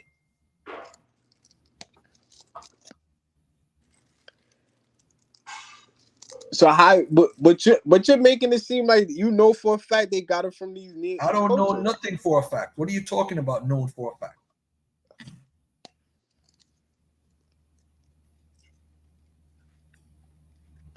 So between baptism and Trinity, we can say we don't know 100% where they got the Trinity, they didn't get no Trinity from. I don't see no evidence to support that they got. The Trinity was made up by man. That's what I think. The men in the 2nd century made that up. That's what I think. Or whoever is in the 1st century practicing, you got to be baptized in 3 different ways through the Father, Son, and the Holy Spirit. That's what influenced them to make the Trinity. That concept. That's why they're arguing. Where did they get that? Where did they get that concept from? That triad concept. The Father, Son, and the Holy Spirit. That you said it. You said they got that. They was influenced by something. Because in 1 John 3:5-7, it talks about the Father, Son, and the Holy Spirit. In Matthew 28:19, it talks about baptizing in the Father, Son, and the Holy Spirit. In the Didache, it talks about baptizing in the Father, Son, and the Holy Spirit. Clement of Rome in the 1st century mentioned it. Then you have Ignatius mentioning it. You got Irenaeus mentioning it. You got Tertullian mentioning it. You got Theophilus of Antioch mentioning it. And it's developing. It grew into what it was. The influence was the biblical text and theology. That's what it was. They made it up. It does evolve. It has nothing to do with Egypt, bro. Absolutely nothing to do with Egypt. Does the Holy Spirit have anything to do with the logos? The Holy Spirit and logos, that's a whole nother conversation. If somebody want to write about the Holy Spirit, that's their own perspective. You can't say where they got it from. It's spookism. So wherever they got the spookism from, or where they write it from, or where it come from, it don't make a difference. But let me get back to this baptism, by the way, because we're going back. I don't know why we're going back into that. You're saying baptism comes from ancient Egypt. I'm trying to see if Osiris used to dip people in the water and they used to immerse based off of Osiris, who is not real and can't communicate. I don't know how would he be able to do that. How you know Osiris isn't real? I don't know. Do you have a record of Osiris being real? I know people have record of the people believing that Osiris is real. People at times believe that, but do you have evidence that he was real? No. Do you have evidence that Jesus was real? I have tons of evidence. What evidence? Tons of evidence, and we can't switch. You have no evidence. This is what you do now. This is what you're doing it again. We're talking about. No, because you said we're talking about hold on. We're talking about baptism now. Now I got to prove Jesus exists. A tons of evidence. No, because you said that you made a definite argument. You said that Osiris is not real, and I said, well, Jesus is not real either. How does that come into the conversation, though? Because you're trying to say like, oh, the people believe. Do you think Osiris is a real guy? Yes or no? According to Tertullian, according to Tertullian. No, not Tertullian. Tertullian, the church father. What? What's the Greek? Not Herodotus. You're not for getting beat up, boy. I tell you. What's the you know what I'm the Greek historian that went was it Strabo? Is it Strabo? Yo, if you draw your guilty man, laugh aloud, you made that up, G. Mongo, I swear to you, I didn't make it up. Let me read it for you, bro. All right, let me read it for you. Baptism, all right? For John Klein's, John baptism was a sign of eschatological judgment. In particular, it was a sign of Yahweh's covenant. All right. Let me read this for you right here. In support of this interpretation, Klein appeals to both ancient Near East and biblical analogies. From the ancient Near East, he draws a parallel of the water ordeal as attested in the Sumerian law code of Ur-Nammu. That's 2100 BC, as well as in the more famous Old Babylonian code of Hammurabi. In the water ordeal, an accused person is cast into the river so that he might be either both convicted and punished by drowning or be acquitted by surviving. Citing the ancient text, Klein observed that the rule is if the river shows that man to be innocent and he comes forth safe, he shall dispossess his false accuser and the latter shall be put to death. But if the river overpowers him, his accuser shall take possession of his estate. Yo, Mongo, if you survive, bro, you're not guilty, bro. He said, look at Mongo's later on. Yo, he said, Garfield, you won't trip me. I don't do heroship. Yo, you made my day, bro. Oh, you made my day. Hold on, let me put it on the screen because I don't want him to say I'm lying. He's right. I need to put the source on the screen right here. So for me now to say that it comes from Kemet or even from this culture. I'm not saying that either. I'm just saying we need to look at everything. So if he drowns, he's guilty. So coming up alive is like an immersion, like out of baptism. Oh, now you're free of all your sins. So I could say, oh, it could come from this culture. I could make that claim. You could. I could Nobody, and nobody going. I'm not making that claim. I'm just showing because I told y'all believe whoever did something first, that means it comes from them. So every time you say Egyptians have baptism, I'm going to show you a culture before them. And by the way, to the Hittites, let me go to this. Let me go to this part. I got more information. I got more information about baptism. Baptism of repentance is known in many religious traditions of antiquity.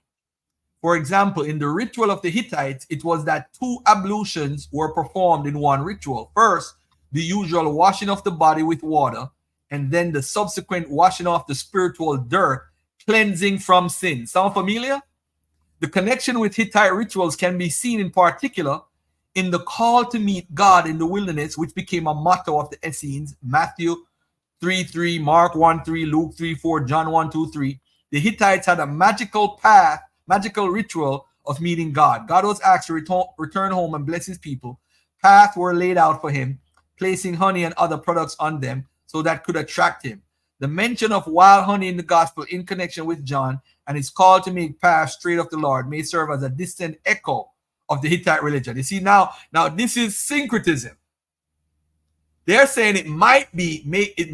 They're not saying it's definitely. The mention of the wild honey in the gospel in connection with John and his call to make paths straight of the Lord may serve as a distant echo of the Hittite religion, not Egypt. Now look at this now. Zoroastrianism, water and fire are the two plausible, though. So in Christianity, a kind of dual baptism takes place: birth from water and spirit in water, ablution and immersion in fire, as an image of receiving the gifts of the Spirit. Okay, so they have this in what you call it too, in Zoroastrianism. All right.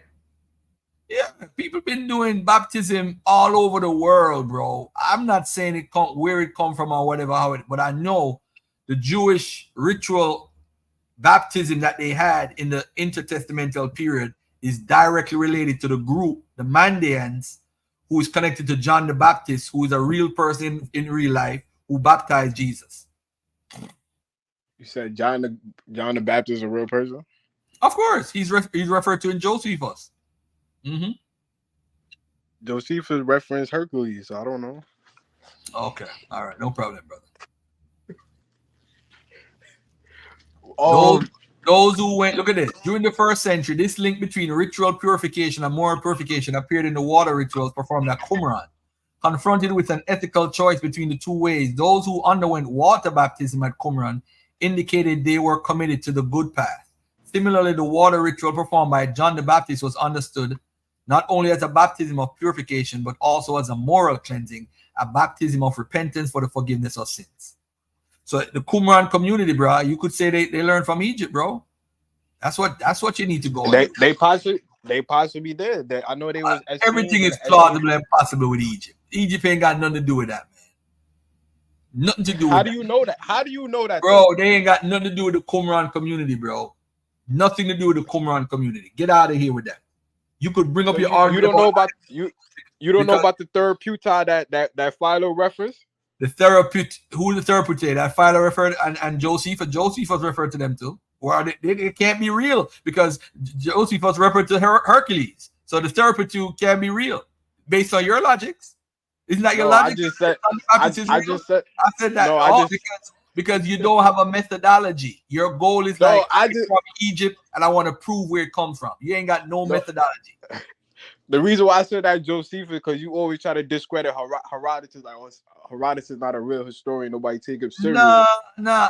I just think that the nigga lying. I just think he be lying. So you don't think Josephus was lying either? Lying about what though? You got to bring up the case that he's bringing up. I mean, you remember there's a whole scholarship by the Greek authors that talk about him lying. They call him the father of lies. Yeah. I'm talking his contemporaries. So do you think Hercules was real? Hercules being real. At that time, they thought he was real. We have Just like scholarship now to make a conclusion that he's not, but at that time they thought he was real. There's nothing wrong with that. They thought a couple of people was real. Tertullian thought Hercules was real too. I mean, not Tertullian, Tacitus. So it's more evidence for Hercules than Jesus. There's more evidence for Hercules than Jesus. If you want to believe that, go ahead, brother. Go ahead and believe that. No, if you want to believe that, that's on you. I'm not even going to argue with you about that. Was the passages about Hercules, was those Bro, Roman? we going way off right now. We're talking about Egyptomania. We ain't got time for that. We talk about baptism. Hold on. Yeah, we talk not about gonna get into the historical Jesus. Talk about Trinity. What else you want to talk about? Baptism, Trinity. You got thrown out the window. What else you want to talk about? Eucharism. Eucharist, right? Yeah. All right.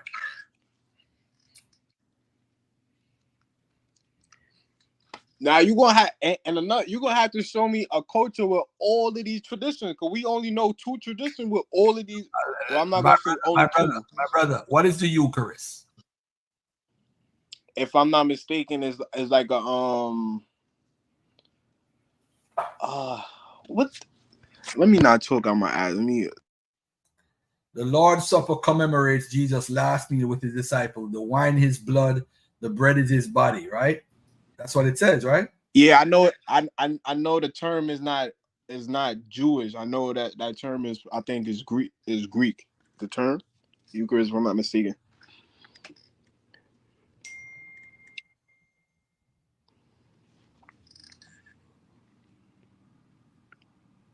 Hold on a second. Let me get the Let me pull this up.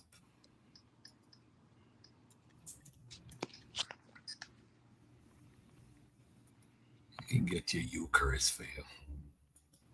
Pagan ideas. Eucharist. Here we go.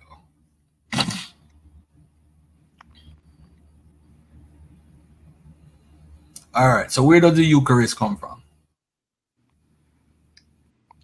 I'm not sure. Oh, I heard even this crazy guy talk about it. And said that the Christians took it from wherever. Okay.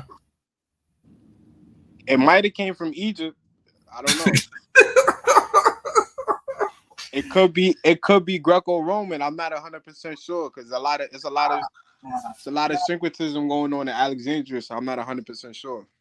Where did Jabari say it come from? Where did Jabari? Did he say coming from Kemet? I'm not sure. Go ahead. Tell me where it come from. All y'all Egyptomaniacs gotta say it come from Egypt. I'm not 100% sure, but I know a Ptolemy was called the Eucharist. So it's probably Greek. It could have been Egyptian, because I know the Ptolemies was heavily into Egyptian theology. So I'm not 100% sure.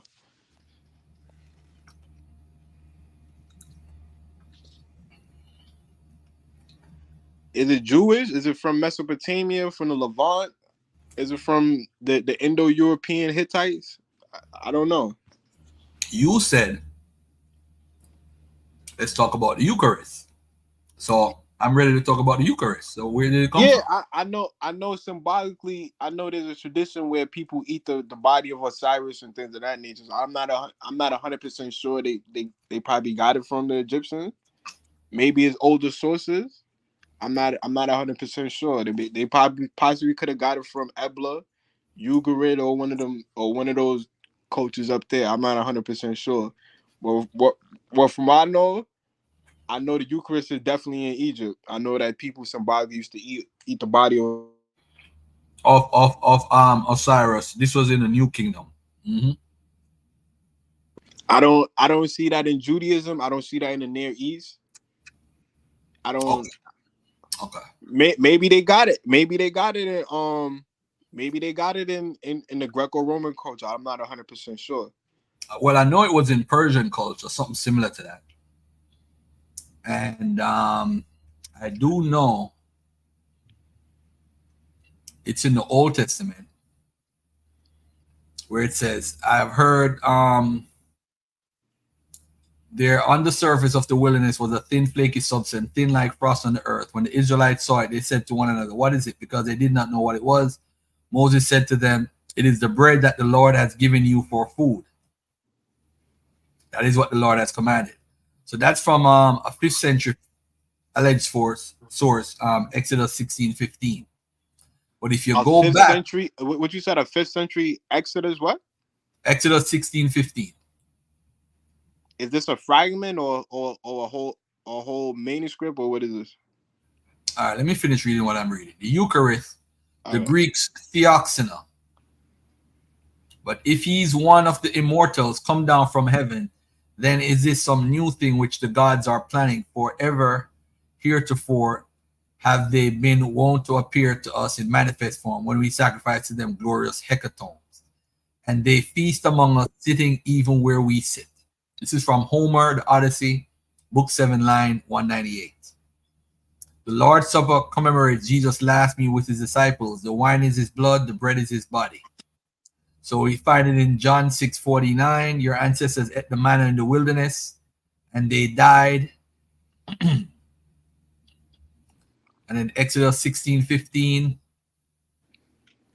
Hold on a second here. What am I missing? I'm missing something here. Hold on one second. And this is in this is in Homer. Yeah, there was something in Homer. Still working means I'm months away from getting back. Meanwhile, I thought you liked to include the idea of eating the flesh of sacrificed human type. Here's a bit from Lucipian's Clitophon, a Greek novel written in the 2nd century. So you have people eating people as a sacrifice and their body within the Greek culture. Okay, so this is a Greco-Roman culture tradition. And there wasn't a reference to Plutarch talking about the Egyptians symbolically eating Osiris' body after he resurrected. I don't know about that, bro. You're gonna have to help me out with that one. I know in Persia they did that. Mithraism, they did that.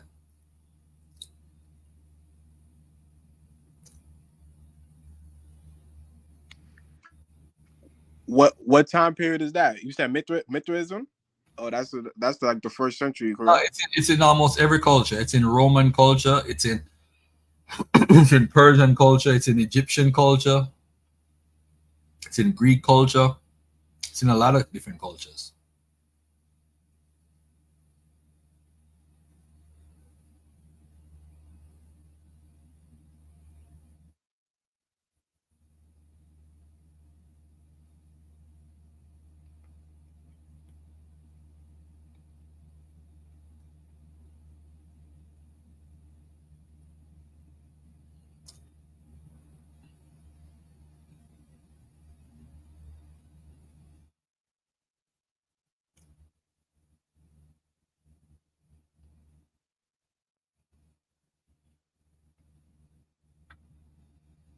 Worshippers celebrate in recurring sacred rites celebrated every 2 years, in which they tear a live bull with their teeth, represent the cruel banquet at which the god was eaten.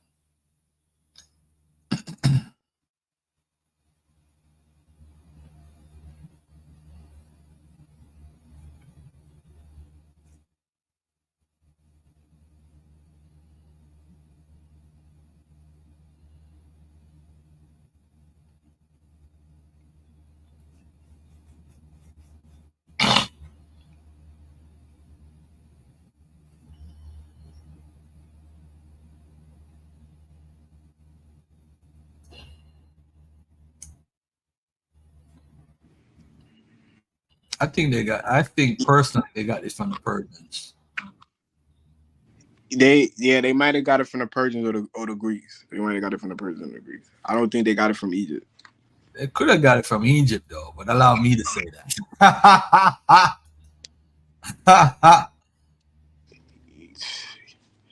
I mean, you've been putting me on to a lot of stuff I didn't know.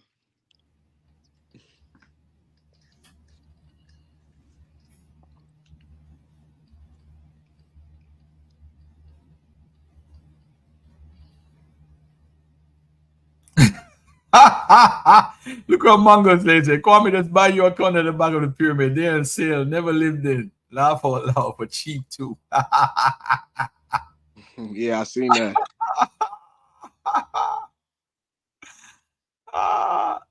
Hey, Rastafari, why don't you come on the panel, man? Why don't you come on the panel, bro? What else you talk about? Eucharist. What else you want to talk about, bro? Well, the other thing I wanted to talk about, you said you wasn't familiar with the topic, so I'll wait till you maybe you a little bit updated with that. I'm surprised you don't know about that, because I know you usually tune into Myth Vision and G-Gnostic Informant. That's kind of like the hot thing right now. the Kip Davis versus Ahmed Hillel debate.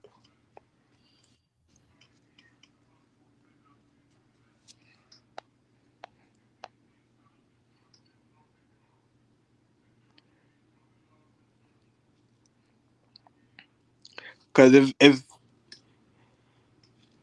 we just see, he kind of has the same kind of Russell Gmerkin kind of theory, but it's a little different. What's his name?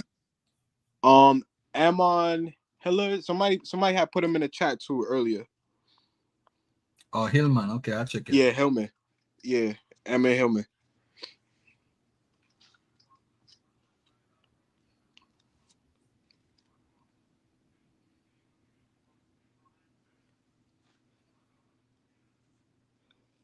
Because if this tradition in the books existed before the 3rd century,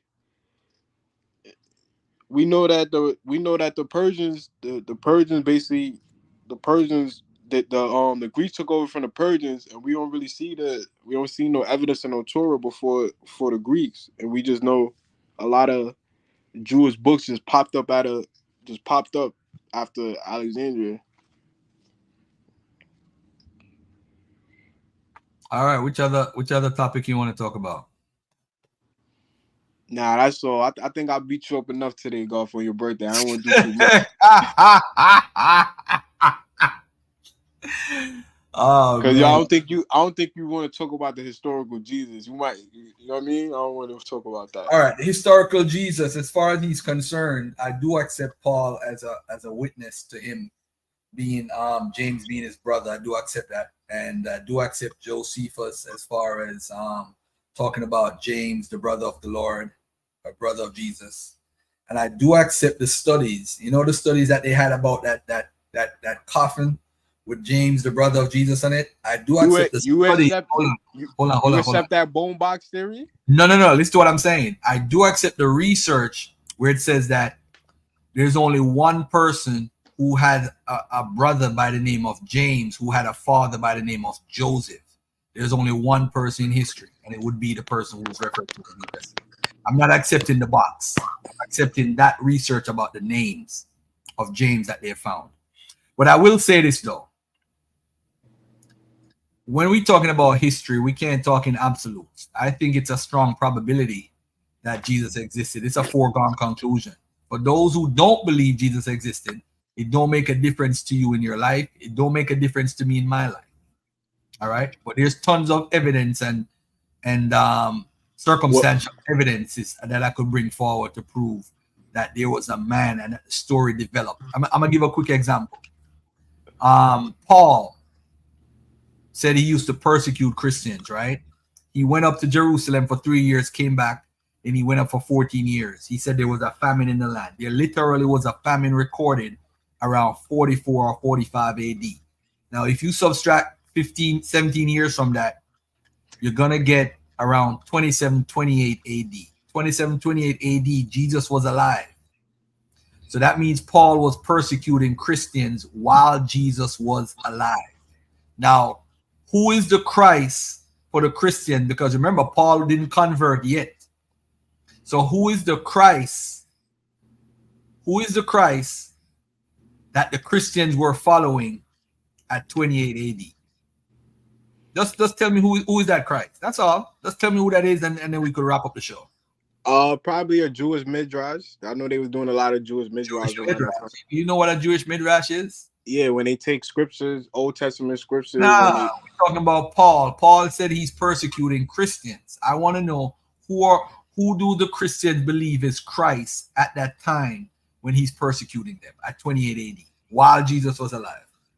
I don't know, because we don't have no evidence of Christians around that time period. We have Paul's sources. Paul is saying that here. All right, let's look at it this way then.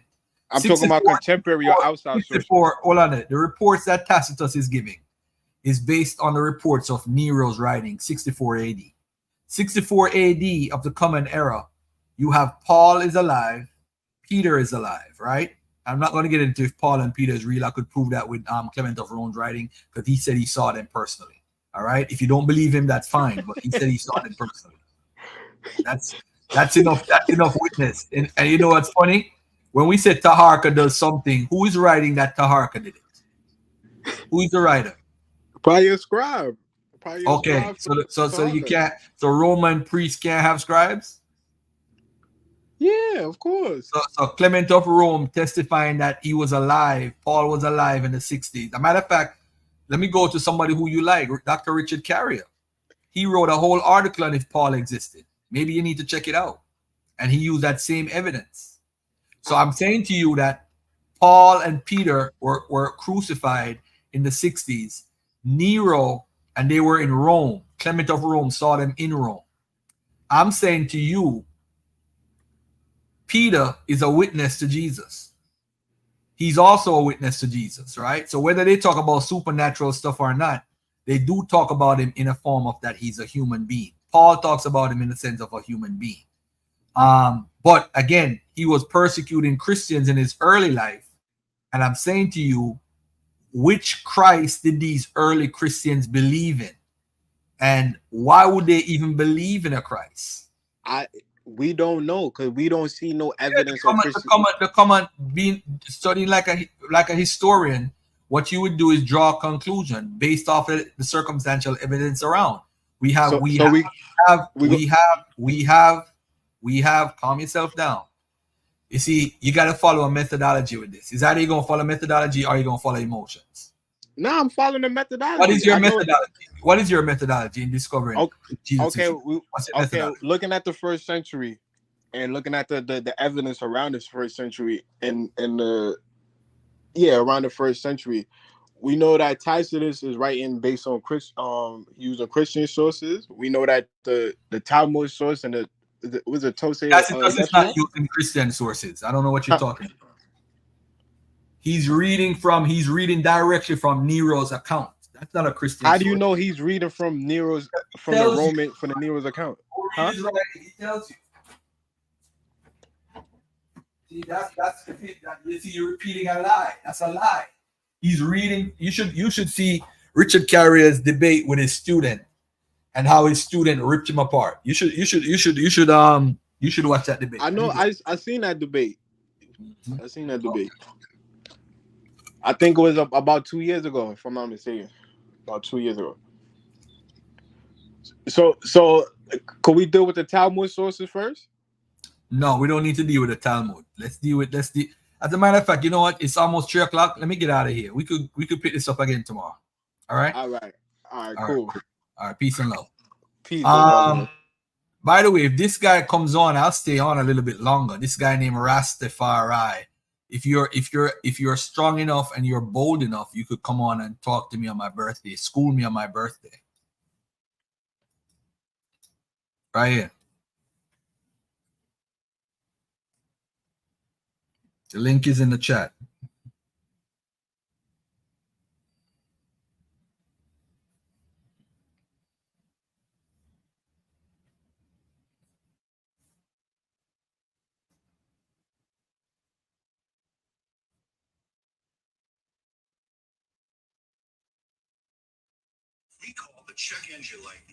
Come on, my brother.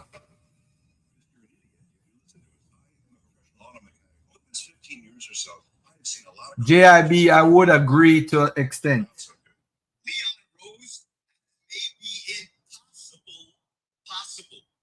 You can't get OG Ananobi. Leon, they're suing the.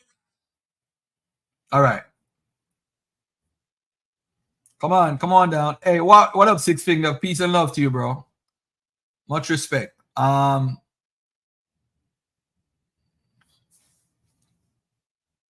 course, my Cash App on the screen. If anybody wants to send a love donation to the brother Garfield. Also, where's that brother at? Rastafari. Why don't you jump on? The link is in the chat. Jump on and let's deal with it, man. Come on. Let's deal with it, brother. Come on, let's deal with it.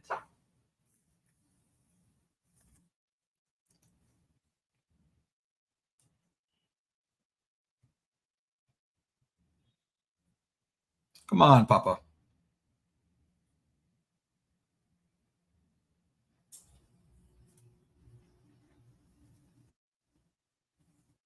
Sunchild, I ain't got nothing to talk to you. I'm with my white girlfriend, not free to talk right now, bro. He's funny. Ah, man. Sunchild, what do you want, my brother? What's up, brother Garfield? Just wanted to say happy birthday again, man. All right, cool. Hey, All brother right. Law, peace and love to you, bro. Much love, much respect, man. Much love, much respect. Yeah, it was a popular name, but who would have the name Jesus ben Yosef, have a father named Joseph and a brother named James? They went through every record in first century writings and they only found one person with that name.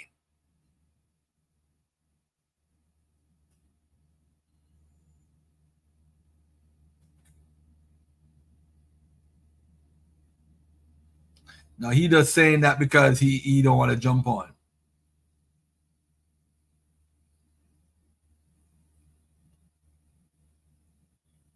I don't believe the bone box. I believe the research that was attached to it that talked about James having a father named Joseph and a brother named, having a brother named James and a father named Joseph only corroborates the biblical Jesus. All right, cool. I'm out of here, man. Peace and love. More life from then till now. Yeah, man. Hit up the Cash App family. Ask Brother Garfield. And peace and love to y'all. I'm out. Peace.